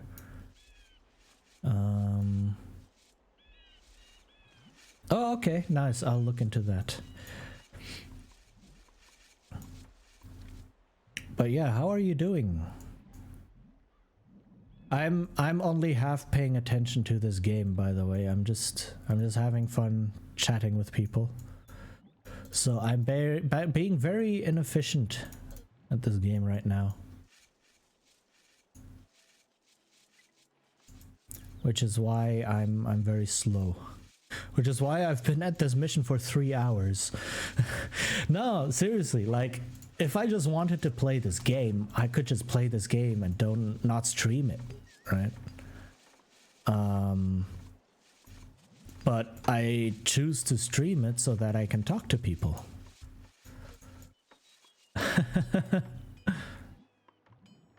Yeah, well, you're good. It's all okay.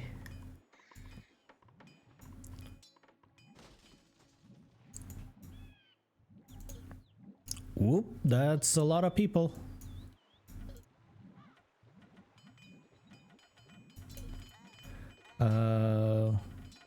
Picarto. I've never actually heard of that one.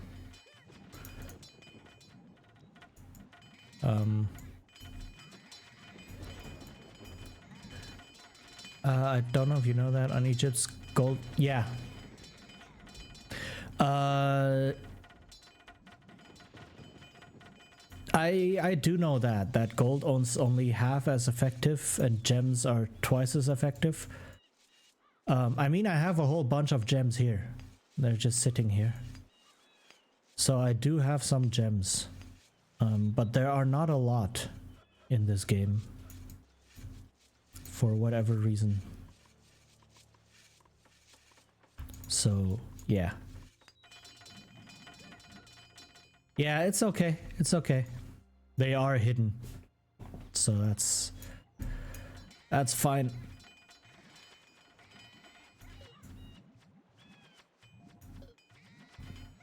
All right.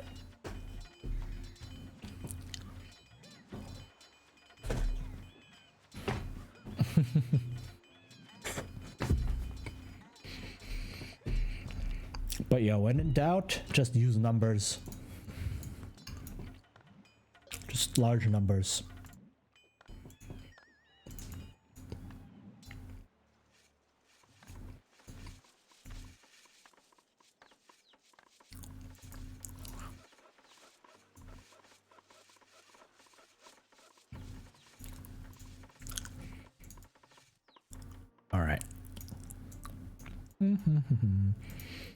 I do think that this army here is enough to just win the game, maybe. Do I want to play a game with you? Like right now? It is. Well, Zerg Rush is supposed to be quick, and I spent 3 hours building this up. So not really a Zerg Rush, I guess. Oh no, there's more. I could. Like, I don't know, would it be like against AI or against people, or we play together? Oops. I could try. Probably wouldn't be very good, but against AI, yeah. Sure, why not? I think I'm almost done with this mission. Oops, I keep clicking wrongly.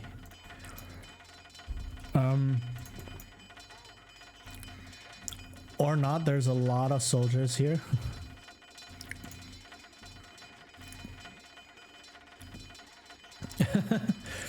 Archers, go!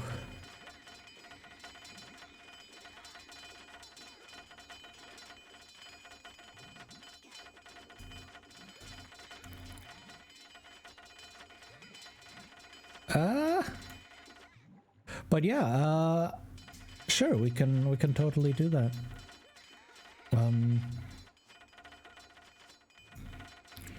Okay, I'm not making this. But I did take over quite a bit of area, and I am actually... Yeah, okay, there's a lot of weapons there. You know what? I will let this play out.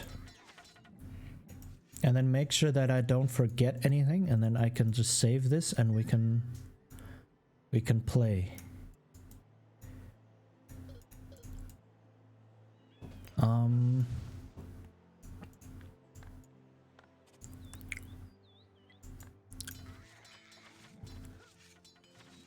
Yep.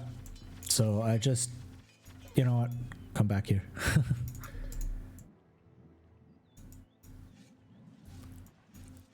Okay. So yeah, these are tier 3 dudes. I don't know how long this is going to take. But I do have a good weapon production going on.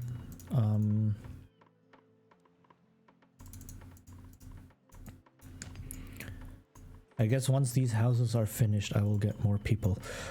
Sure, if you don't mind waiting a bit or so.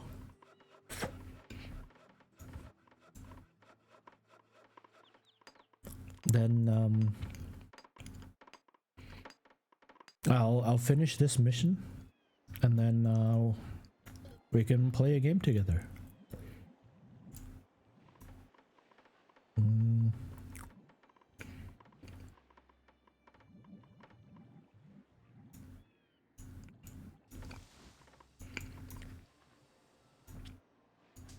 Yeah, there are no more gems here.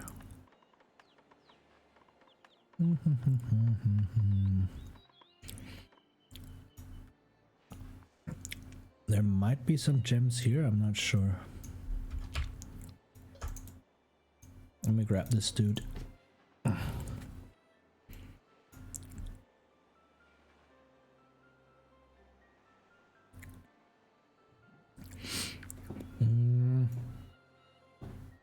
Yes, I do play on Settlers United.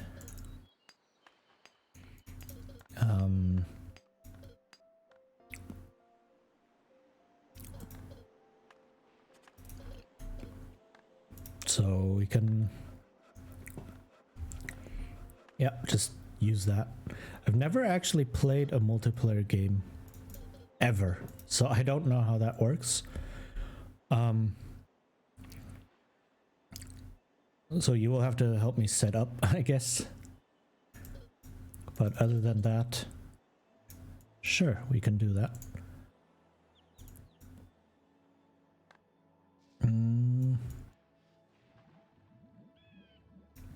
Okay, once again, I do not have enough carriers.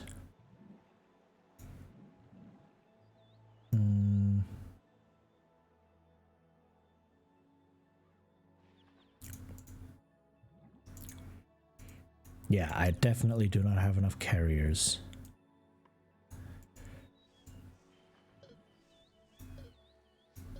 Okay.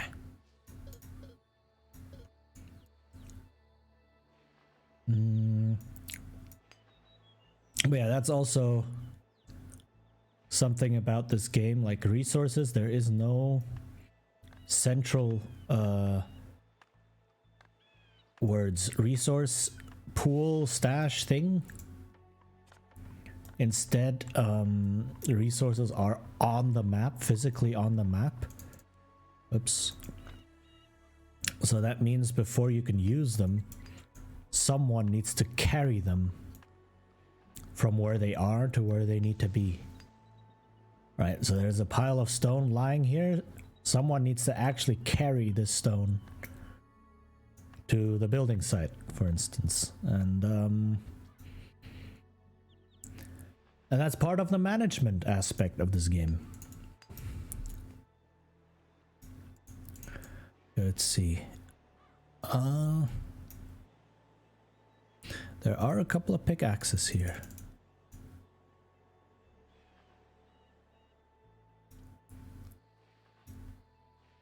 All right. Like all of these tools just lying here. It's like, well, I don't think I need that many. I just have that many. Because the game just gave me that many to start out with. So, eh.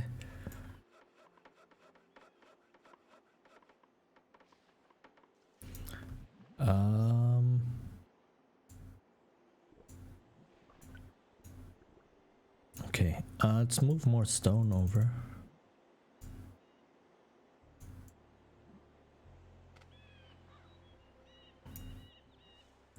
Okay. Also, is this ship in the way? I don't know.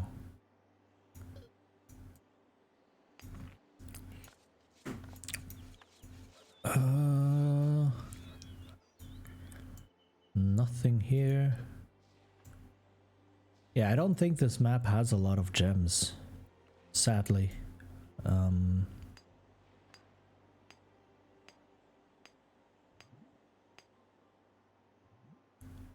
Because I also like how gems don't need any further processing. You just mine them and that's it. You just have them. Whereas gold, you need to actually smelt the gold. Yes, more carriers.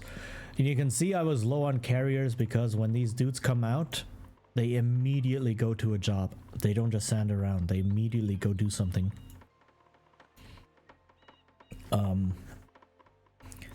So that's how you know I was desperately... yes, indeed. That's me.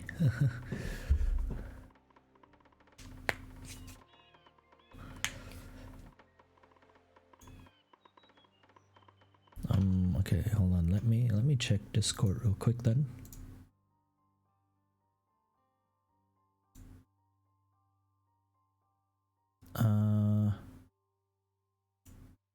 Okay.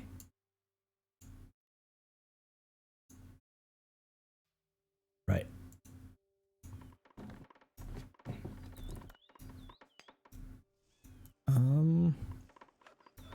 Okay, now with all of these carriers, now things are going to move along a bit quicker.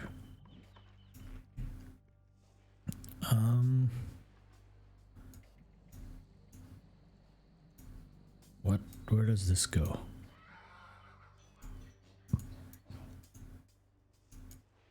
Actually, no, stop.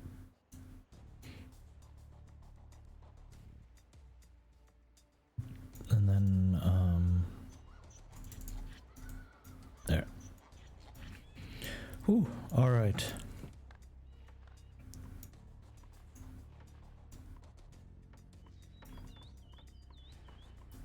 Yeah, beer. Being sacrificed to the gods. Man, I wish I had some beer right now.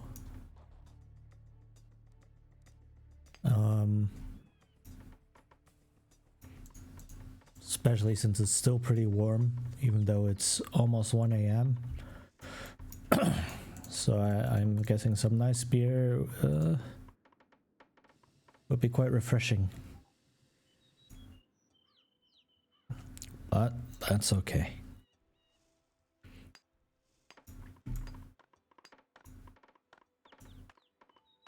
Alright, this one and this one.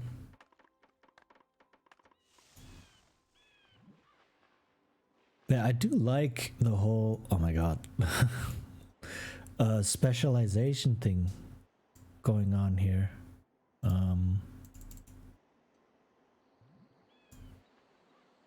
Like that,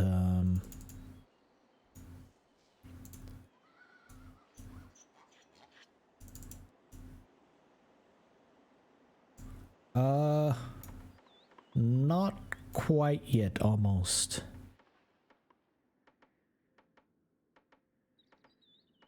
Almost there.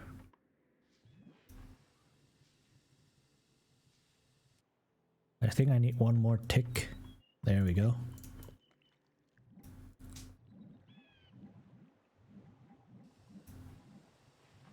Okay.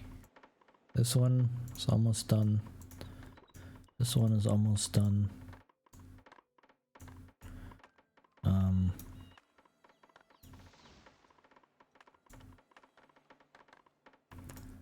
Okay. Yep, no more resources. Hi, it's John Chan. Hold on. Mira John Wang? Mira John Wang? Hi, how are you doing? Nice to see you here. Very Korean? I guess maybe. I'm a bard, so maybe the art style fits, but hello, how are you doing? It's nice to have you here. I hope you had a good day. Chinesisch, ja. Und ein bisschen Japanisch.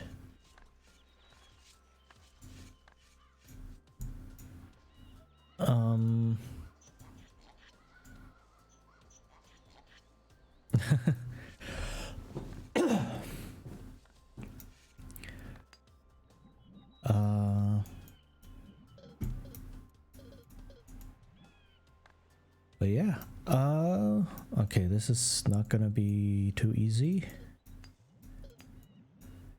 Especially because I don't have super strong soldiers yet. Though this might take a little... Oh, there's a lot of people now.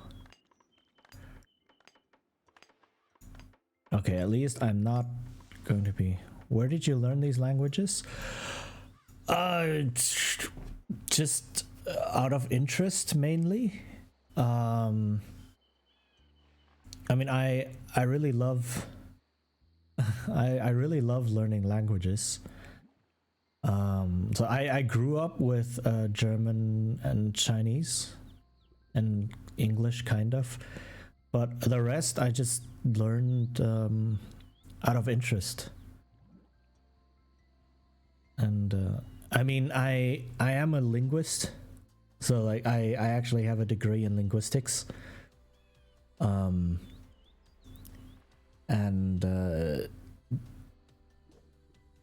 Yeah, learning languages and languages in general are my hobby, so I guess that's a thing. But why are these things not carrying anything?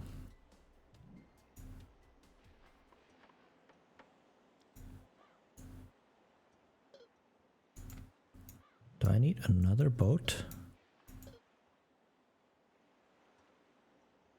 Oh. Oh no, okay, they're carrying some things.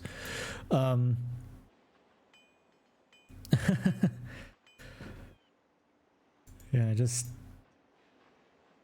the only one that's semi cool I do is I have lizards. I mean, lizards are cool. Yeah, also don't sell that short. Lizards are really cool, and as far as pets go, you know, it's like, yeah, it's awesome to see pets like lizards, as opposed to just, I don't know, more cats or dogs or bunnies. So yeah, definitely.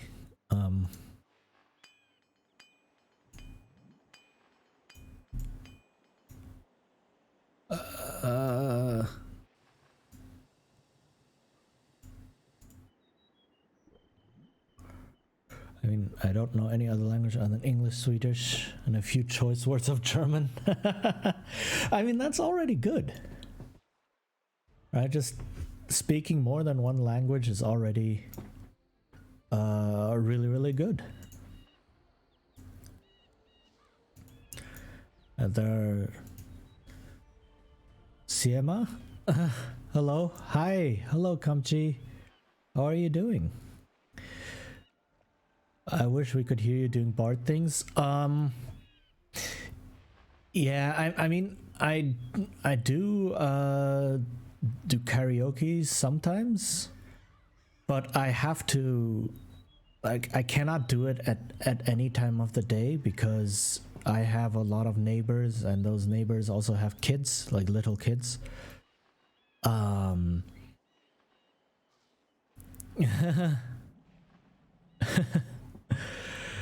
And so I cannot just randomly do loud things.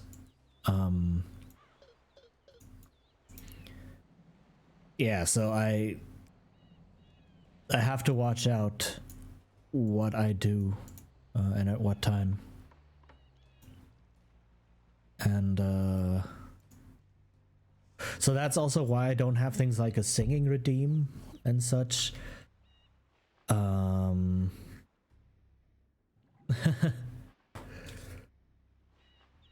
Well, Rammstein is like German culture, right? A lot of very German culture.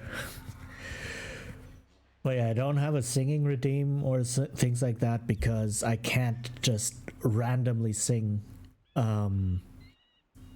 It's 1 a.m. right now where I live, and if I start singing right now, then my neighbors are going to call the police, or they will run down my door.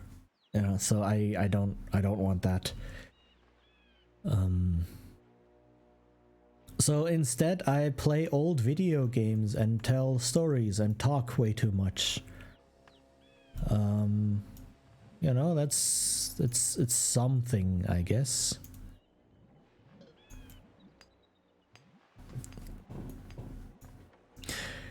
Yeah, it's really like I have to time the streams when I can do loud things. It's a little better during weekends, or I can kind of afford to go until midnight, maybe. But yeah, I don't want to risk anything to make my neighbors mad, because that would not be good for my living situation.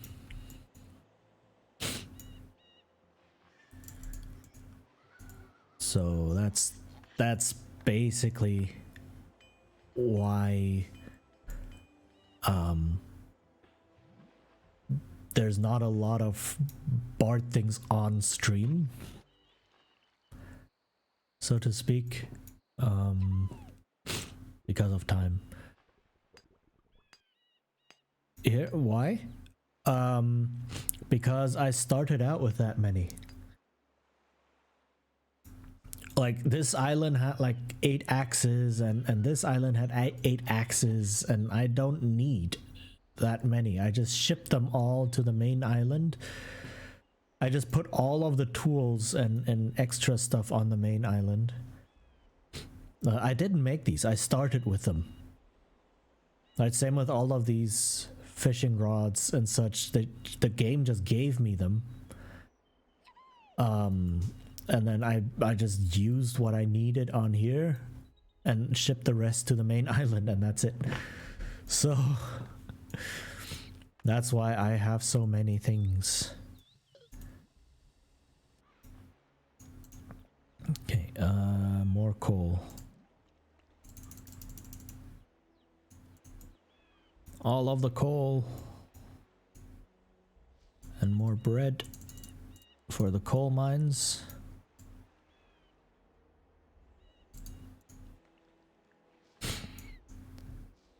Huh.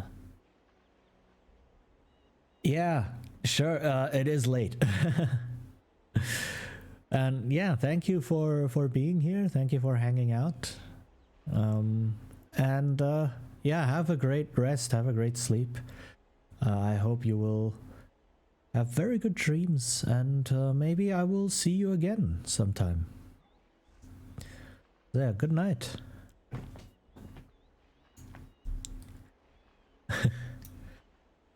All right. Yeah. So yeah, have a very good rest.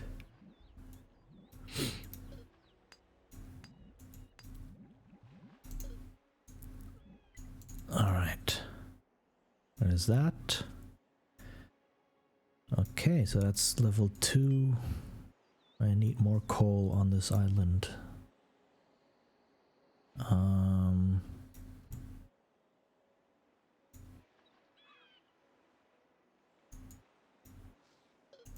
Okay, move this ship over here.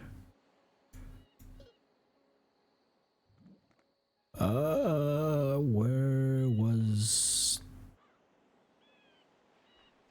Were there gems over here? Maybe. Yeah, definitely. I will give you a follow right now. There. All right. So, see ya.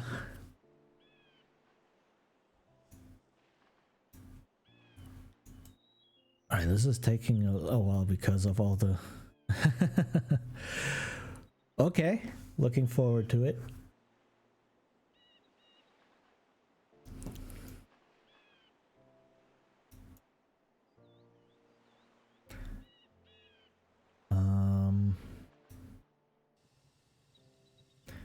Yeah, this is taking a while because of all the shipping involved. Like I need all of these things need to be shipped back and forth. So that's why this is taking a while.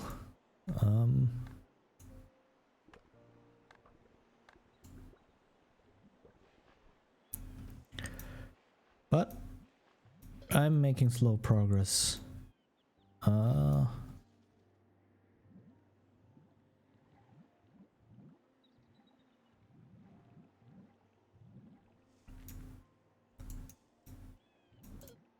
And I still have a lot of people here.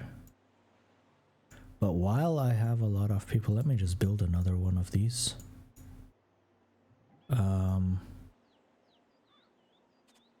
Just so that I don't run out.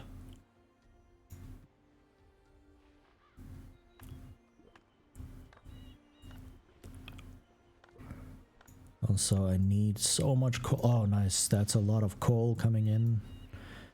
Very, very good.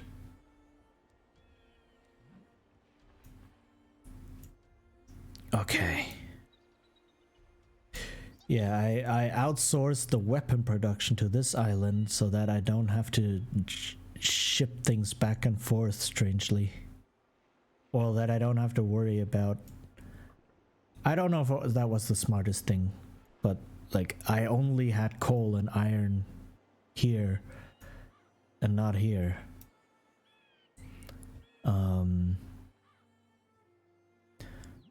So I'm shipping the coal to this island, turning it into iron and weapons, and then shipping it back here. Which is why this is taking a little bit.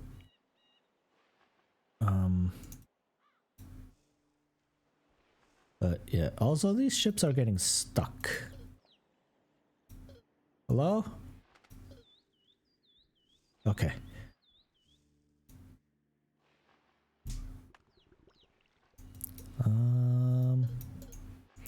There's still tier 2 and not at full power yet, so I don't know if I'll be able to fight effectively. Maybe.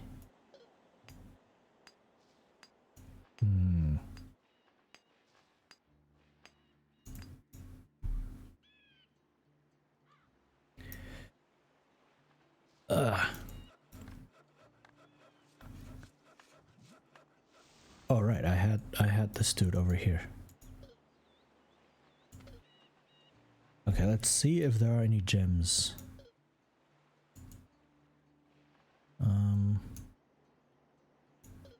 Somewhere on the edges, maybe.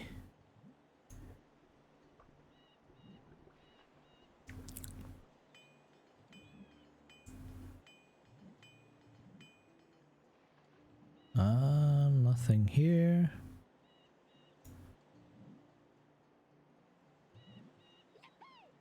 Nope, that's gold.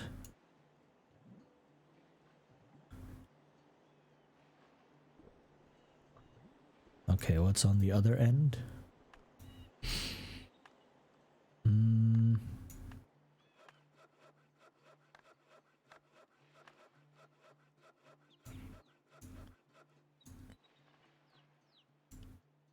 Let me do this. Okay.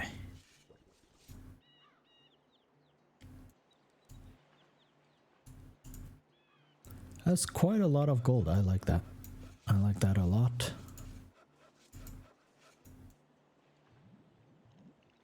And I am getting quite a few soldiers again, which is nice.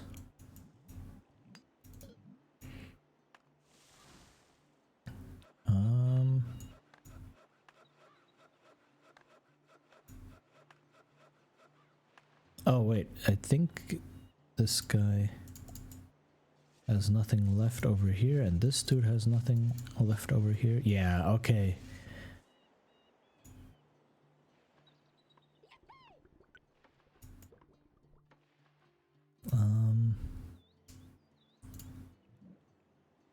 Just so I can grab the stone that's here, not let it go to waste.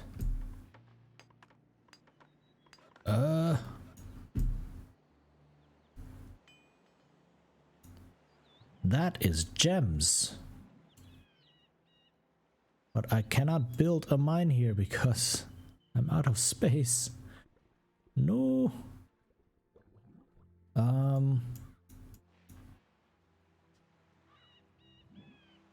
Can I get rid of the coal mine? I don't know.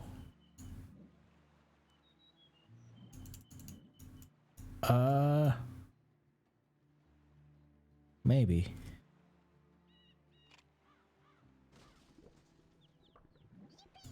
Okay. Let me place this.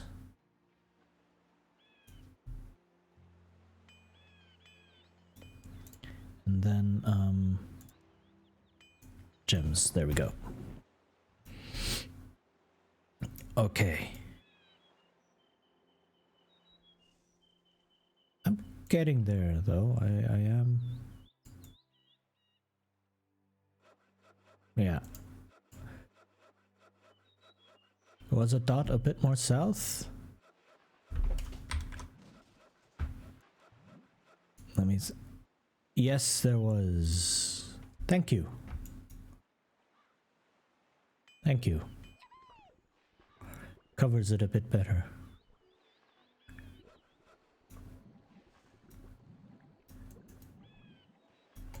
Okay.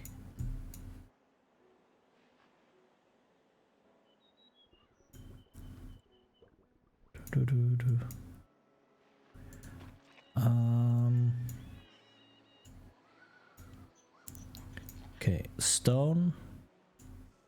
More stone.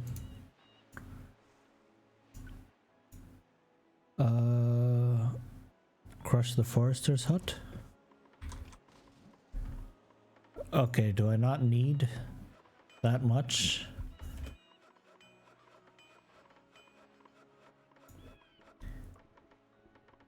Oh, really? Oh.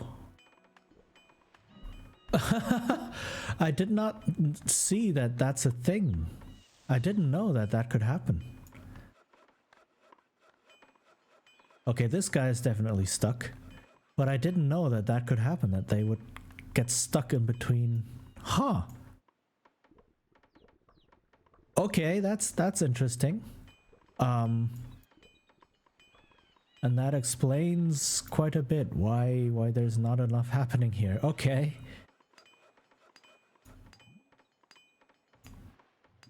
Good to know.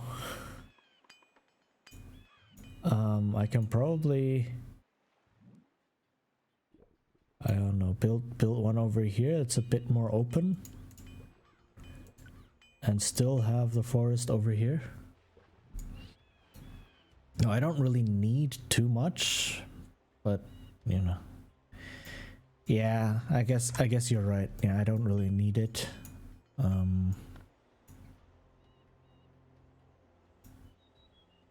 Okay, Rakurovo.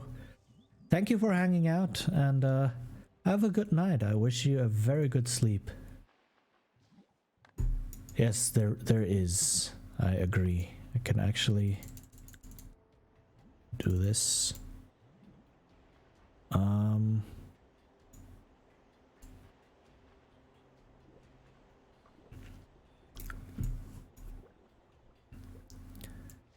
All right. Let's see if I can't grab like this, for instance. If I grab this, oh my god, so many swords. Please let me grab that.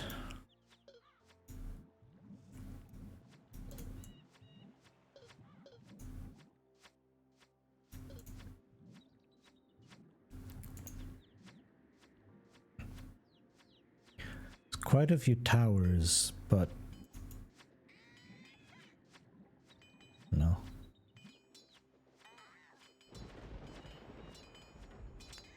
Okay. Not ideal.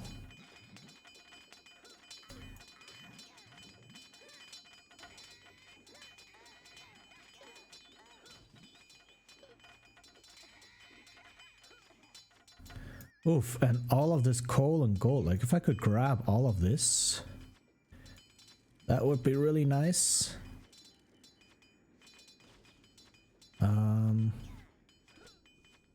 Okay, come over here.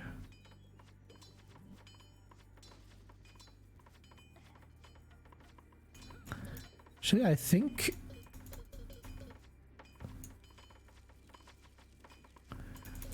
yeah, no, I think I got this mostly.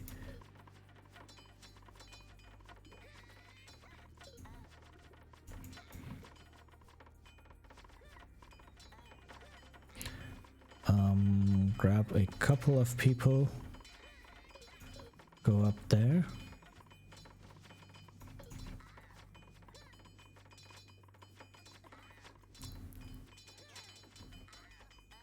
Okay, this is looking good.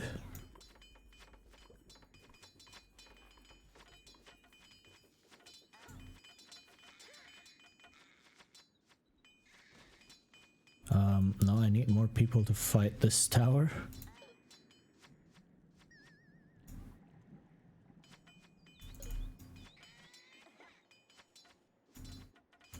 Okay.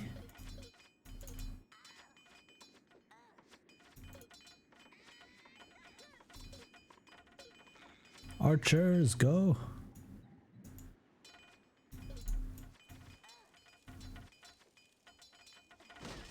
Nice. Ha! All of this gold and all of these swords. Nice, very, very nice.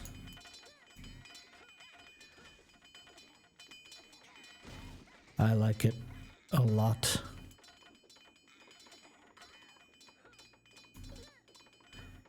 Man, this is a lot of stuff to conquer.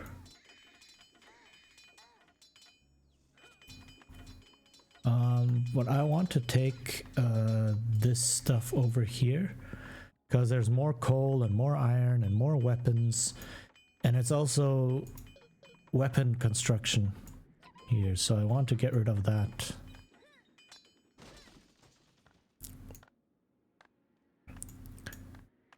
Don't go too deep.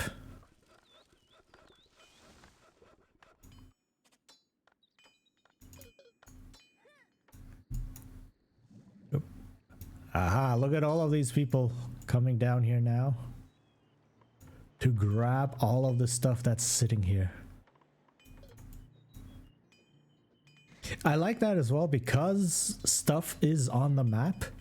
If you conquer a certain area, that stuff then becomes yours because it's just lying on the ground and now that ground belongs to you. So I like that. It's very intuitive in a way, right?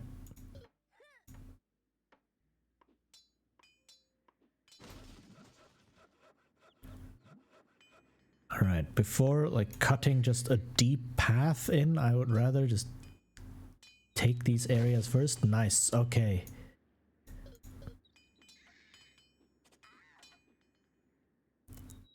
Okay, this is looking good.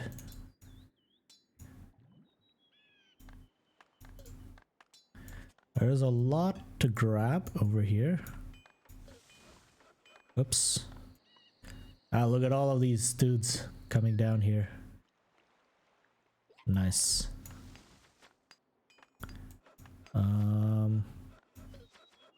Yep, that's a castle. Okay.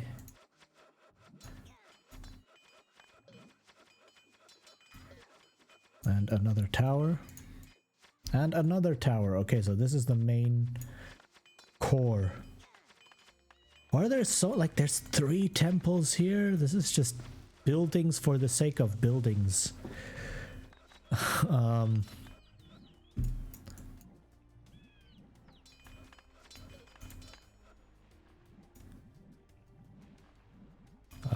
Okay, there's a traffic jam. That's not great.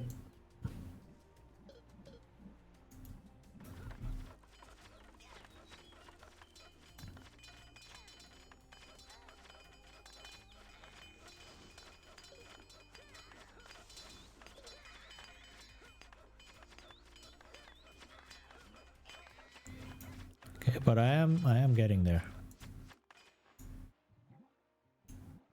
Nope, can almost upgrade. Nice.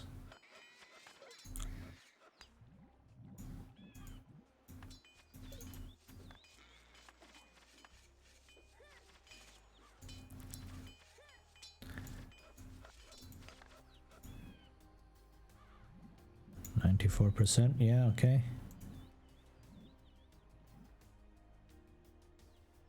Ah, so much stuff. I love it.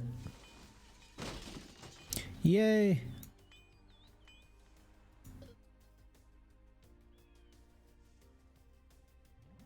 Okay. Attack the main barracks for now.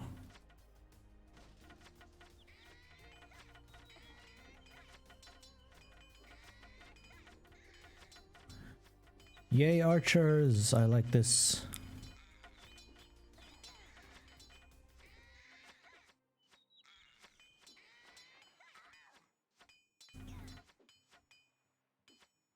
And this is so big. There's so much stuff here. There's another castle.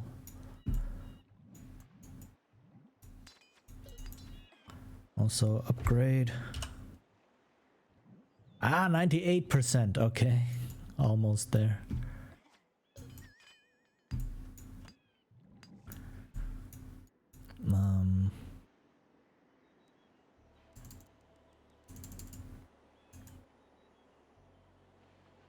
Come on.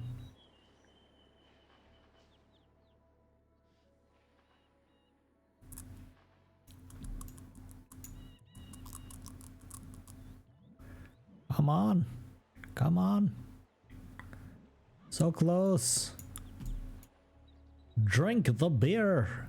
Dang it. Drink the beer and give me power. I needs it. I needs the power.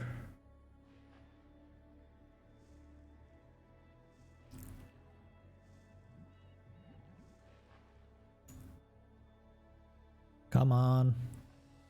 There we go.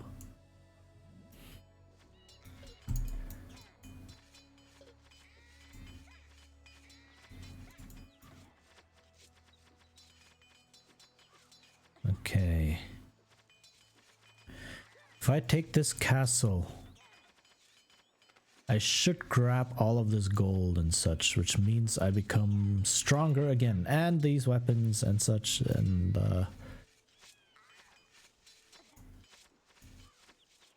grabbing this castle is not easy. Okay.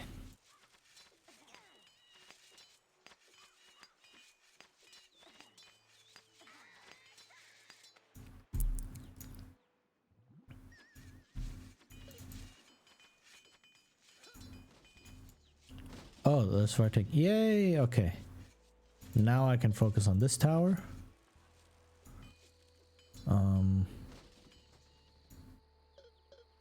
Okay, grab this one. A lot of archers, but okay. Oh yeah, more weapons, more gold. 80% strength, nice.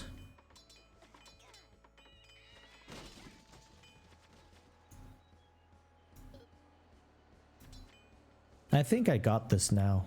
This is working out nicely.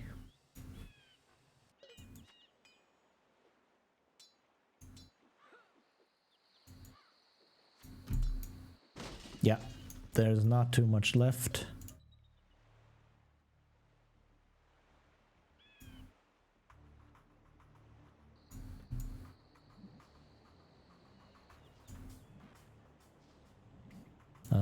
I can actually take out a bunch of the swordsmen here.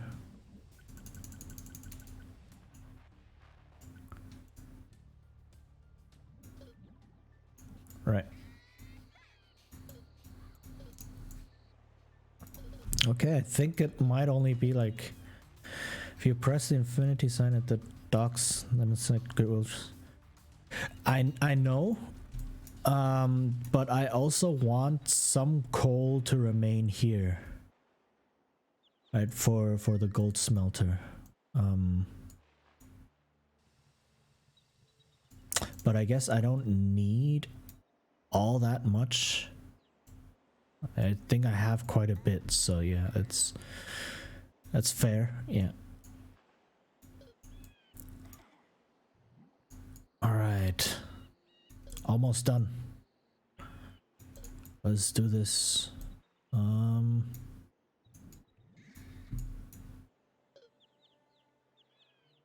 Yep, that's the last tower, I think. Unless there's more here. There might be more here.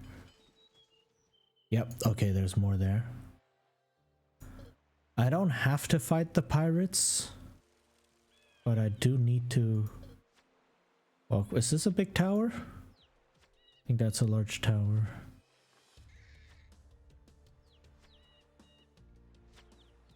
Oh no, it's a normal one. Huh.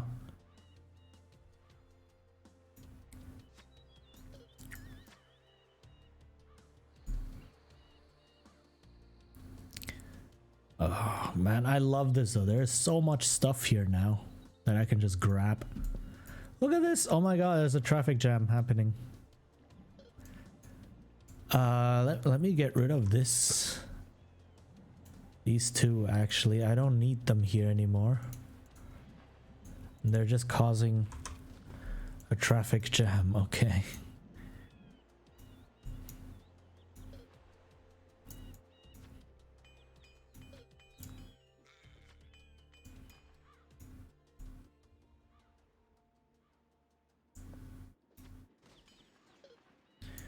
Okay, where are... There's one more somewhere along... Or no, there's more in general. Hey...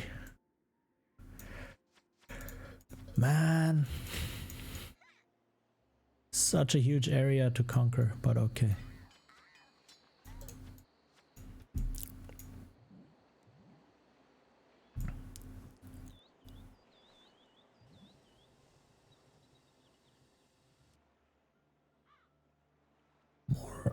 More coal, more weapons, please.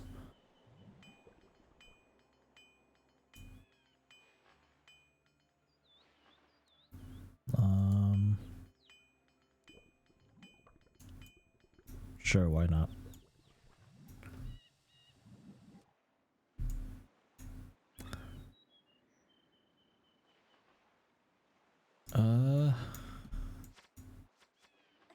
Oh, hey. Don't just stand there.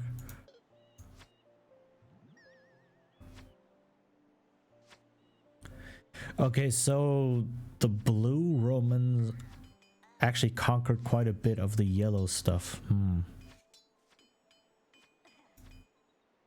Yeah, they do look really cool. I like the big golden shield. I mean, it's not gold. It's probably like bronze or so, but it looks really cool.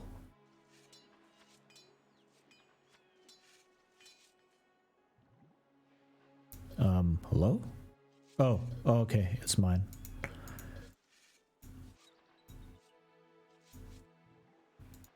Like, they actually look really different.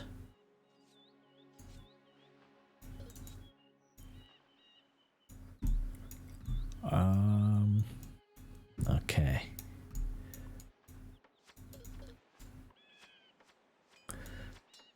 Oh, there's still so much left to conquer. Oh my goodness. And I ended up never using these islands. I owned them. I grabbed all of this land, but you know, I ended up never using them. So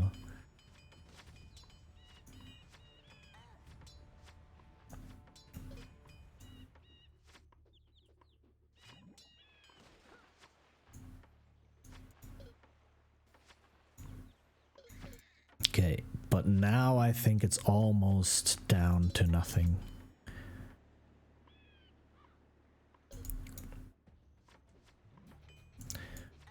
Hopefully. This looks like it's not theirs anymore. There's another tower with archers over here.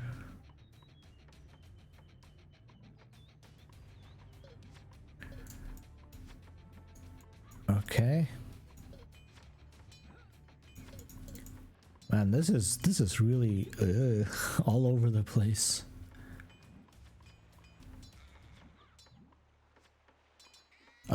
No need to conquer this.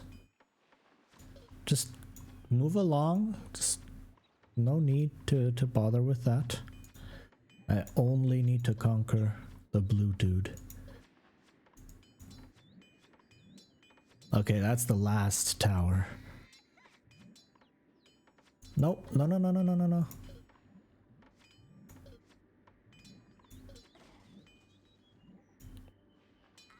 Did I just win the game?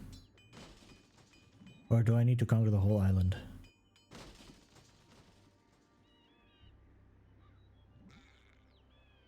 Apparently I need to conquer the whole island? Huh, okay. Whatever.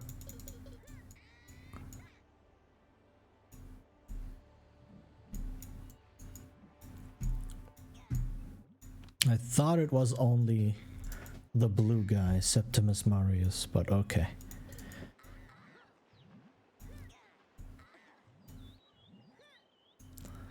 And this is the longest ever mission. I'm coming in at 4 hours.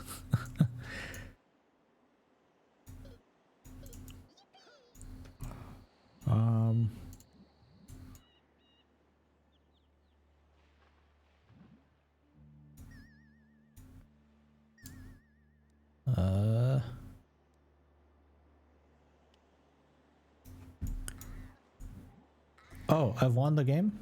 Oh, because I conquered everything. Ooh. That took a while. Okay.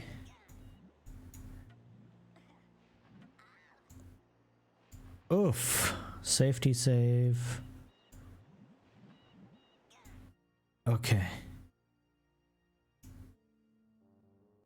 Oh, that's another cutscene that we can't watch.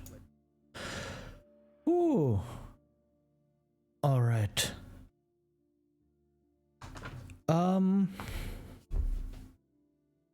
Yeah, did you still want to play the online game? Like I'm done with the mission. I know it's pretty late, but if you are okay, let me just take a quick break. I need to get more water and such, and go to the toilet, and then yeah, you can set up a game. I don't know how it works, so yeah, and then we can play a match online. So yeah, I will take a short break, get up, have a stretch, etc. I suggest you do the same, and I will be back in a couple of minutes. Be right back.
Okay.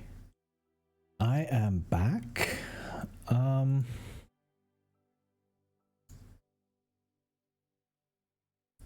All right, I'm not 100% sure how setting up an online game works. So I will need Mine to guide me through this. I'm going to assume that it will take, like, that I have to join the game through Settlers United. But it's all good. We'll wait for a bit.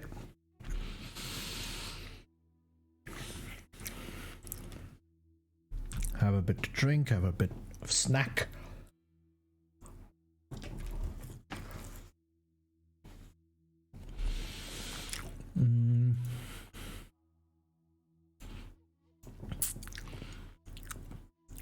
Welcome back.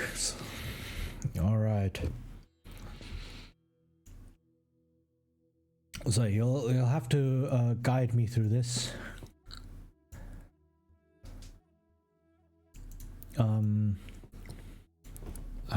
How I can join a multiplayer game. I assume I do it through Settlers United.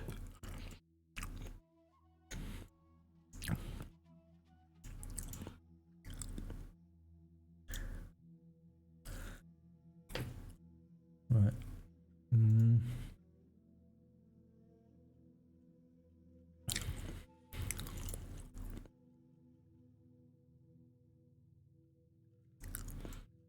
So,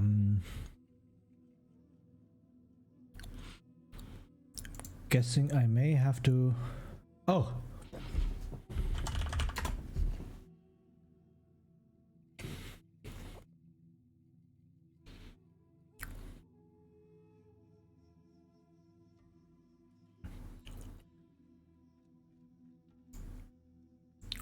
Hallo. Hallo? Soll ich Englisch reden oder Deutsch? Oder ist dir das egal? Für den Stream ist wahrscheinlich Englisch besser. Englisch besser. Alles klar. Kein Problem. Okay. So you're joining on Settlers United. There should stand my name, or should be my name. Yeah. And then you should join. So it's a random map. Okay. We are playing together against 5 computer games. Wow. Okay.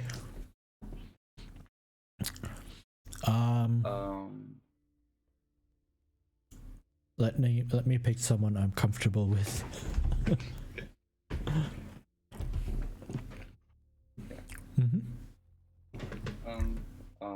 On the right side, there's a red dot. Ah. You can press it on. Yes, okay, then you're calling that you are ready. Okay. Ooh, alright.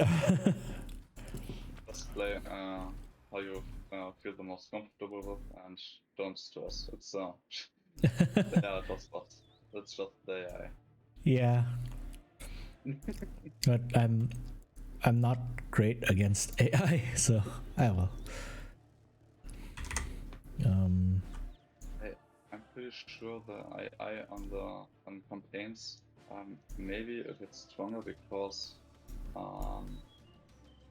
the most of their country is already built up. So Yes. most of the buildings they already have, and here the AI is mostly playing the same conditions as we. Right.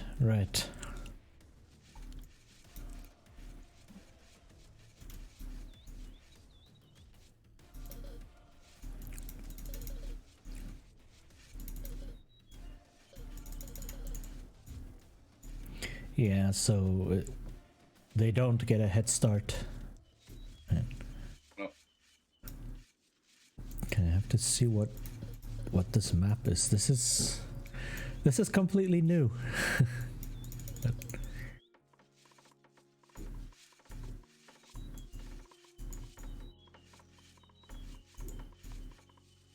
this is a completely random generated map. That means Ah. the mountains are randomly generated. If terrain, if it goes, if there are hills or valleys, that's completely random. The stones, every tree, Wow. lakes, the resources on the mountains, it's all random. Oh, okay. I didn't know that that exists, but okay. Well, this map is kind of unique, but if we are playing random maps in general, then there are patterns which comes back every time or with every map. Okay. But overall, and so if you're and if you want to look precise, then every random maps are unique, but in the end they're mostly looking the same, and you only have to figure out where you can build bridge building. Okay. I already found someone else. Yeah, on the left eye. Yeah. Green. Yeah. Let's.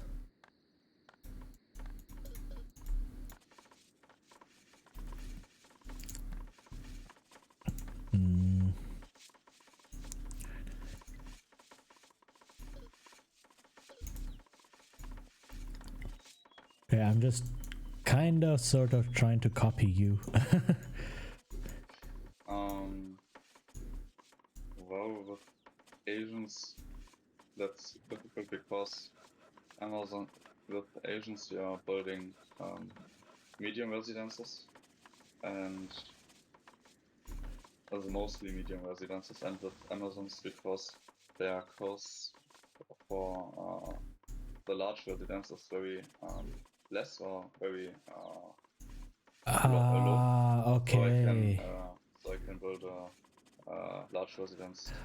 Oh, that's a good point. Yeah.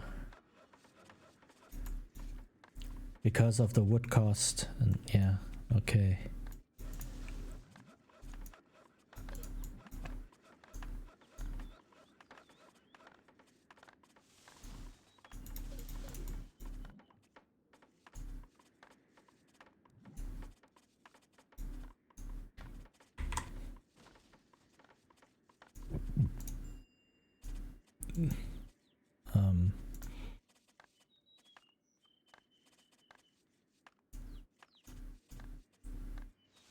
Okay. If you are building a guard tower on the top of your country, then your pioneers can conquer the land on the bottom right. Yes. Okay. Of your country, because then Yeah. you True. have to work where the tower is doing the work. Yes. True. True. Yeah, it's a lot of these small things.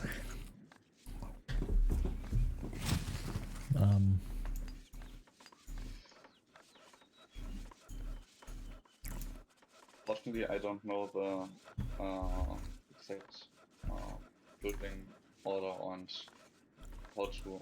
I don't know the exact techniques with Asians, because that's the race I actually never play.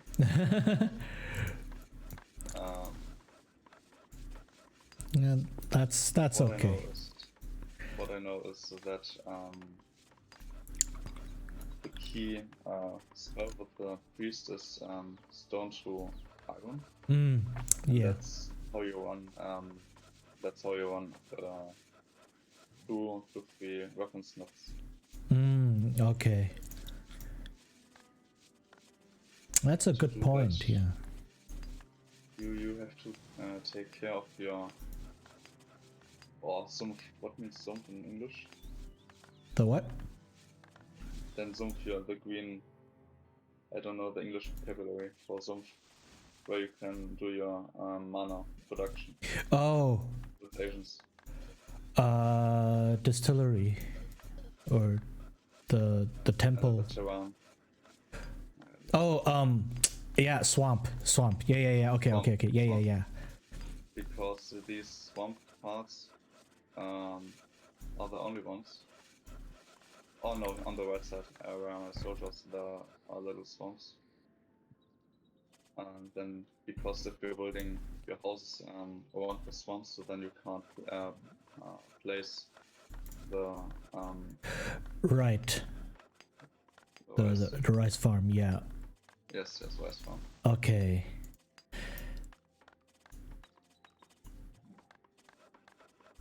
No, that's a lot of things to look out for. And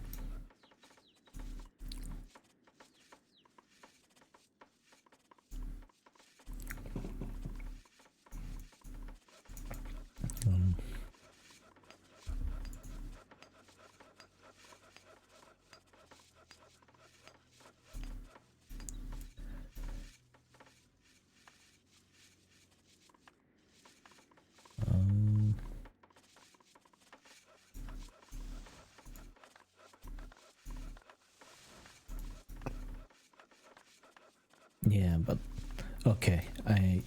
So I need to watch out that I have enough space where I want to build specific buildings. Especially the rice farm. Yeah.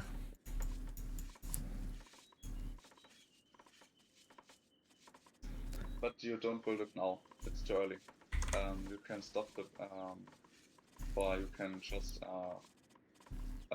Yeah, stop. I know. I stop the forgot. building, but But this way I get some resources, I guess. the first thing you want to look out is to finish your your wood production. Yeah. So you want to build 8 woodcutters, 3 sawmills, 4 forest huts. Okay. And you actually want to build all of your you want to use all of your axes and swords. Okay. Because Asians are the race with the most need of use of wood, or with the most wood use or wood needs. Yeah. And I just saw that someone here is walking in front of my tower.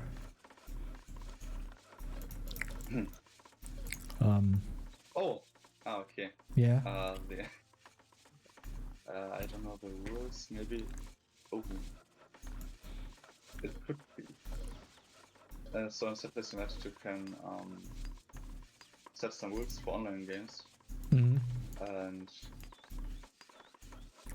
it looks like that the rule is maybe peacetime for an hour or 2, or 30 minutes or 35 minutes. Okay. You actually can't attack the enemy and you can't damage them. That's useful.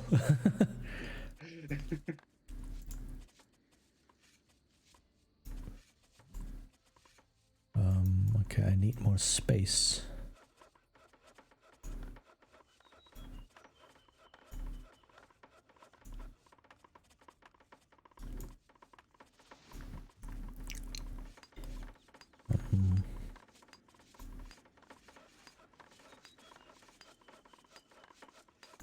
Okay.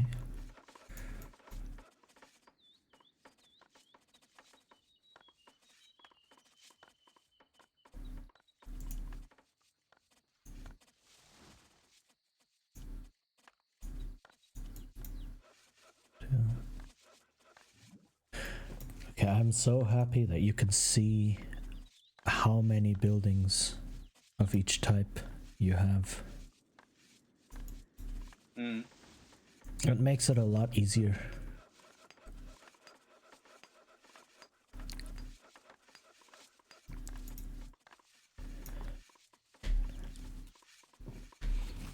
What is very good for us is that there's a desert between our countries, and we can use it as a gold storage. Also, we can I ship my gold into the forest and to the desert, and then if someone of us is fighting, we can take the land and get the fighting power. Okay. Wow, that's very strategic.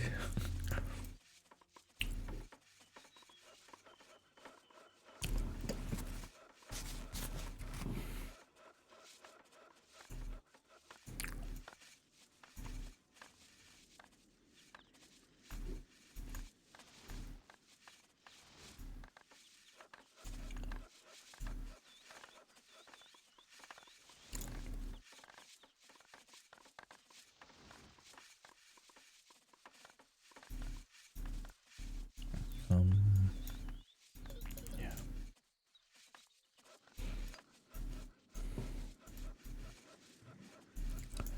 Okay, the next tip is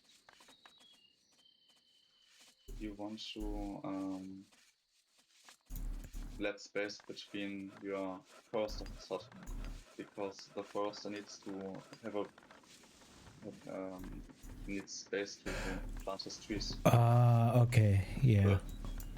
So on the right side of your country, three forester huts are very close to each other, and then your Okay. cutters are placed right to them, or right into next to the forester's hut. The left forester's hut is quite okay, because then he has some space, and the middle forester's hut of the three ones on the right side is okay as well. But for the next time, or if you're playing with races who need which need many, which are based on wood, then let them some space. Okay. Makes sense. I was just trying to place everything at once, I guess. Right, yeah, I didn't realize that they do need some space.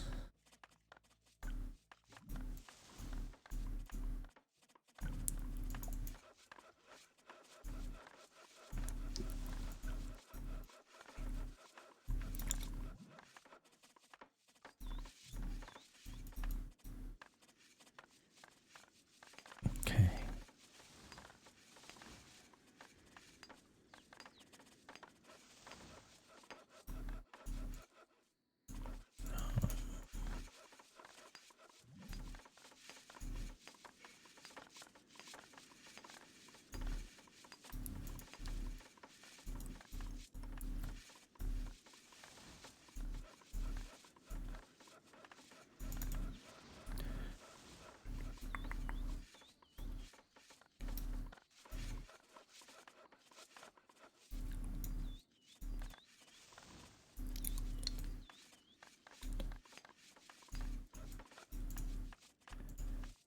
This game feels very, very different from what I am used to.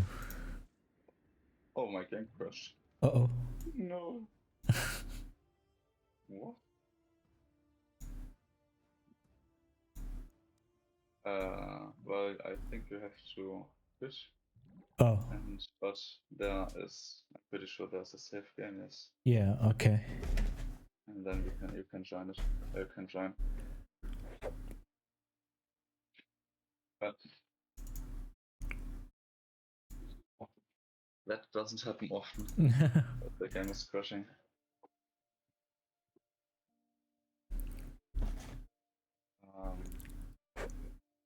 What do you mean by how does it feel different?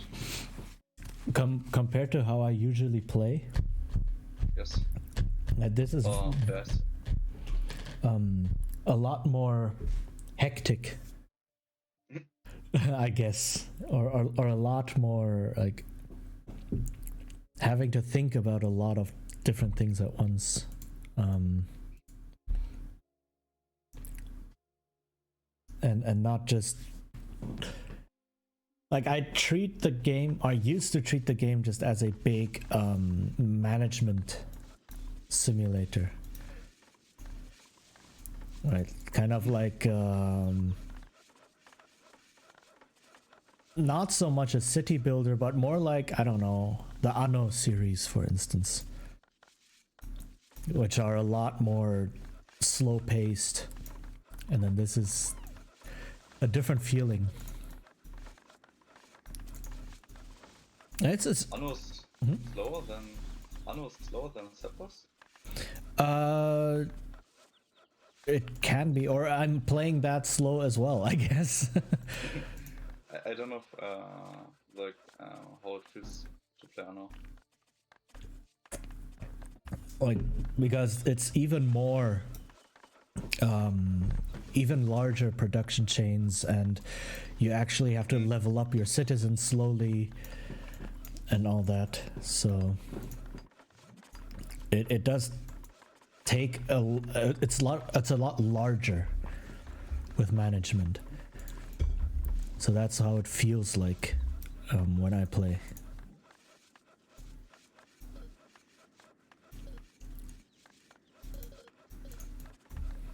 So if you have finished your food production, then you can go to mana production and place two grain mills. Okay.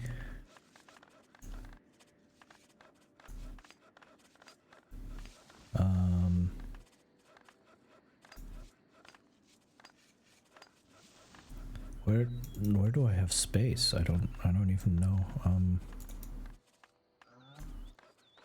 Like I want flat land, right? Not totally. You, I could go here maybe. so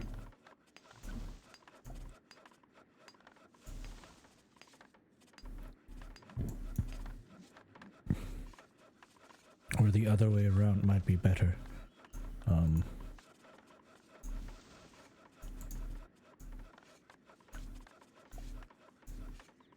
no, that should work. Yeah.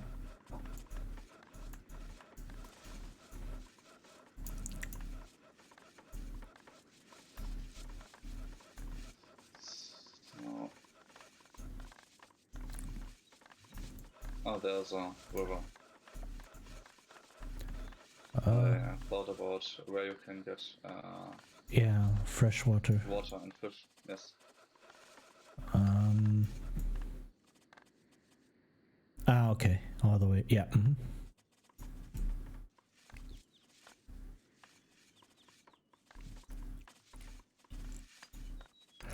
I guess it's also different playing on a random map. Because for campaigns, the maps are very constructed. And they're all very, like, more or less carefully designed for a specific experience. And here it's just luck.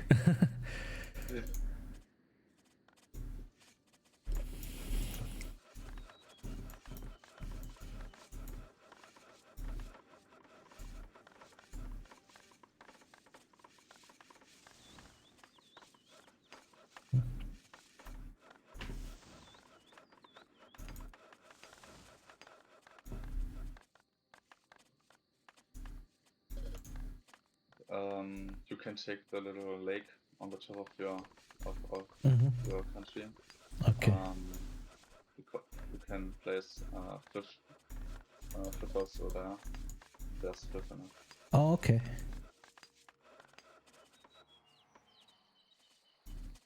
So, and where I want to build my grain farm. That's a good place.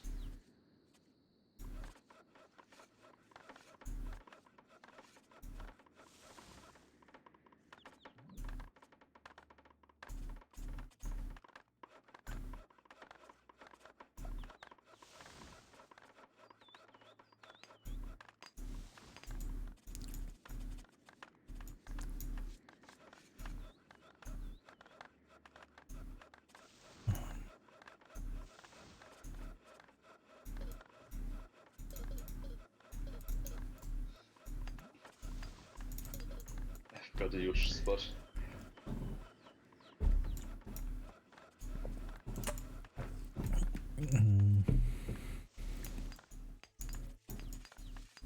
Ooh.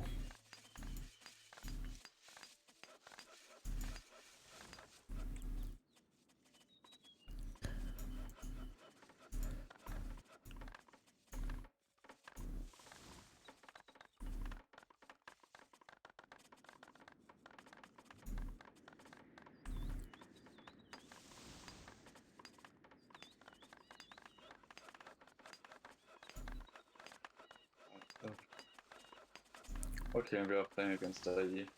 I'm changing my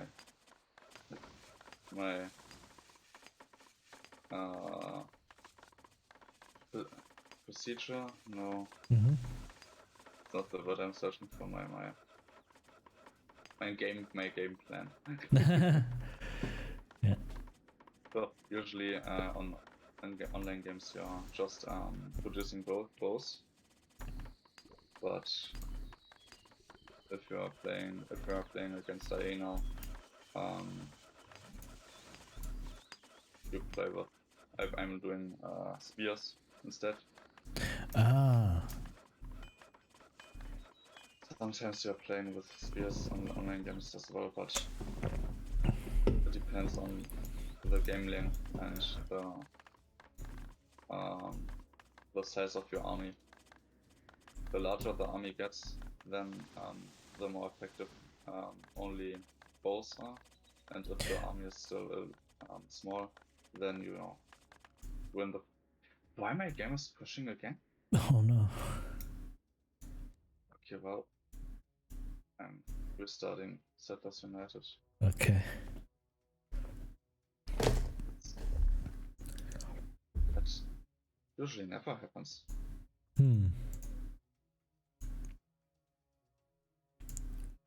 Is it like on my end? I don't know.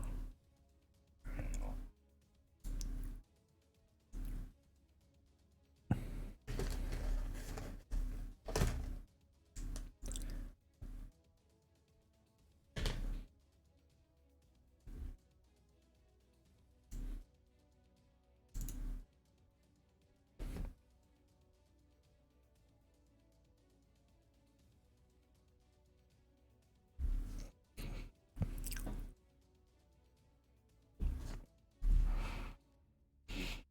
Mm-hmm.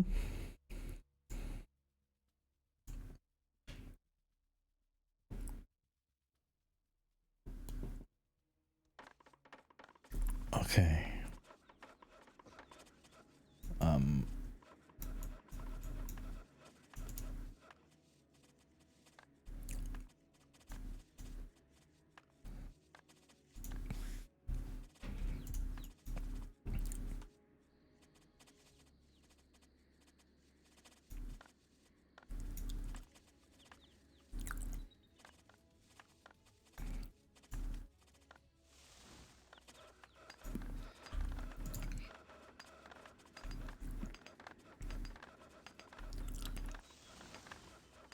So can you place one more rice farm to the swamp? Yes. Hold on. I need to see. Yep.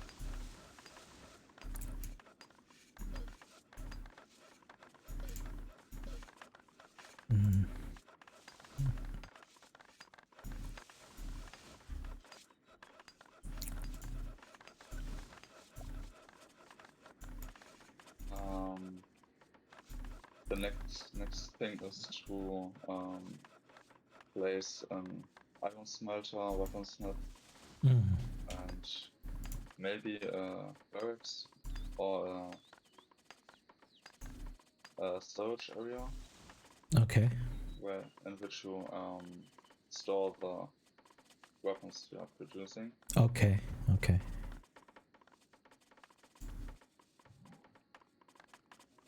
So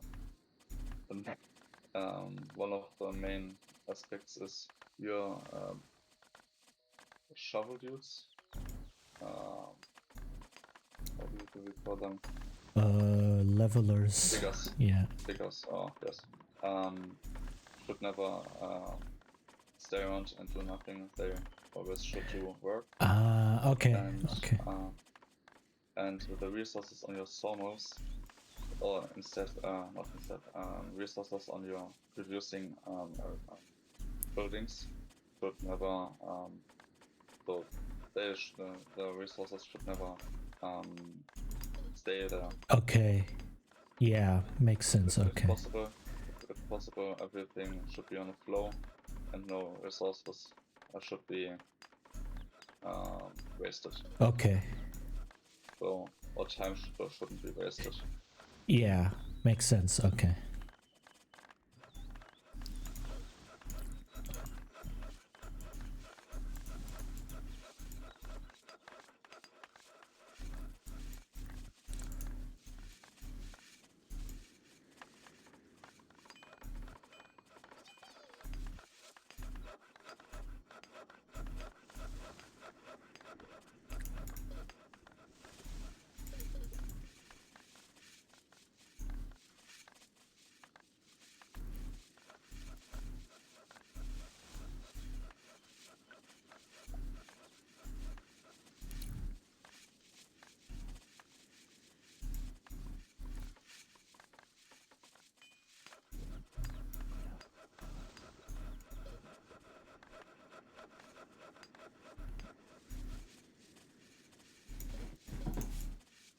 Okay.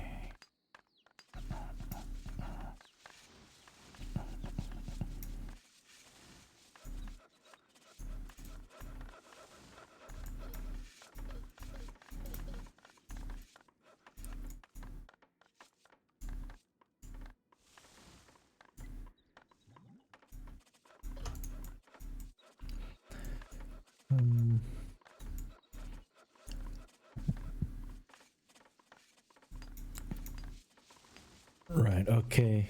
I guess it is. Like I play some Age of Empires, and there it's not a good thing if you have a lot of resources in your stockpile, because you're wasting time. And I guess it's the same principle here, but it's a bit more difficult to see if you don't know what to look for.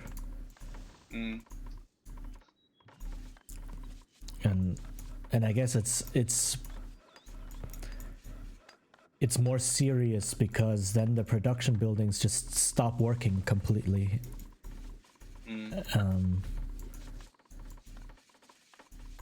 Yeah, so that's a very good point to think about.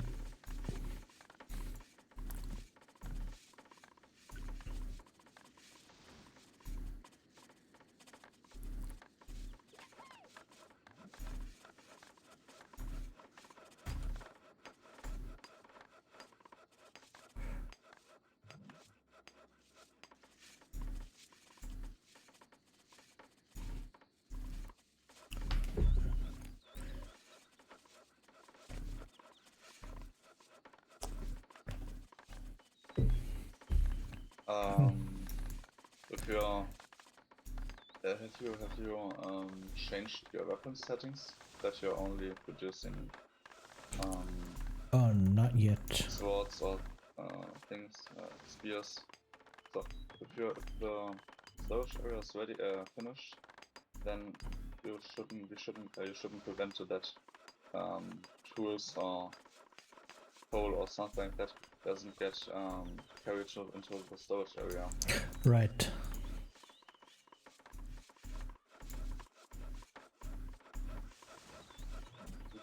Can select the storage area and Okay, select the yeah. sphere in the storage area, then you know that only the spheres are Oh, to the storage area. I did not know that was a thing. Huh. That's very useful. Because that goes faster than to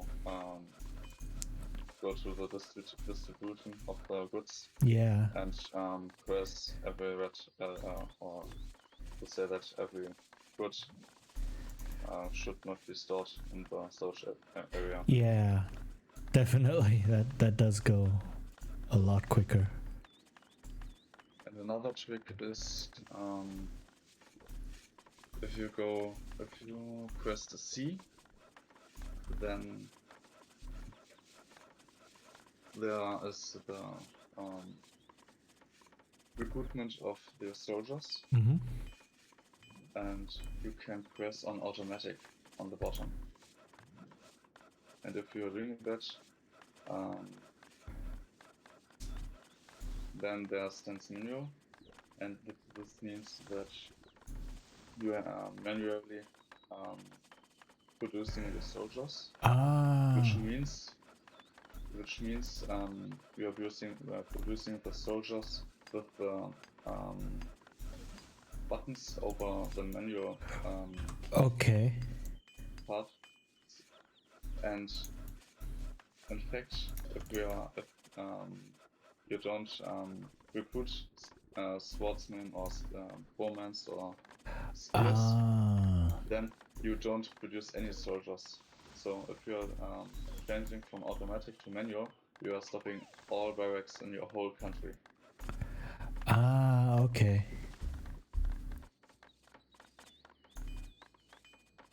So I'm guessing that is useful to store weapons and then only recruit soldiers when Okay, I actually don't know what's happening here.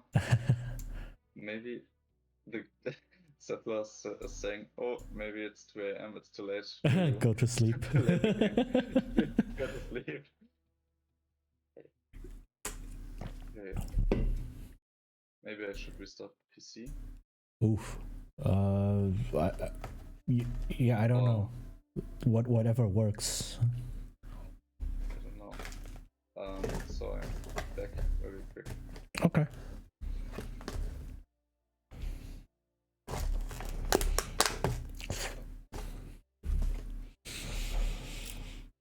Okay. Very quick jump to a just chatting screen.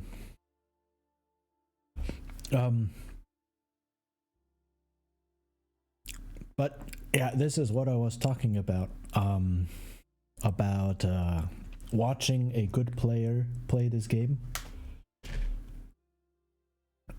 And even better to have someone play with me and teach me the game. Like the amount of insights I am getting here is immense. And a lot of like small tips that you don't necessarily think of too much, because the game can be a bit overwhelming, at least for me. But yeah, this is really good. This is some grade A advice. And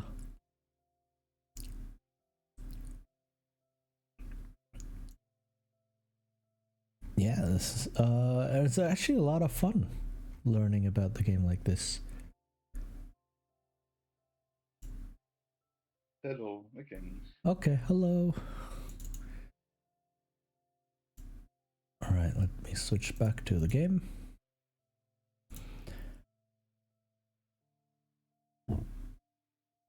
Hopefully this doesn't get interrupted again. Yeah, but it's no problem, really. But if it does, maybe I have to figure out why it is, or why it interrupts again. because if I'm actually in an online game, that wouldn't be so cool for my Ah, mates. yeah, true.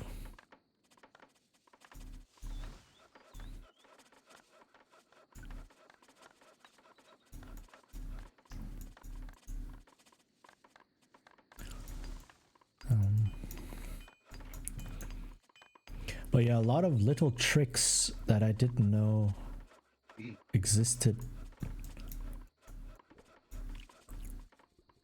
But yeah, I was saying, so the whole manual recruitment of soldiers, I guess that's good to only recruit soldiers when you need them, so that you don't get lower tier or lower level soldiers, or Well, I'm using the kind of manual and automatic recruitment because I want to build barracks and I want to produce weapons, but I don't want to recruit actual soldiers unless I haven't the right level for them. yeah. And now I'm level 2 with my spears, and now I'm ready to produce soldiers. So now I'm changing from manual to automatic recruitment. Okay. Yes. And yes. Okay, yeah. So you usually use the automatic recruitment, but if you're not ready to recruit the right sort of soldiers, then you don't. So then it stays manual. Okay. Manual recruitment. Or sometimes, but this is very kind of exotic. If you have very many weapons in your country and your storage areas and your weaponsmith and your barracks are already completely filled up with bows and spears, but you are only level 3 with bows, but you can't only produce level 2 spears. Then we go on the manual recruitment and say that you only produce 50 bows because they are already level 3, and you don't recruit spears as long as you are not level 3. So then you are just producing level 2. Okay. You're just producing the bows which are level 3. Okay. Yeah. That is the point as well. But it's very exotic. Most of the times, if you're ready to produce soldiers on the right power, on the right level, you go for it. Okay. And now the next trick is on campaigns. It is uncommon because, yes, it's uncommon because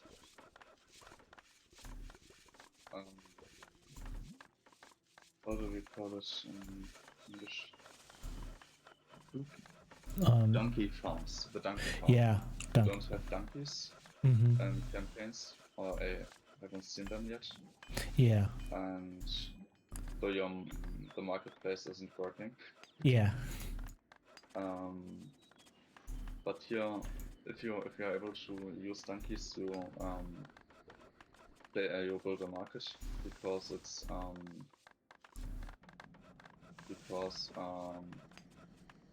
you don't have to build many storage areas, and because you to store the gold or store whatever you want to store, and the marketplace and you shipping or putting the goods to a specific area, and then you don't need to, and then you take the land and don't need to build storage areas, and then you have more time to build and other buildings.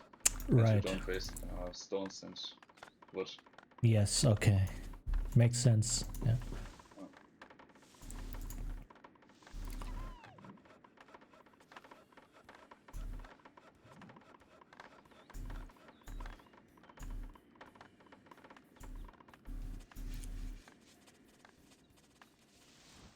Well, it is very mountainous here. But okay.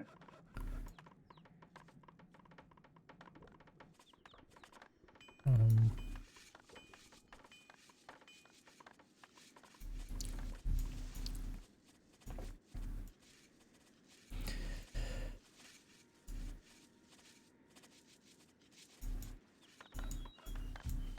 um,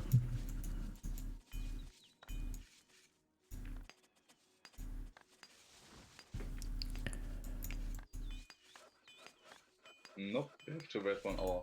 oh wow. Unlucky. So, level 2 isn't the peacetime, level 35 isn't the peacetime, so I'm pretty sure it's level. It's 1 hour. Okay.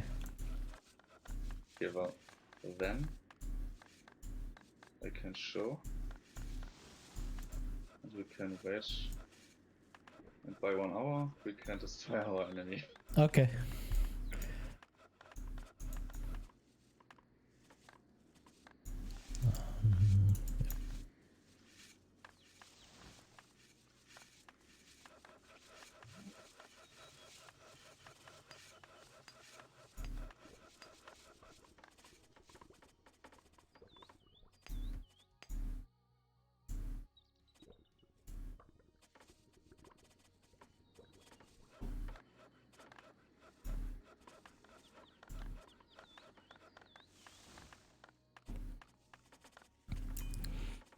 All of this very inefficient building placement. But I guess the map is just this way, so can't really help it.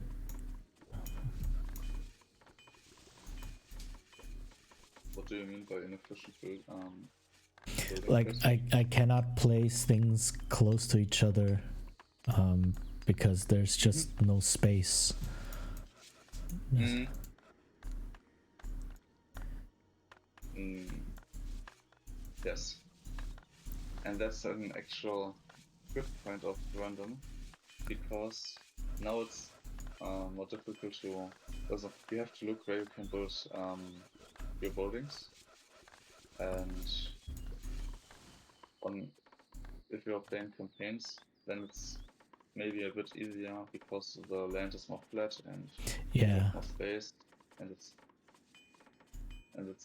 on campaigns.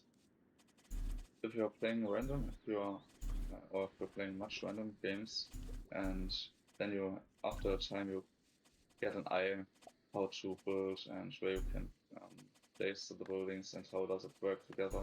And if you are going to campaigns or other maps in Settlers, and usually these maps are more structured by the area or by the map at all, Yeah. then it's easier for you. Because if I'm looking for, when I'm looking other streamers playing Settlers, then sometimes they say there's no space to build a grain farm or I don't know, something. And when I'm looking at their country, there are so many places where you could have placed a grain mill, and actually good places, and they don't see them because sometimes they don't know Okay. what they want to build and how to build and which are the next steps or something. Yeah. Okay. Sometimes it's difficult for them. Right. So. And if you're and if you're playing on maps like this, where everywhere is a tree or stone and everywhere is a mountain or something like that, then and if you are able to place granules, or if you're placing your city into into this map, then you get an eye for where you can place things in tighter areas. So that's a very good point. Yeah. So you learn to read the map much more. Yes. Yes.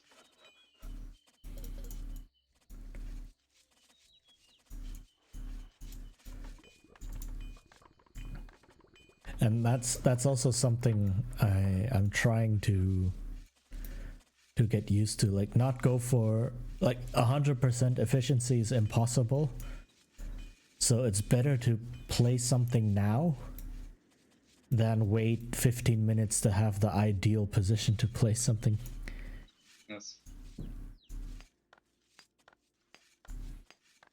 Sometimes you can look with pioneers if you can achieve some area or some land with pioneers. Do you think this could be a good place for a building? And then you maybe can wait 2 minutes. Yeah. But if it lasts too long to take the land where you could place a good building, or where where could be a good spot for to place a building, and if this takes too long, you can place it in a bad spot. Yeah.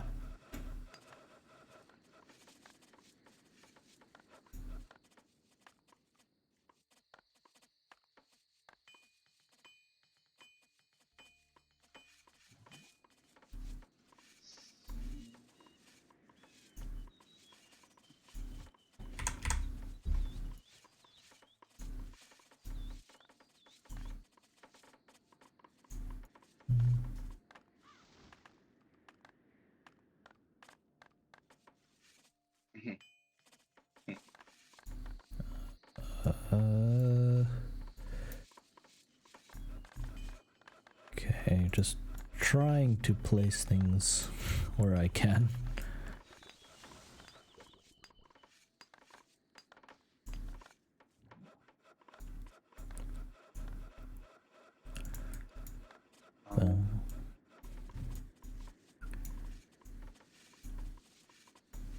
You can maybe it would be good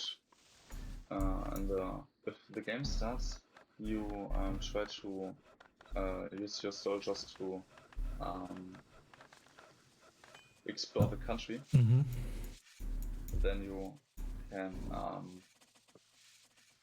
maybe get an idea of where you can, or where important spots could be, and then you can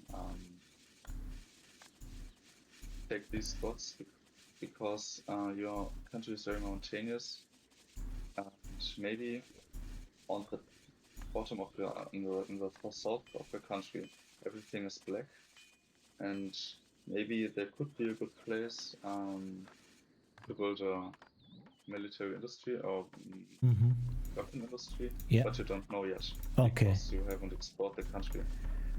Right. And that maybe that would be easier. Or if you know where you can place your buildings, then it would be easier to set the focuses with your pioneers, and yes. Right.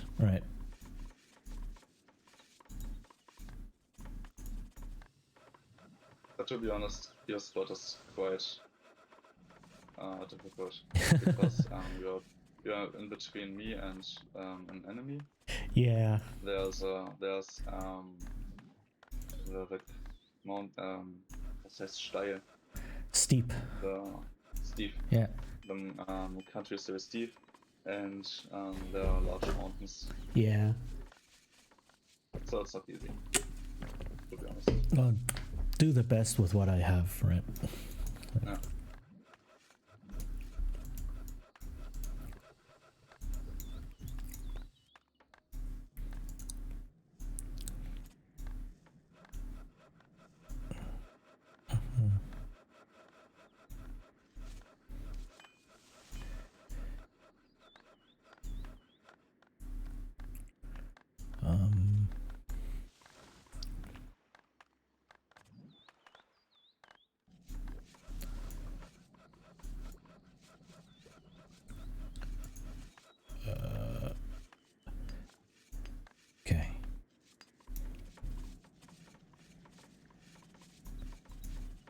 but this is a lot of fun actually.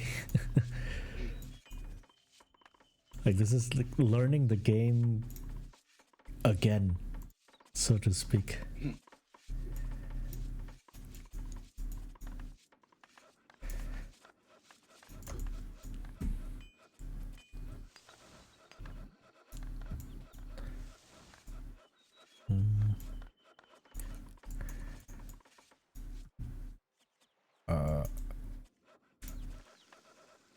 Okay, I'm just seeing you have 5 weaponsmiths. Wow.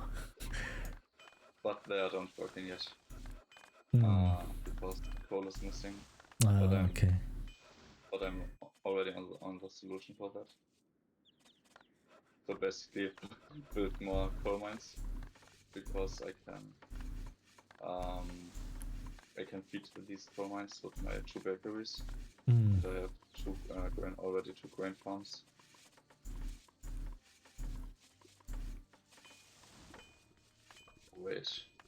Wait a second. Have you done level 2 soldiers Yeah. without a large temple?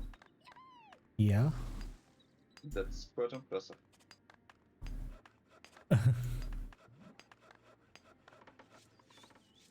Well, I thought the large temple was only for priests.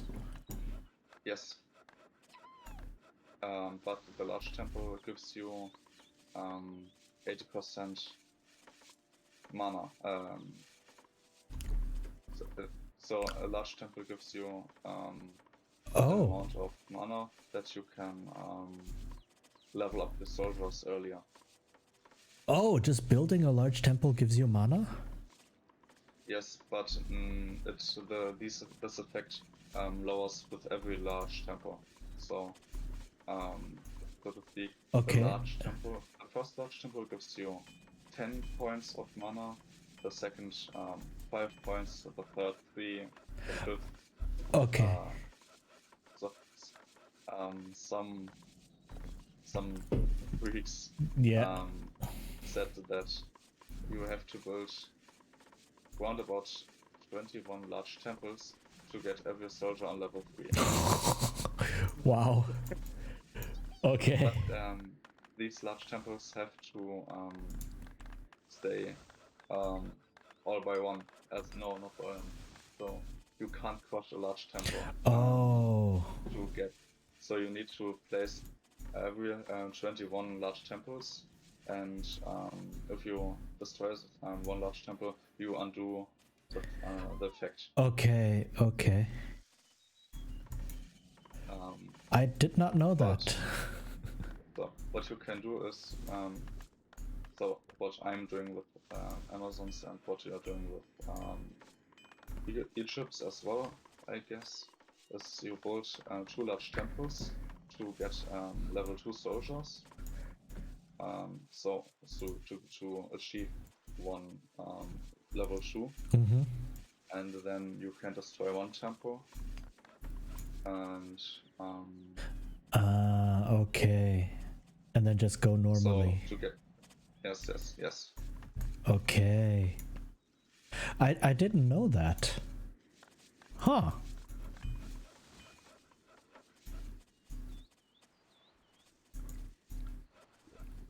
Like I thought a large temple is just priests. Yay. Yes. But don't underestimate priests. Well, yeah. Because every in online games, a priest is it depends on the size of the army, but a priest can be a game changer in fights. Yeah, I can imagine. Or at least a priest can support you to create a good functioning economy. So with Asians, you want to use a priest for iron production. So you can for short time you can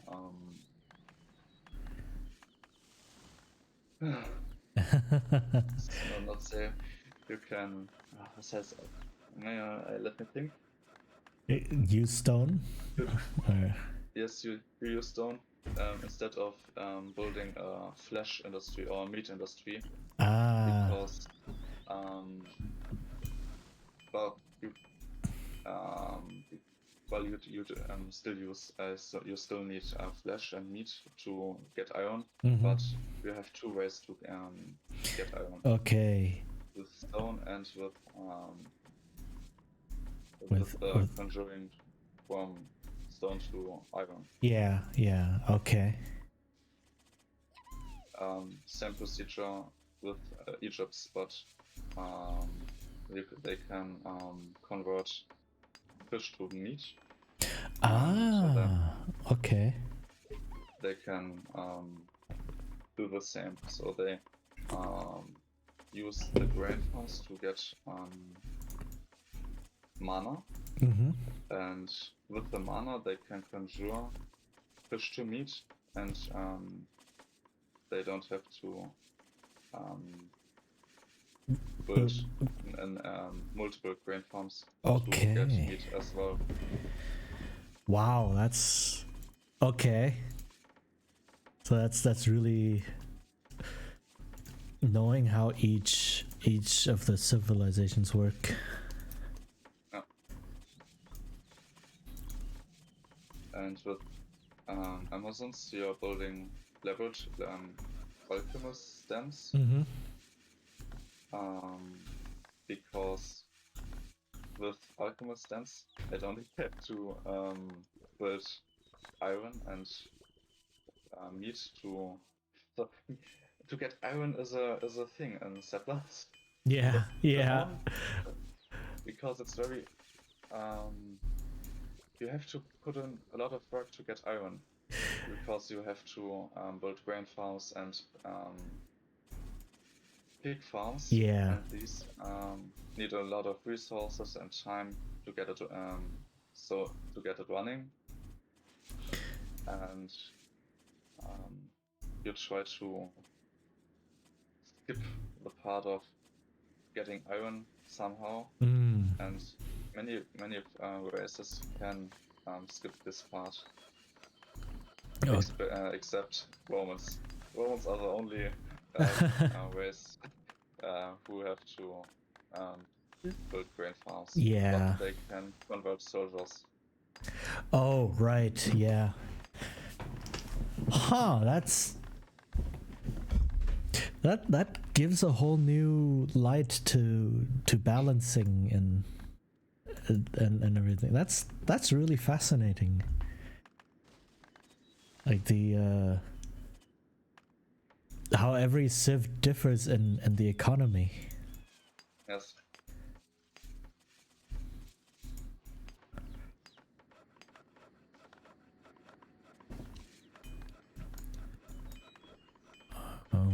Okay.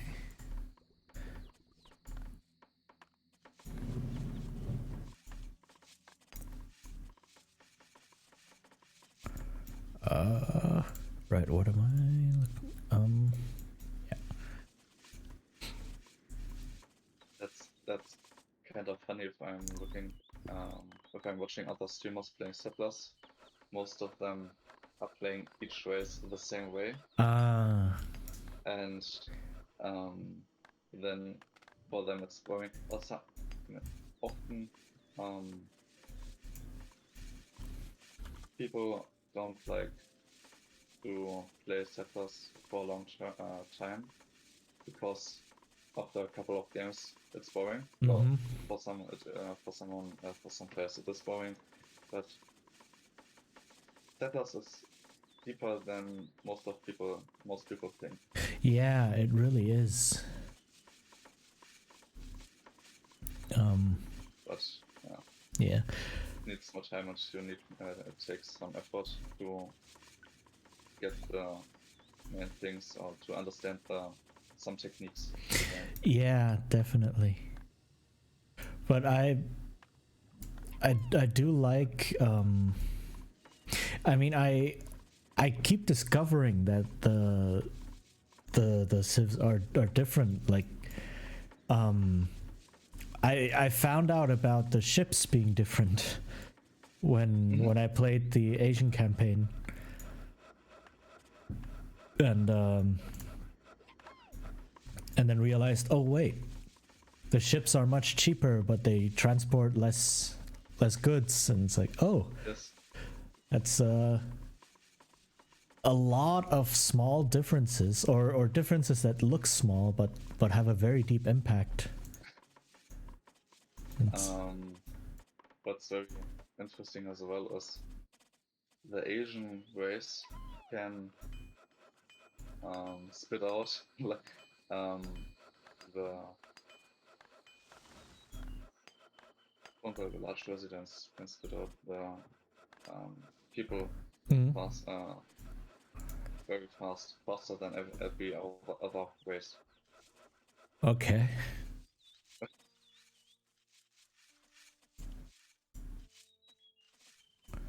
Right, because they don't need a lot of stone for it. No, I mean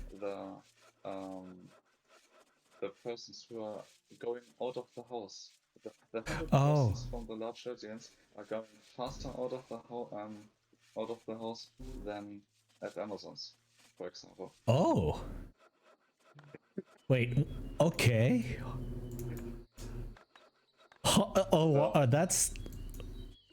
I don't. Okay, I'm not sure if that's intended or not, but okay. So to get 100 people out of, I don't know the numbers, but for example, Yeah. it takes 2 minutes for Asians to get to produce 100 not soldiers, to produce 100 villagers from the large residence, and for the Amazons it takes 4 minutes, for example. Yeah. That's that's so strange, but okay.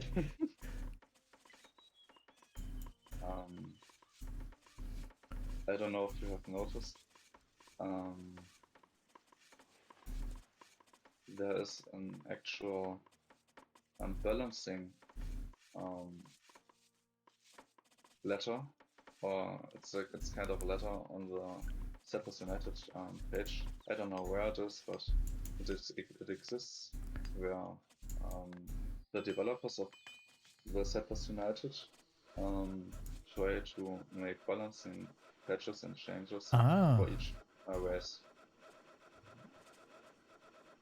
So, for example, they say that Egypt's starting the starting goods that Egypt's have 1 pickaxe more, or have 5 stones more, Oh. and they or for Amazons they start with 3 more pieces of wood, for example.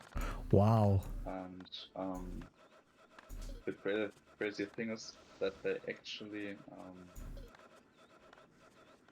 try to figure out what impact the patch has. Mm. So I don't know if they do some graphics or something like that, but they try to figure out if this patch is too good for the race and if they should nerf it again or something. Okay. Like that. It's kind of crazy. Yeah, and it's very detailed. Like 1 extra pickaxe or 5 stone, or that sounds. Yeah. So it's not in our agreed attack now. They are just doing damage to our soldiers, but we are not doing damage to them. Okay. Oh, so there's fighting, but everyone is invincible. Yeah. No, I guess we are taking damage, but they don't take damage. Oh, huh. Yes. Oh, okay. That's peacetime. Oh, So, okay. usually in campaigns or something that doesn't so in the normal game that it doesn't work, or then you can just fight.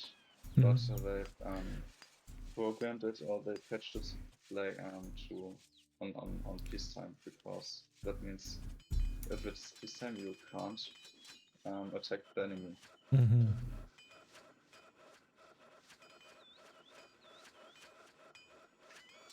But in 30 seconds it works. Yeah. These dudes are a bit too fast. And maybe you should you have 4 pioneers on the desert. Oh, And stop working, because if you don't want to close the country to your main country, then your carrier, then they keep carrying the gold back and forth to your market. Okay. So it needs now to we be can a fight. separate area. It doesn't, but if it's possible to separate the areas, then you should do that. Okay.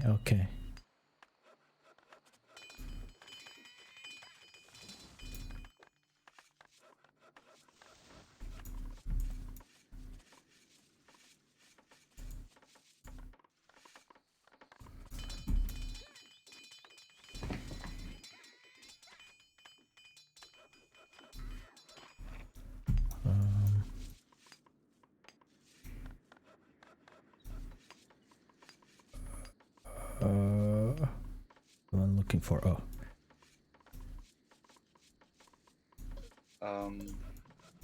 What you can do is now to your storage area, Mhm. you change the selection of the spear to stone. Yeah, that's what I was thinking. Stone Yeah. gets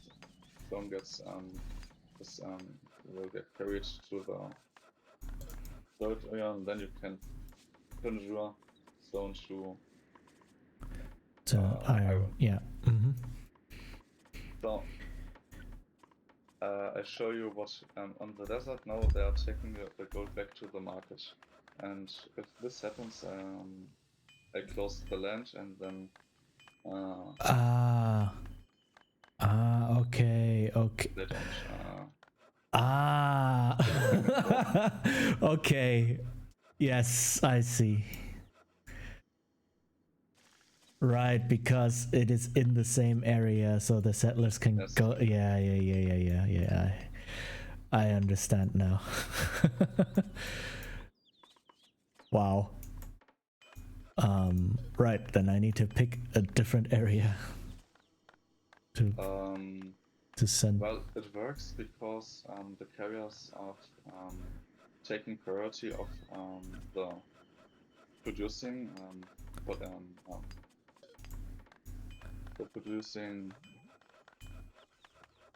buildings. Okay. So the gold of your gold smelter is important because your settlers want to keep the building running. Yeah, okay. And so they prioritize this building to take away the gold. Mm-hmm. So if there is a chain between your area where the settlers are then taking the gold back and forth, and there are still some settlers which take away the gold from the gold smelter. Yeah, okay. So you can still, or it's possible to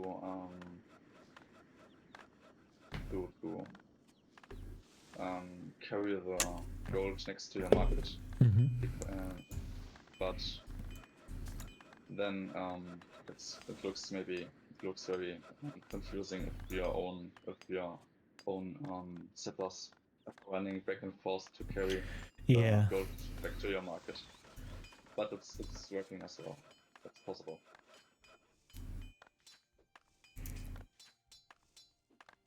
So you got me? Or Yeah, so it's okay if they carry the gold back and forth, yes. but they will prioritize the smelter. Yes. Okay.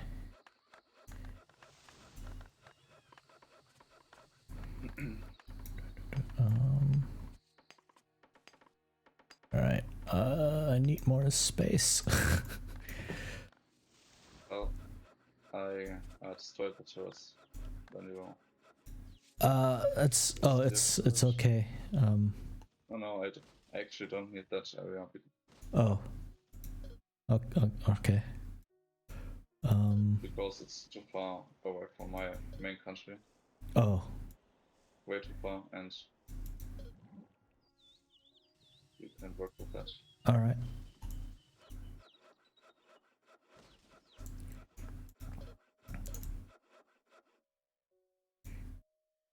Okay.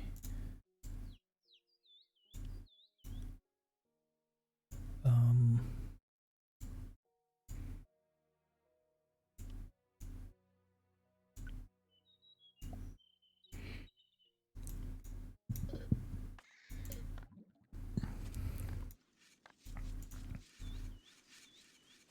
Hmm. Funny side fact, the storage area, so items or goods from your country only will be carried to the storage area if the producing building couldn't work anymore. So Oh. from the building, so if the stone cutter is going to get 8 stones, then stone will get carried away from the stone cutter Okay. because the settlers want to keep the building running, Mhm. and so as long, but they won't prioritize to carry away the stones. Okay. It's other but it works different on markets and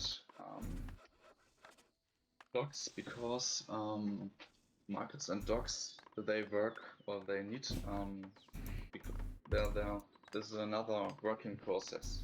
So the game knows, okay, there's a market and there this type of good is needed because this good will be used in a different place. So we Okay. have to carry the goods to the market. That's important. But if you want to store goods, that's not so important because we just need to keep the buildings running, and as long as the building is running, we don't we just have to carry 3 or 4 stones away as long because then the building just works. Okay. Okay.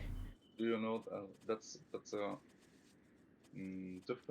a difference because now your storage area doesn't fill up as fast as the market could fill up. Mhm. If you are doing the same with the market, then everybody is running and carry the stone to the market. But now, less people are running to the storage area and fill up the storage area because That's this is not as important as the market or the docks. okay. Okay. So if you want to conjure stone to iron faster, or if they should prioritize it, you have to do it with the market. But if you have more time, you can use it. You can use the storage area. Okay. Wow. That actually makes a lot of sense. Like that's very smart of the game. But yeah, again, a lot of small things to pay attention to. Yes, So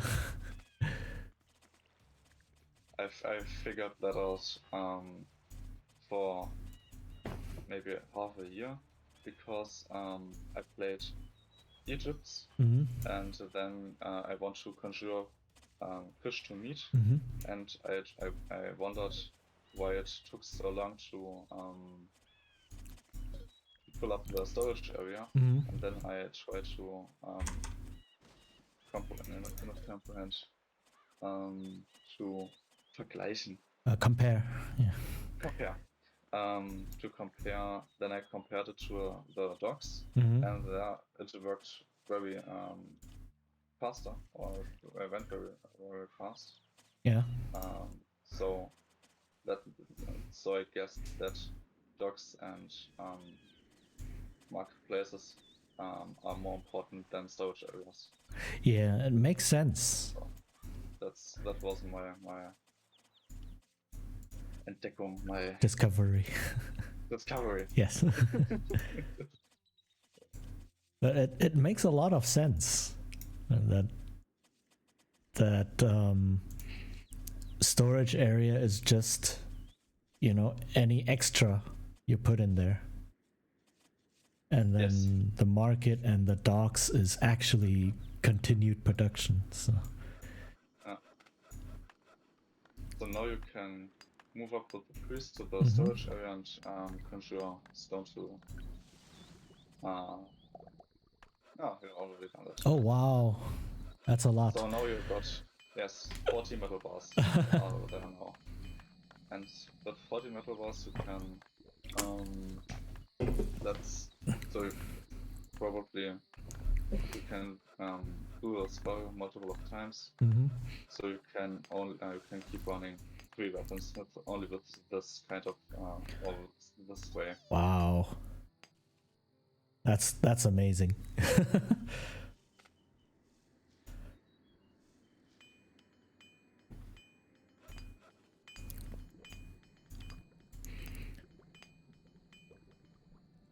Okay, that is really cool.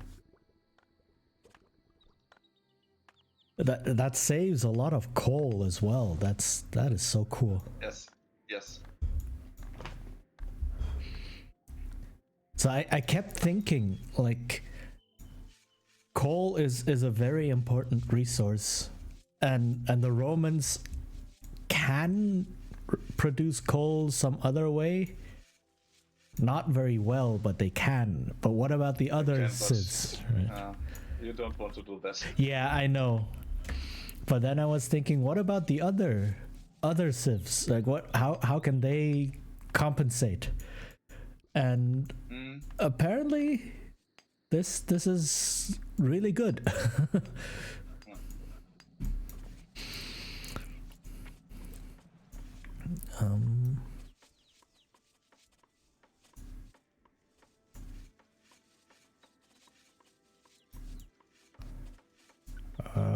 Right.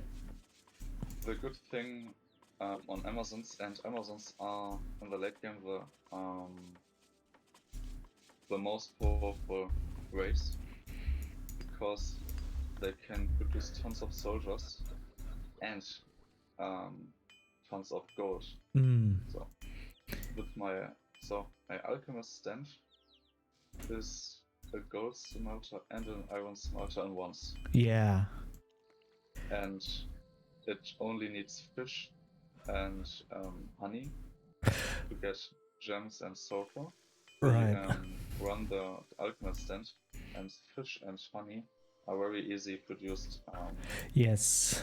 goods, and that's very good and very powerful.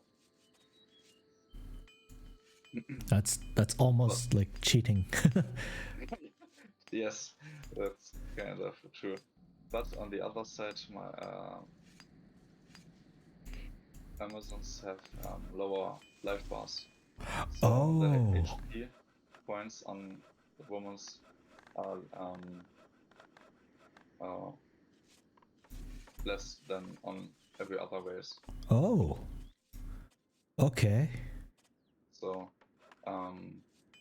for example, if in the early game on the discovery, if the players start to discover the map with swordsman, and if Amazon swordsman meets an Roman, Egyptian, or Asian swordsman, the Amazon swordsman is losing the fight every time because they have lower HP.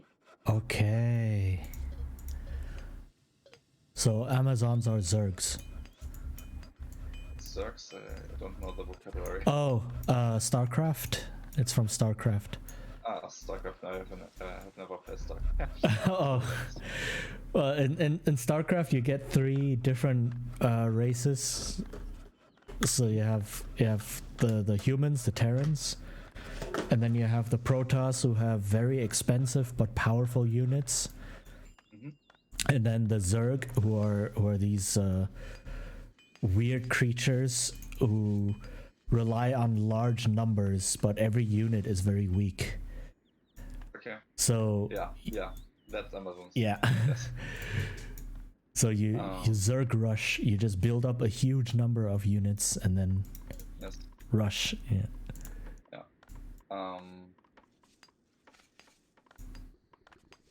In the late game, Amazons are still very powerful because they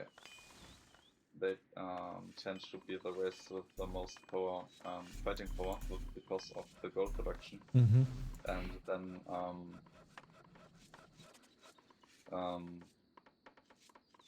the 20 or the less HP get don't fall into Punishmentsgewicht. Is it's not relevant. Doesn't matter. Yeah. It's not relevant Yeah. anymore because the large number and the gold do their work. Yeah.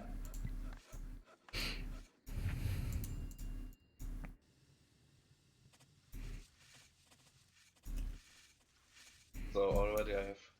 That's not my.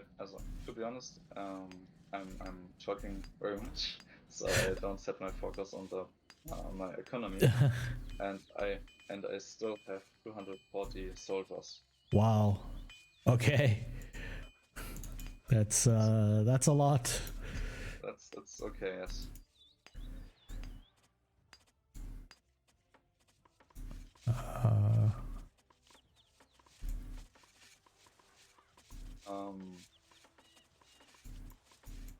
Amazons aren't good in getting level 3 or mana.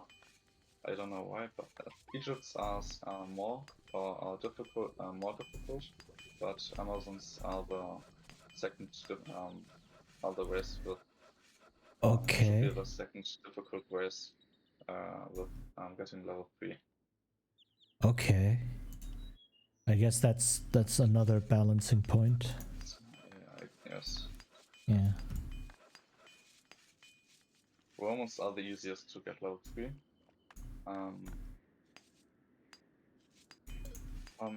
I don't know. Maybe Asians and Amazons are on the same level with getting level 3.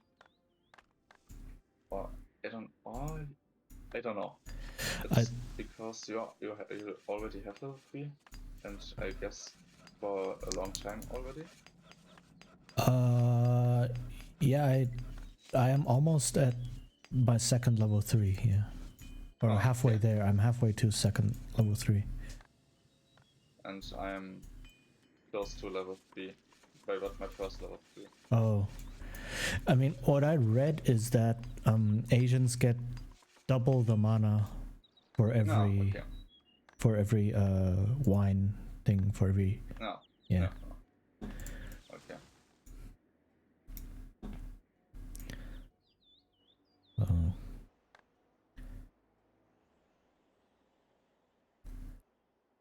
Oh.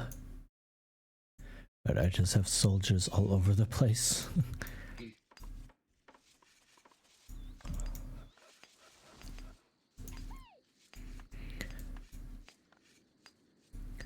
But I do like this tactic of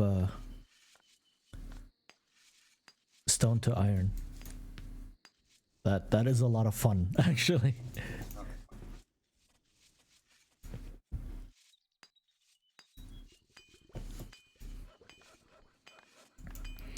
I wonder, because you also have stone curse, so you can just create more stone.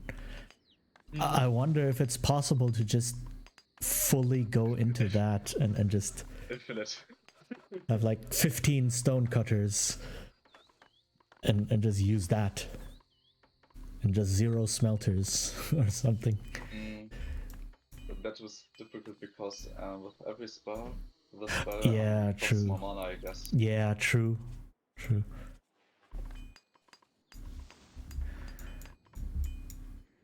maybe You can try. yeah, But- just for fun, like try to Yes. do that.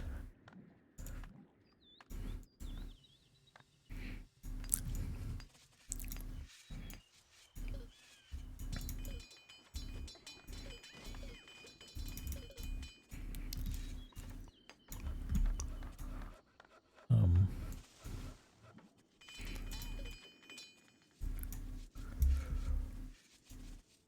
Now my girls have yellow hair.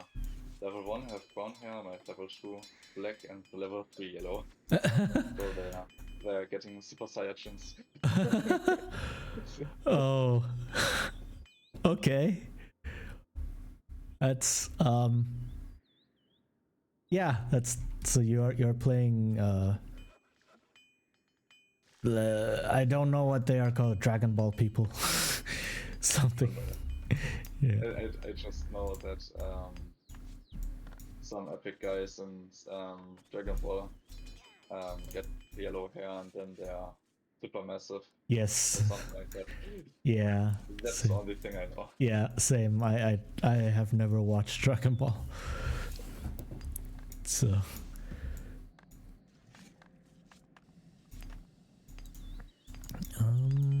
Right.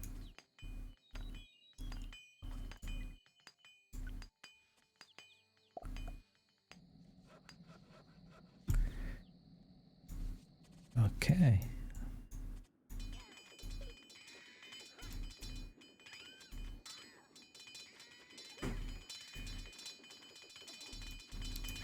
So, you said that against AI, Spears is very good.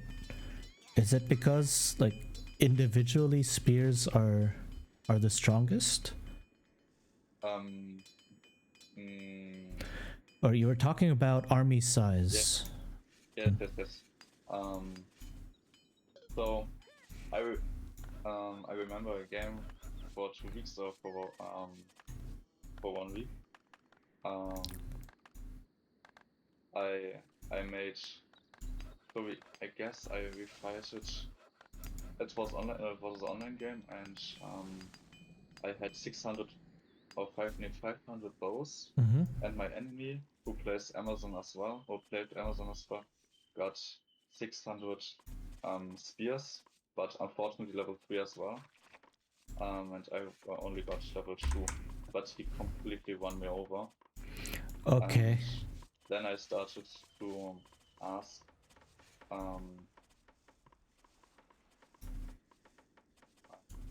which type of soldier maybe could be better. I know that in very large numbers bows are the most powerful because if the enemy has melee soldiers like spears and swordsmen, Mm-hmm. they have to walk through the bows, but as long as they are walking with the bow, can do already damage. Yeah. And if they reach the melee, so most of the time the melee units don't reach the bows because they get shoot over. Mm-hmm. But if melee units can reach bows and they can stay at the bowmans, then they lose the fight. Okay.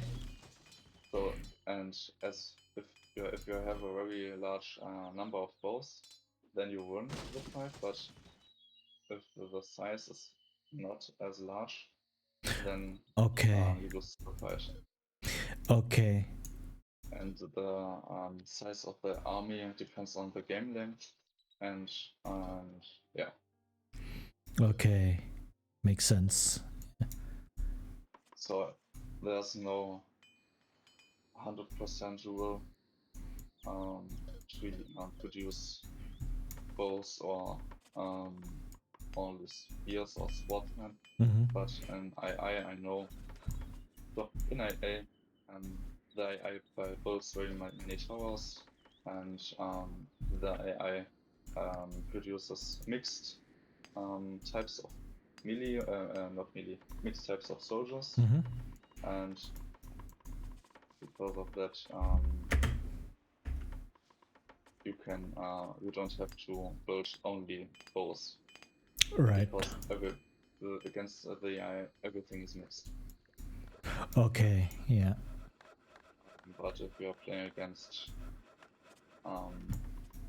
online players, there aren't many towers because like in my country I only have 1 tower or 2 towers. Yeah. That's it. I haven't built more.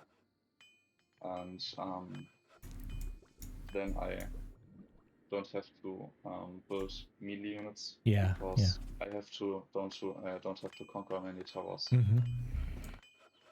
Okay. Yeah. And on the other side, my enemy is building bows as well, and I don't I don't want to build melee units because then he will shoot me over Yeah. Yeah. most of the time. Yeah. That makes sense. And also, yeah. So it's how the AI plays versus how humans play. Yeah, Yeah. Yeah. I did an online game for this afternoon, and it was peacetime level 2. Mm-hmm. So I know that after around about 30 minutes they will attack me, Mm-hmm. and then I have to, after 30 minutes my army isn't as big to defend or to fight against melee units, not minutes, fight against melee units. So I knew that I have to do spears, Mm-hmm. because then it's likely that I will win the fight, but I lost because I only had level 1 units, Oh. Okay. and the other one I played against Romans, and Romans in the early game are stronger. Mm-hmm. Because they can convert and they have more life. Mm-hmm. Most of the soldiers have more life, and then I know that's a loss. Okay. Yeah. Wow. I'm learning so much right now. Like, I mean, I did read not wiki, but there are these guides online talking about, oh, the buildings cost this much, and the units are like this, and you need 3 grain farms for 1 mill, etc. But like all of these more tactical things and smaller things, like they don't teach that. Yeah. So this is very fascinating.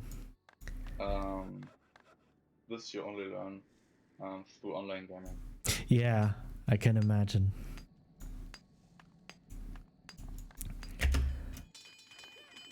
I started with you. No, go ahead. As I started with playing online, so my first online game was like, what are they doing? And I haven't understood what they have done. But in the end, I just saw that they completely won me over. And so then another player explained me how the players are playing online games. Yeah. And which are the right techniques and right strategies, and which is more powerful. And so I started playing online for 4 years. Wow. And since then I've got pretty good, but I'm by far not the best. By far. I know players that completely push me or run me over because they still have some tiny things which are what they are doing better, but I don't know exactly what they are doing better, but there is something with what they are doing better. Yeah. And so if you're playing online, you will get better because the game force because they teach you how to play better. Yeah. Hopefully. Well, sometimes if you're playing online, then some players or some people will be kind of toxic because I can they're imagine. online. Yeah. Everywhere is this is common if you're playing online, and then people don't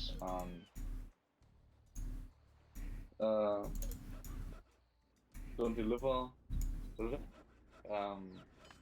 then they get mad or something like that. To be honest, I'm kind of the same. I have to know if I want to know if somebody is good or if somebody is bad in an online game, because then I can adapt, or then I can be mental. I set my mental so that I can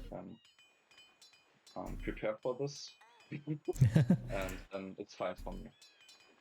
Then maybe I can change some strategies or give more tips to the players. Yeah. Then it's fine. But if someone says I'm very good or something like that, and then he plays like shit, then this upsets me. Okay, yeah. I can imagine. I still remember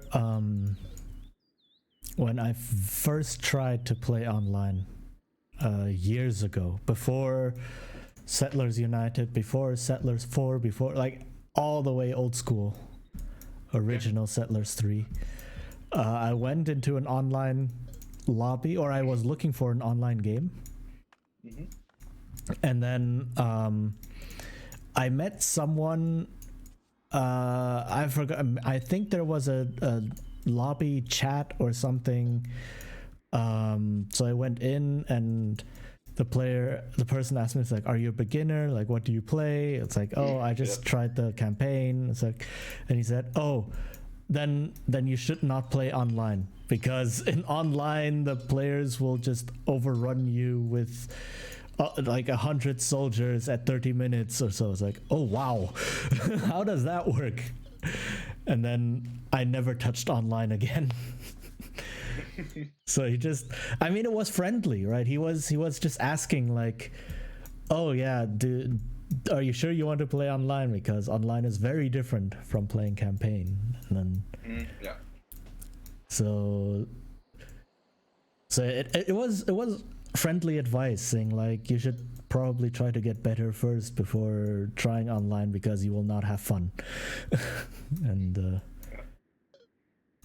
then I never touched it again.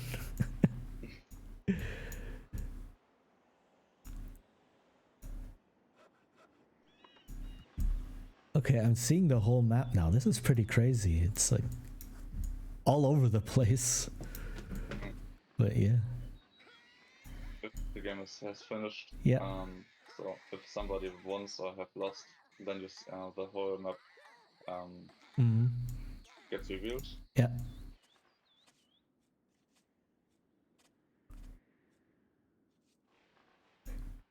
Yeah, but random map is interesting.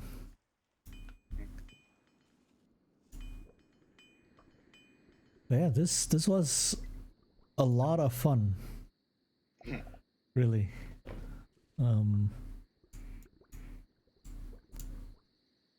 But yeah, maybe we can repeat this at some point. I do think I need to end for now. It is very late. Yes. But yeah, of course we can play a game some point. Yeah. Course.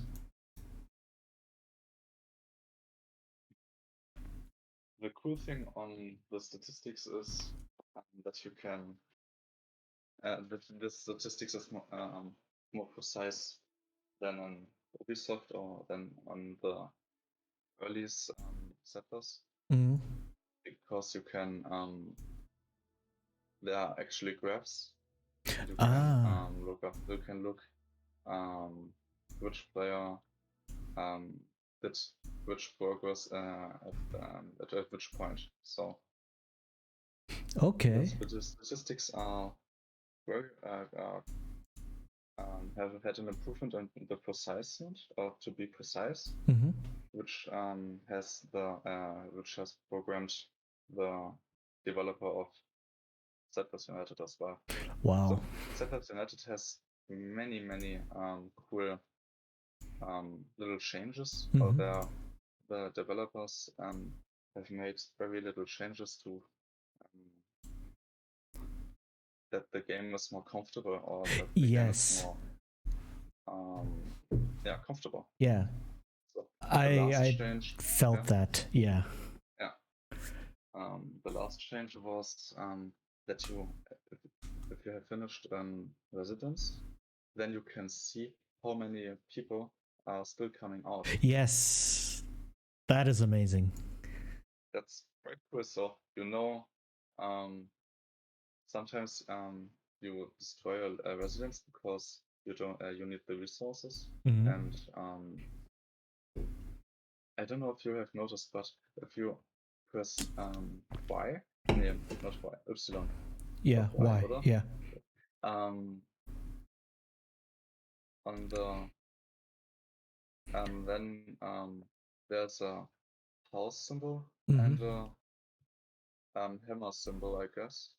And if the house symbol is 100 above the hammer symbol, you can destroy one large residence, Mhm. because there's there's 100 space, Yeah. which is not needed. And but if you are if you're building a residence, then the house sign, the number of the house symbol is going up. Mhm. The number from which you have built the residence. So, for example, if I build a large residence, the number by the house sign, the symbol, is going up with 100 people. Yeah. But so instantly, but the people are still coming out. So the people aren't out yet, Mhm. but the number of the house symbol is went up with 100 people. But the hammer symbol is going up slowly because Okay. the people are coming out one by one. Yeah. Okay. Okay. And if you know if the residence is empty or if there are still people coming out, then you can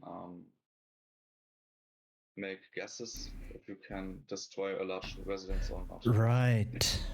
Okay, that was very Yeah, deep, but maybe. yeah, no, I understand what you mean. So you don't Okay. have to guess like, oh, how many people Yes. do I have? How many housing do I have? You can see Yes. the actual numbers. Yeah. Yeah. I didn't know that housing space was a thing when I was a kid. So whenever I finished a house, I would just destroy it right away. And it's like, oh, it's just sitting there, right? So, yeah. But yeah, I had to learn that the hard way. But yeah. Wow. So There's a lot more to learn about this game, I guess. yeah.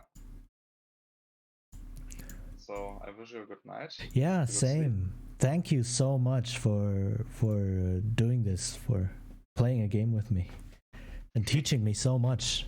This is really good. No problem. I'm looking forward to doing this again. Okay, yeah, same. All right. Yeah, then Have a nice evening. yeah, you too. See ya. Bye.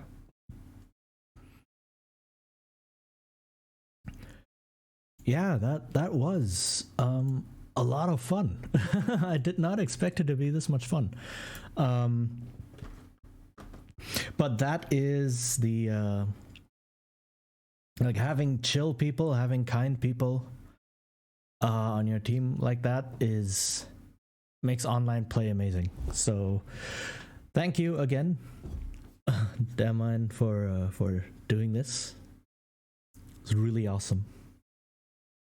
And a good ending, I guess, to this stream. After spending 4 hours on a single mission, playing a fun random map game. So that was very interesting. All right, yeah, I've been live for more than 7 hours, and I think it's a good time to call it. I will continue this next week. I am going to finish this game. Hopefully, I will be able to go slightly faster now with the things I've learned, and I want to like apply these things in practice. So, yeah. Oh, and thank you again to Damine. I don't know if you're listening or not, but thank you for doing this whole thing in English. For the sake of anyone watching. So, yes, thanks a lot. Right, I am going to call the stream here. Thank you to everyone who is watching, who came by.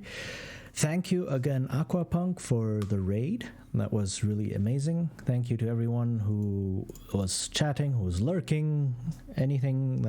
You're all amazing. And we are going to look for someone to raid. We are going to raid Eggy. Eggy is doing an 800 follower celebration stream and playing games with chat. Right now she's playing Gartic Phone. So let's say hi to Eggy and wish her a lot of congratulations for hitting 800 followers. It's a good milestone. This is amazing. So yeah, nice, Eggy. Yes, that's the name. All right. Thank you so much to everyone who's here. I will be streaming again on Monday. We will continue with Tomb Raider, the first Tomb Raider. And I wish you a good evening, day, morning, wherever you are. A great rest of the weekend. Take care and bye-bye.